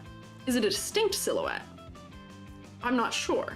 I think with the sleeves, it would be a distinct silhouette. And with like, you know, see how we've added a little like, you know, if we had like bloop.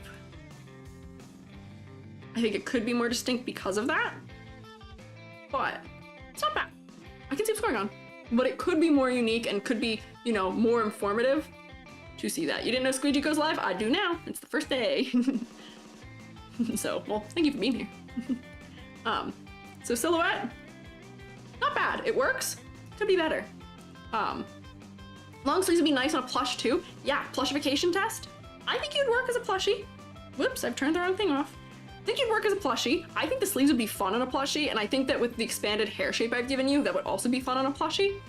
I think you'd work as a plushie. We'd have to negate some things, like I don't think the chains would stay, and those are kind of important for the color that's happening, like in the mid area of you. But, you know, I don't think it's the end of the world. I think that that's kind of okay. Not that bad.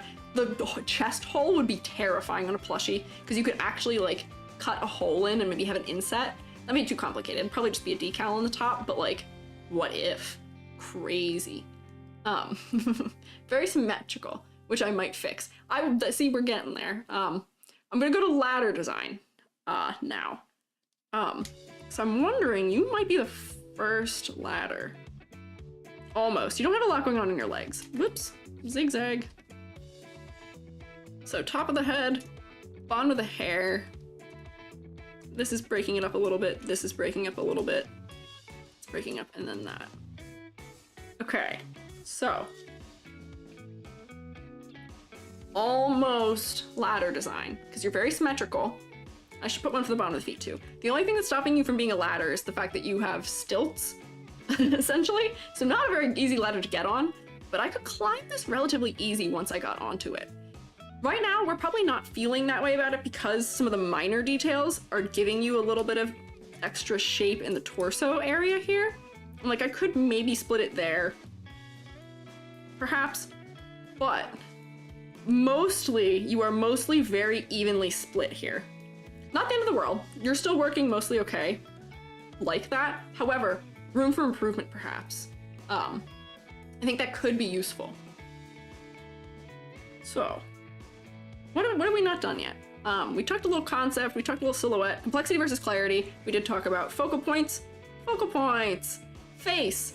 So your face is a focal point because it's so bright in comparison to your darker hair.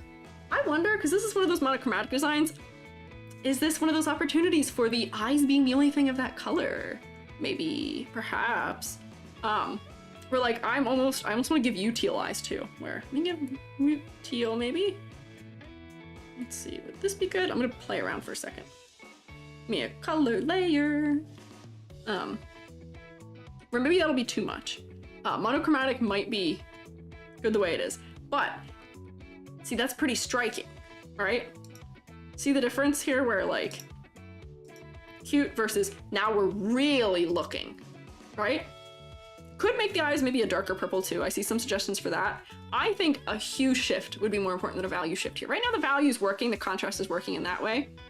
But like, I'm wondering if like, let me try like a little bit more blue maybe. Yeah, like something like that might be kind of nice for the eyes, because that's really gonna draw us in more. Could do yellow eyes too. I also see that suggestion to fit with the gold. Yellow eyes can look kind of scary sometimes though. Yeah, no, I don't know about that. I don't know about keeping gold with the palette because I think it's not standing out as much. But like that's pretty crazy. Where that'll really draw us into you and make you look in the face. Blue eye stare. Yeah, my partner loves to send me those blue eye stare, like scary, like esque TikToks. Because my partner has blue eyes and they're like, do I have the blue eye stare? And I'm like, No, because that's terrifying. It's scary. I don't happen to think my partner's scary. So eyes, I think could be better that color for focus, for the focal point. But otherwise, you got big eyebrows, which I think is great. Your lips are very clear because it looks like you've got some lipstick on. Love it. Definitely working on her again. I appreciate it. The other thing that I will say with critique is that one of the things that's in the classroom is seen as like a sign of respect for receiving critique is actively working on the things that have been presented to you. But I don't expect anyone to take these changes. These are optional. I'm just offering these for fun. But it does make me happy when people are like, oh, I'll consider it. I'll think about adding it. I'll keep working on it. Yay, learning! We love it. Acid green, I think acid green would be too strong. I tried the green already, and I think that the blue, works better a little bit with the pink tone here. Little goop fang. There is a little fang. I think there's enough goop on the face already. I don't think we need goop fang. I like that your glasses are connected to your collar. That's fun. But overall, so I think we hit most of the things, right? I think so. So let me hit the rubric real quick. Get rid of this. Hit the rubric. So, color palette. I didn't have to hit you with a color layer for anything other than the focus change. So I think you're gonna pass on color. Color is interesting. It is very monochromatic, but it's still interesting. Silhouette. Silhouette, I think we can improve. I think the changes I made are what made it stronger. You know what? I actually might even bump it down further because of the ladder design thing. Sadly. Complexity versus clarity, I think you're in a good spot. I could draw your model. Whoops, that's not you. I could draw your model without too much trouble. You could be a plushie.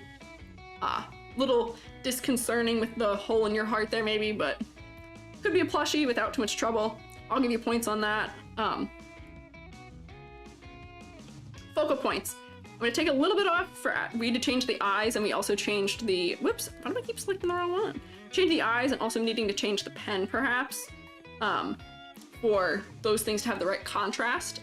The eyes mostly just for the focal point, but the face was already mostly working in that way, so not too much deduction there. Concept and motifs, slime it up.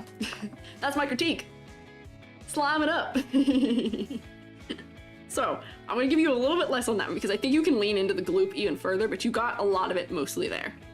So we're gonna give 2, 4, 7, 7.5. So I give it a 7.5. You are also going to get a squeegee point because I like the gloop. I was gonna put it on the fridge. You were almost going to be one of the thumbnail people, but because you weren't transparent, I didn't. That was one of the reasons I didn't take it. So that's an 8.5 here. Bonk. What color do I want to use for this? Maybe we'll use this color. 8.5 out of 10. Woo! And you're here, so we can get a little clap for you. Good work.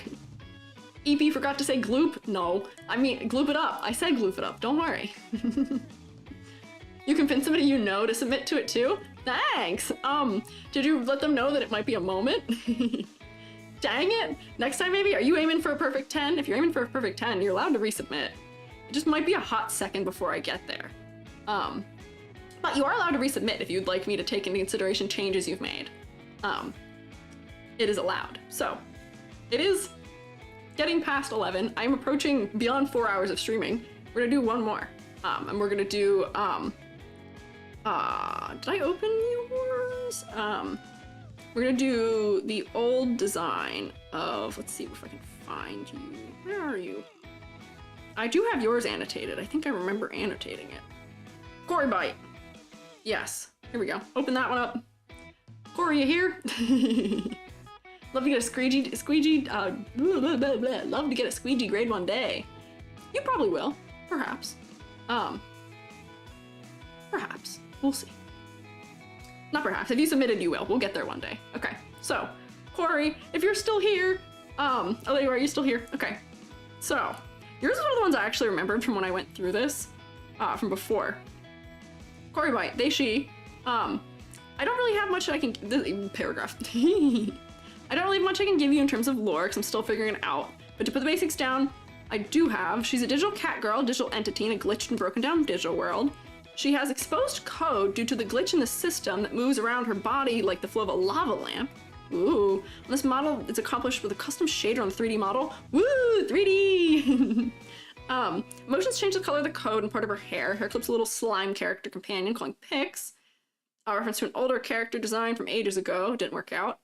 Maybe in the future pushing the design more cyberpunk direction, but I don't quite know how I'd do it. Still keep the digital entity idea intact. I think you can do that in fashion, probably. I've also been talking with a friend and we're most likely combining our lore, which adds making my character a reincarnation of an elder god. Classic. Where's the VTuber bingo card? God? Cyberpunk? I should, you know what, maybe I should have the bingo ready for when I do these.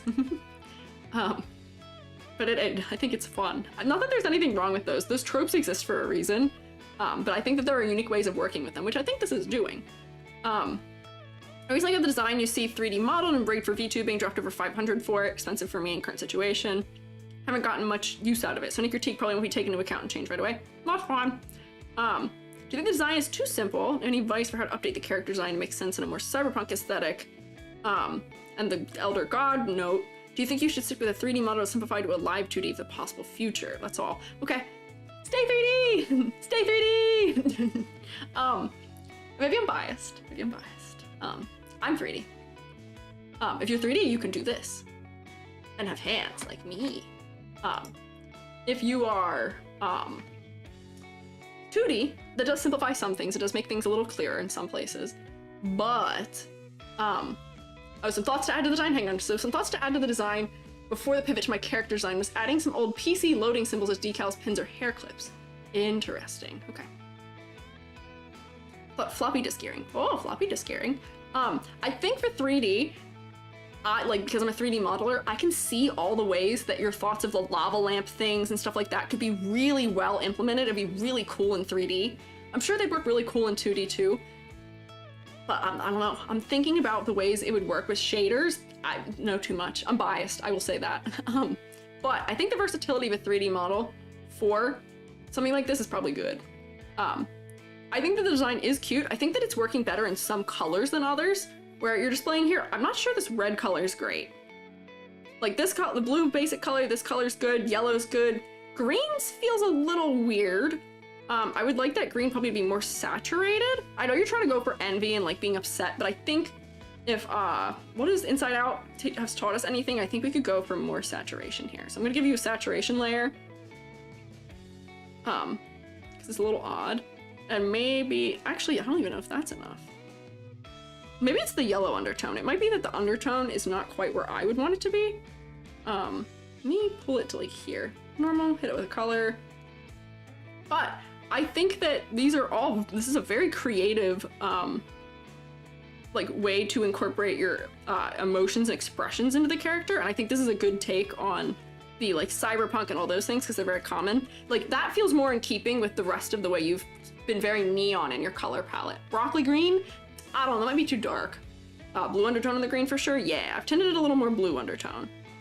The red, I'm not sure about. Maybe it's just the color that you've shaded the face with that's not making me, you know, feel maybe so thrilled about that color, but your base color palette's good. Let's focus in on this. So I like your proportioning. I like that you feel low poly. You feel like a good candidate for a low poly model. Where your shapes are very, very clear, which I think is gonna be good for you in terms of silhouette. Your silhouette's probably gonna be kind of simple because of it, but I don't think that that's the worst. Actually, you are like almost the exact proportions of my low poly models that I make. Like right down to the fact that you don't have wrists. So that's pretty good. Loading symbol in the bell. Interesting, that could be an interesting thought. The binary code that's happening throughout your body I think is fun with the colors and the gradients. Got a good color distribution. I think you are still somebody who needs different colored eyes maybe. Face is kind of a focal point, but I think because half of it's in this like shadow that's blending it into the hair, and because like some of the contrast of that shirt's being lost in that too. I know it's gonna be moving on the body, but I think you could use maybe a different colored eye to push it an extra mile. I think that being almost fully monochromatic, I know that you're going for that like error blue screen color. Like what other color? Trying to figure out like other color that would still give us like, I almost want to give you green eyes because I'm thinking of like the Windows like 97 screen. But like just doing that adds a lot more contrast to your face and kind of brings you in. Another this is commissioned artwork, and yes, low poly is part of the idea. There was inspiration from an indie cartoon called Anna. I think I know what that is actually. I think I know what that is. Is Anna the one with the like half blue, half yellow face? Am I remembering that right? Is that the right one? Yes? Okay, maybe. You can see it? Okay. Maybe I am thinking of the right one. Or you guys are just agreeing that you can see the inspiration. That's Anna? Okay. Nailed it. I'm so up on my internet. And I also think that what if, because you have the bell, I think you could just make the bell the gold that you're using over here too. I just think you could benefit from having more colors. Just as you are, and then changing things. Oh, I need to make that brighter. That's kind of dark. So let me do like a saturation also, and let me do a brightness. So it's all gonna go away for a second, and then I'm gonna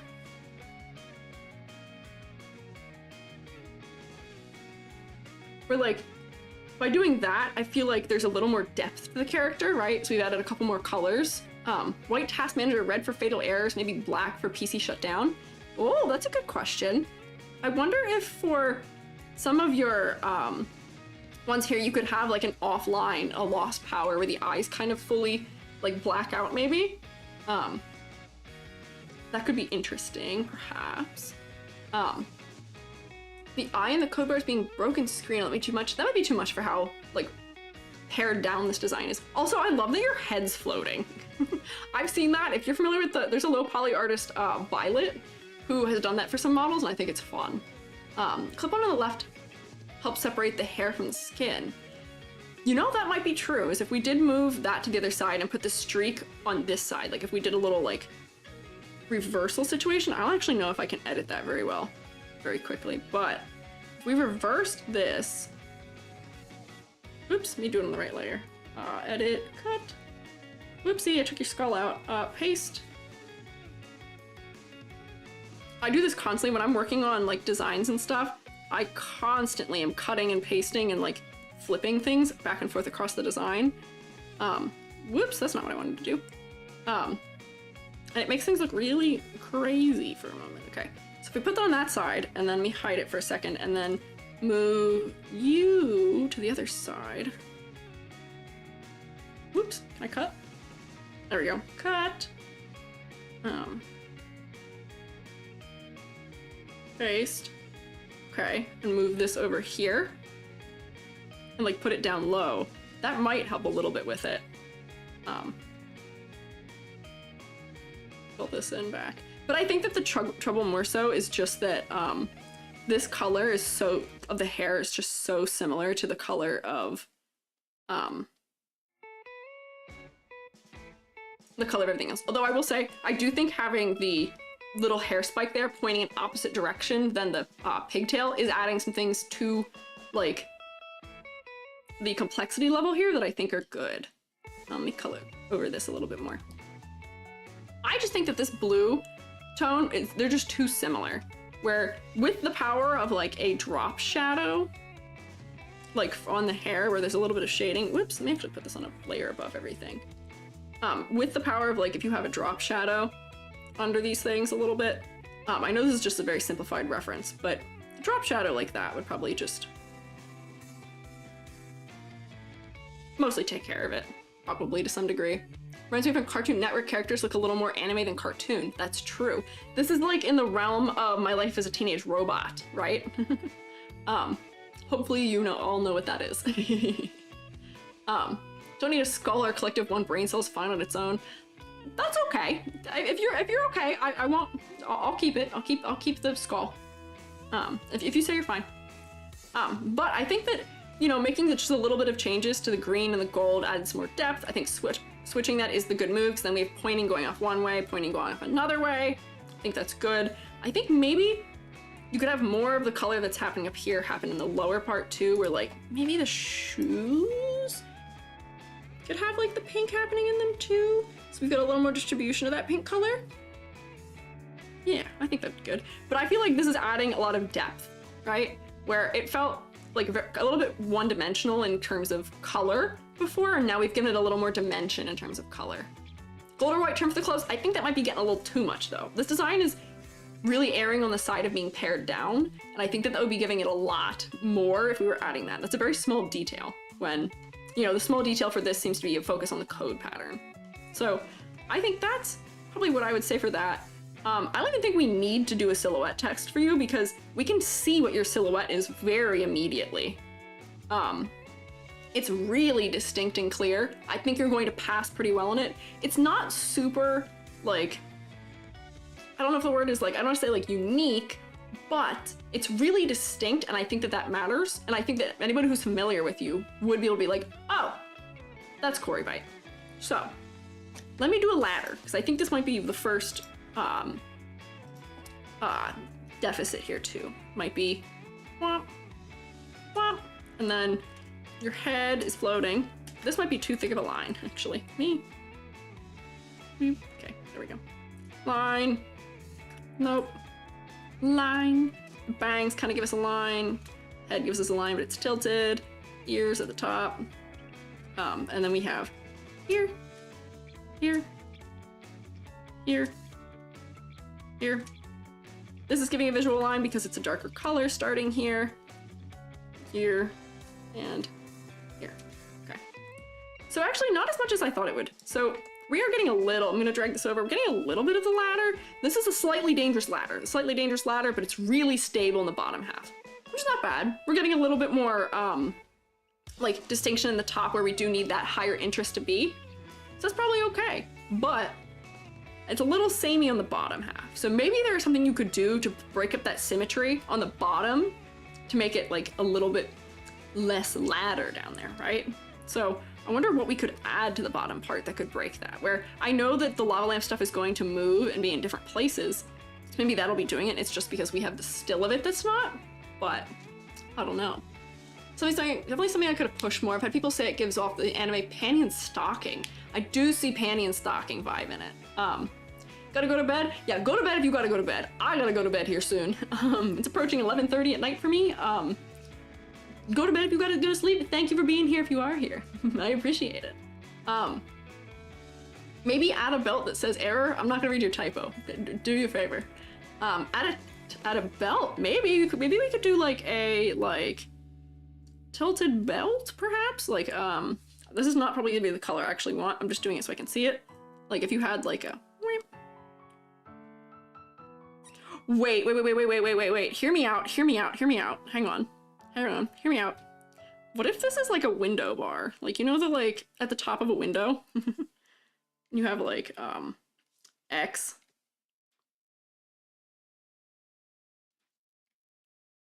X, and then you have the other two. You've got full screen and minimize. Right, window bar, search bar, yeah, something like that. And there we go, we've broken up some of that symmetry and more. And I actually kind of like it in that color because it feels like it is the search bar. Maybe, perhaps. Yeah, could also be a search bar, could also be any kind of bar type thing, but I think that fits in with what's going on. The only thing we haven't really addressed yet is about my tracking. I'm just trying to scratch my back and my tracking does not like that that's happening. The only thing we haven't addressed is trying to figure out your angle of being, the lore angle of being a god. So for the concept that you wanted for this, I think you're nailing it. For the concept expansion that you're adding with your friend, being a god, I don't know. Often in VTubers that you can just be a god and look like anything. So I'm gonna say that for VTubers being a god, that doesn't mean anything. But in terms of character design, trying to hint that you're a god, it could be something as simple as you just have like a glow that emits around your head. That'll be a little biblical and Catholic maybe, but that's gonna give us kind of religious feeling god. Or you can draw from like, pick a, you know, religion, past or present or future. Yeah, low poly halo maybe, that could be cool. maybe if you had like a, yeah, low poly, like halo around one ear, right? That could be funny.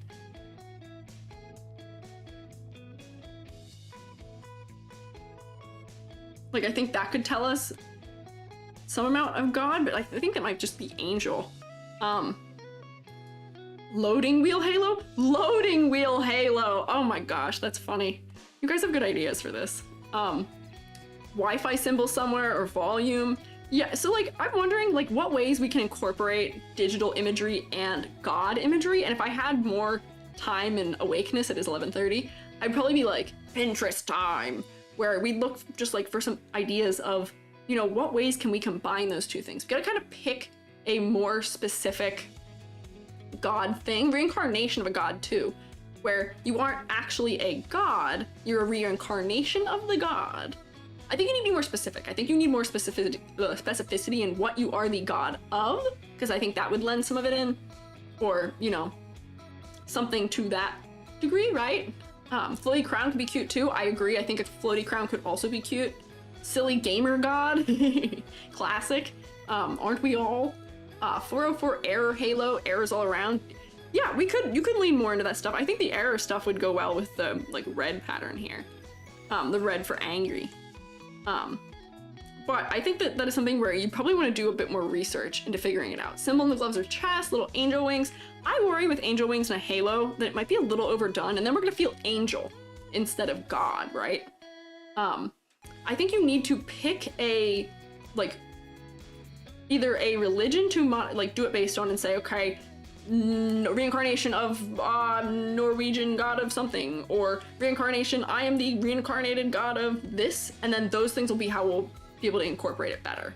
Probably, right? Because if we're just doing generic add god to it, in VTubing, a god is anyone. A god could be anyone. In character design, a god could be anyone. I don't want to stick like a toga on you. Like, I think we're gonna have to be really specific about how you would do that. And it would relate to exactly how you're working that in, right? Definitely the outfit could have been a bit different. Maybe a little bit. But, I mean, honestly, the outfit simplicity, I think, is working very well. Your character is perfect plushie material here. Mwah! Perfect plushie material here. Easy plushie. Easy to draw, too. You could draw this very easily. Which I think is also good as a VTuber to have. Is the ability to be drawn easily. So, I mean, I think that is working.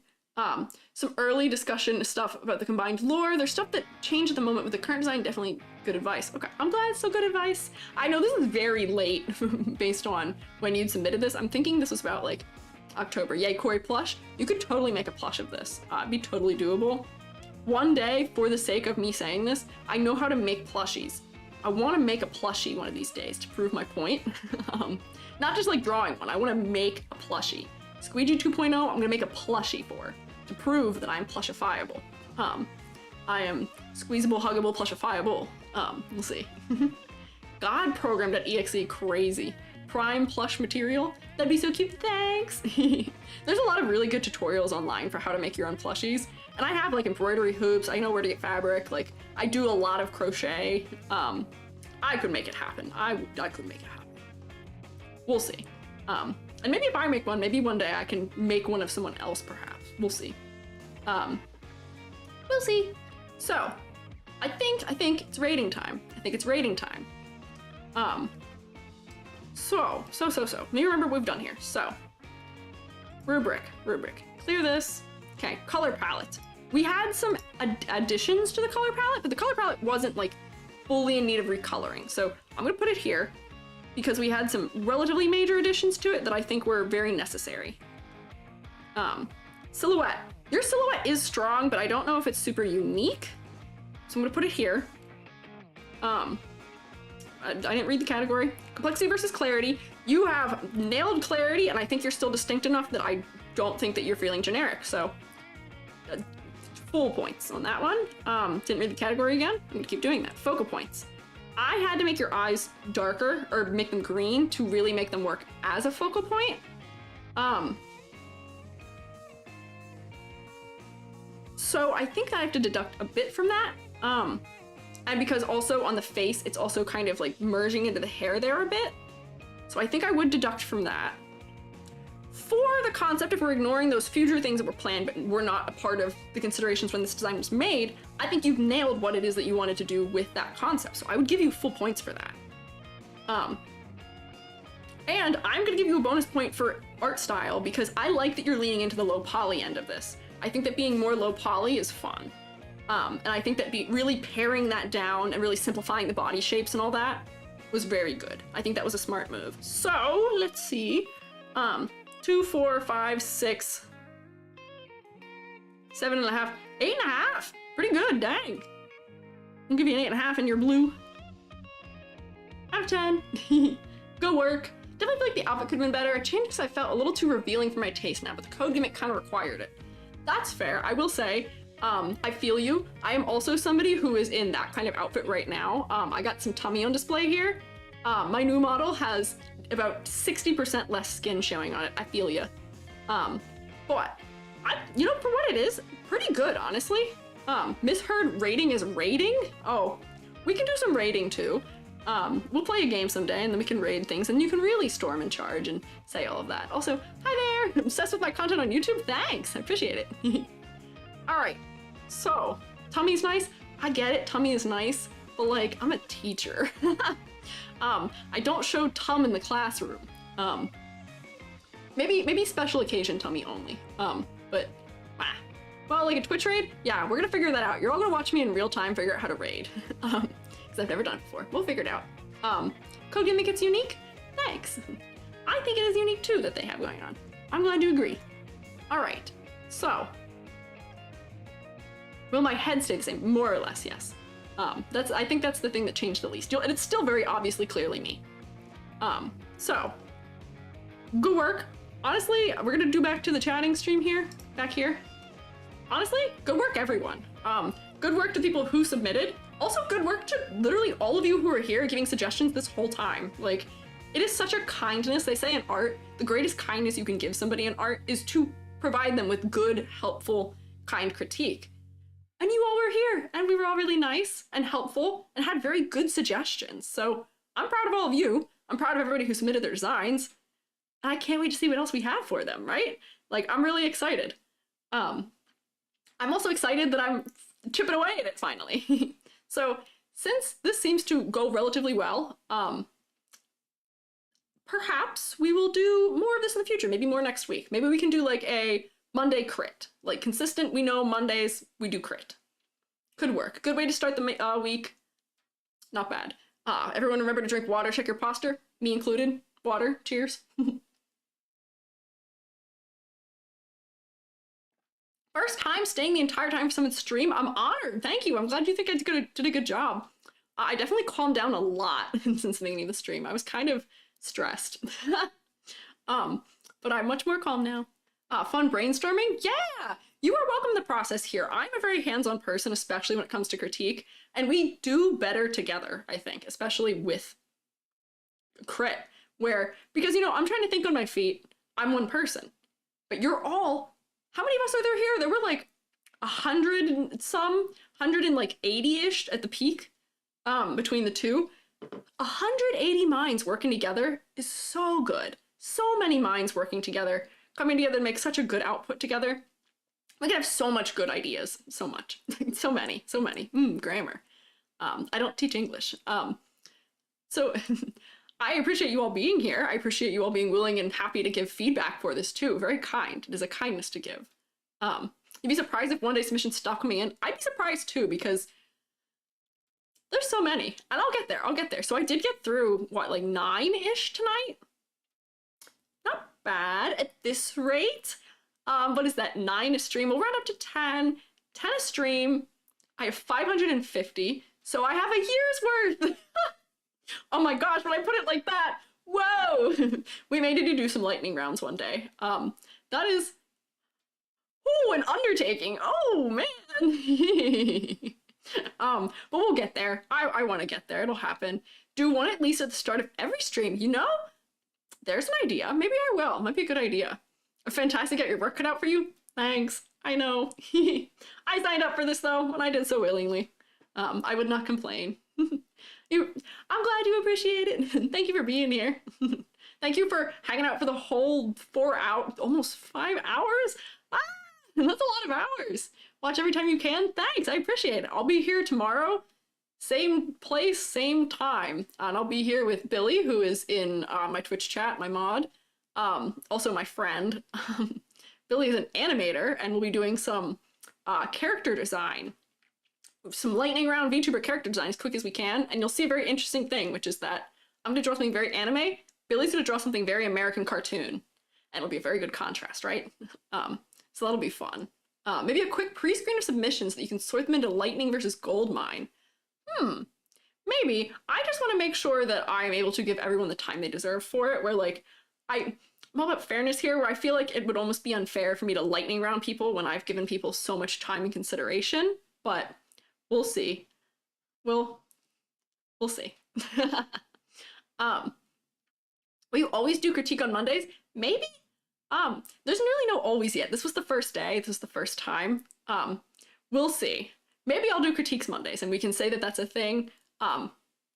Next week we'll determine if that's for sure. I'm just afraid that it'll get old after so long that people won't be into it. But if everybody is still feeling like they're up for it, we can do it on a week-by-week basis and say usually Mondays maybe, right? Oh, my music has done something funny.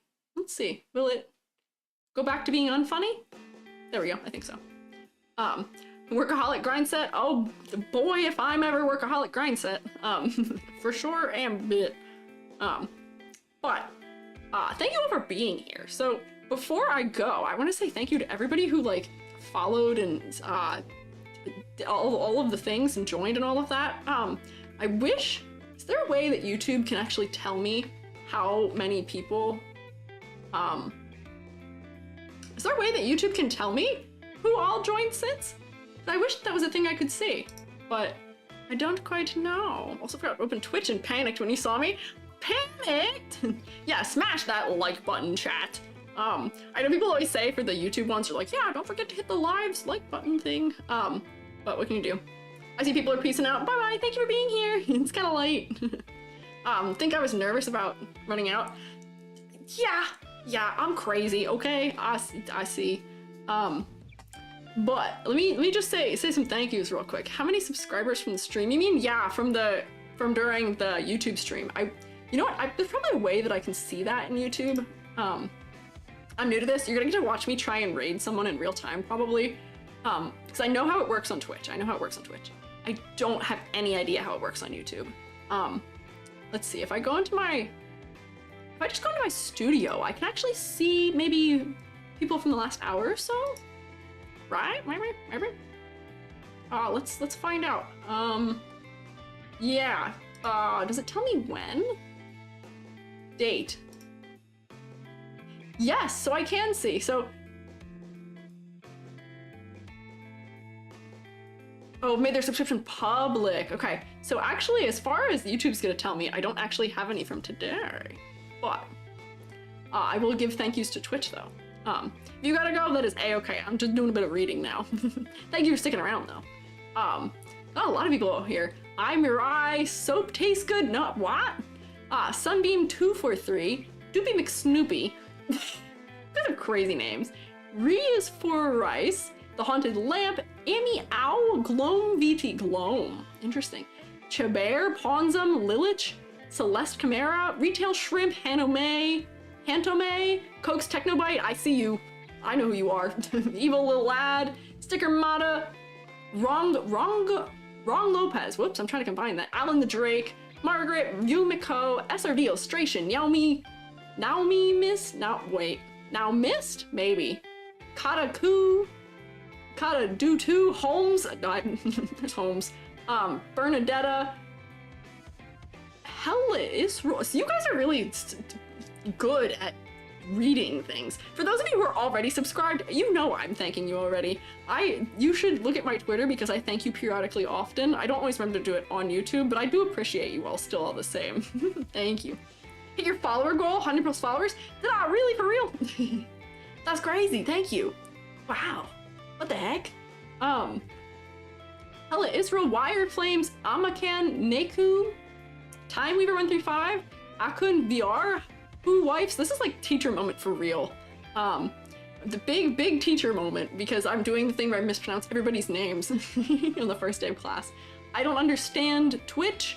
Honestly, True name, Scarlet Nova, Henry Harunami, Selma Shepherd, Grim Antlers, Steel Bouquet, Noctis Night Raven, Kaneko Bunny, The CB, Fortune VT, One Ponytail, Starcaster VT, Shikatsu Channel, Doomed RPG Villain Horror King 99. Crazy. And then I think after that, that's all from today. I said your name right? Yeah, glad. Attendance? Yeah, I am doing attendance. When I get, you are like 20% over 100? Cool, sick. Thanks. When I get, when I get Redeem's ability, I'm gonna try and do like attendance at the beginning, so everybody say hi and I can say hi back. I'll say hi back as many as I can. So for Twitch, it'll be easy because you can all hit a button and then I'll be able to just read who hit the button. For YouTube, you'll have your turn second and you're just gonna say hi and I'm gonna, or say here, and I'm going to say hi to all of you as best as I can because I want to say hi. Today I didn't really always say hi. Did fantastic, thanks. I'm so relieved. Yomi, I'm glad you're here. I don't know how to rate on YouTube. Can you add an Apple redeem? Maybe. I've got a lot of thoughts on redeems. I have currently like 10-ish set up and fully planned ready. I've got the attendance. I've got some ones for changing like things that are going on in my model. I've got ones where you can make me delete my art or like reminders that I'm on the wrong layer, stuff like that. I've got some counters that I'll be setting up too, so you guys can count things when it's like, oh, you've done this so many times. Perhaps Apple redeem. We gotta decide what an Apple does. Apple could club me in the head, maybe. Can help real fast with screenshot. Thank you, Yomi. Everybody say thank you, Yomi, because Yomi is the fairy godmother a bit of this coming here to you today. Fairy godmother Yomi, and then Tech Gremlin ID 10 also. If it weren't for them, it wouldn't have happened. Oh, hi, Nia. Thank you for stopping by. I better see you all saying thank you. Because this is definitely a team effort to bring this happening. And thank you all for being very normal. The mod work was very light. And I think Moobot did the most. Give the teacher an apple, everyone? Yeah, thanks. I don't know how to do with so many apples, but we'll see. You know what would also be helpful is if you're probably sending me that on Discord, and I probably need to open Discord. Yeah, that's correct. Okay.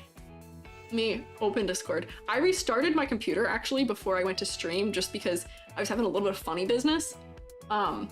And didn't have this open right immediately. Thank you, Yomi. I'm a pro. Okay. Bring up customization. Okay, all right, okay. Here's my live. Come in here. Bring up customization. Settings. Close, okay, wait. Edit? Is it under edit? Customization, yes. Okay, we're getting there, we're figuring it out. That brings up that. Redirect. Yes, add. Oh, okay, so then I can just search for people. Thank you, I'm good, yay, we figured it out. Good work, pals. Thank you everyone for your service. Will you get Twitch integrated throwing system? Probably. Not exactly that. I don't actually need that specifically. I'll be probably using Vignon's built-in abilities. Vignon, you can see me using the full range of my neck here. Vignon has built-in like physics objects you can throw at me. And I've modeled a couple things you can throw at me, but I will maybe also model an apple really quick. Helps you give me the apples? True. Maybe that would be a good bits redeem, is you can pelt me with apples. I think that'd probably be kind of silly. But once we have redeems unlocked, we'll put that in, because Vignon lets you just throw it at me and I can ragdoll and fly into the distance, which is very cool. I don't actually have it set up right now, or I'd show you a ragdoll test. Watching EG try tech. I'm not bad at tech. I'm actually okay-ish at tech, I promise. But I'm not amazing. Do I have a fan art tag for the class? I do! I need to be better. I need to have it on both places. I have it on my Twitch. My fan art tag, if I scroll down and remember what it is. Fan art tag is EG-strations. I-J-I, and then the rest of the word like illustration. I can copy and paste that here into the chat for you. Yes, thank you to all the lovely people in chat who are saying that. Yes. Yes, EG-strations. I do have a fan art tag. There's not much in it right now, because I haven't really made it clear, perhaps, that is a thing. I do have to announce all my tags. I'll be announcing them probably more and clearer once we do 2.0 debut. But I'm honored you'd consider drawing fan art of me. So kind. I very much appreciate it. But on that note, it's almost midnight. I've been talking for almost 5 hours straight here. I didn't know if my voice could take 2. I didn't know if I'd be able to do 2, let alone 5. So yeah. And I'm also happy seeing Nia and Yomi in the chat meeting. That's good. Everybody talk, make friends. But almost noon here. Whoa, other side of the world for real. Go left to sleep? Yeah. Definitely, I will. Professional yapping. It's in my blood, it appears. We'll find out. Finally tagged the fan art. You drew me fan art, thank you. It might be one of the ones I've seen. If you've said my name in it, I've seen it probably. But thank you all for being here. I appreciate it. So let's see, we're gonna do a little send-off order here. I'm gonna send off YouTube first because I have you here. Is there anyone who is live right now? Oh, you know, actually, I have a friend who's live right now. Shog Mommy, who is another YouTube video maker. I will send you over her way. Make sure to say hi, give them like a little mushroom in the chat maybe. That'd be very kind. They're doing Dawn Trail prep, I think. So if I hit save, as Yomi said, that should, upon me ending the YouTube stream, when you're done ending stream, you hit redirect. So I hit end stream and then hit redirect? Perhaps. So you know what, actually I can send both of my chats to her, perhaps. Because she's probably live on both. So let me say goodbye. Say hi to Shog Mommy for me. I'll be there too, I'll say also hi. But thank you all for coming, I really appreciate it. You being here my day 1. I'm so thrilled it went well. I can't wait to do more of this. Can't wait to hang with y'all again tomorrow. This is great. You won't have any time to miss me. Woo! Yay, okay, bye YouTube! Okay, Twitch, give me 1 second. Further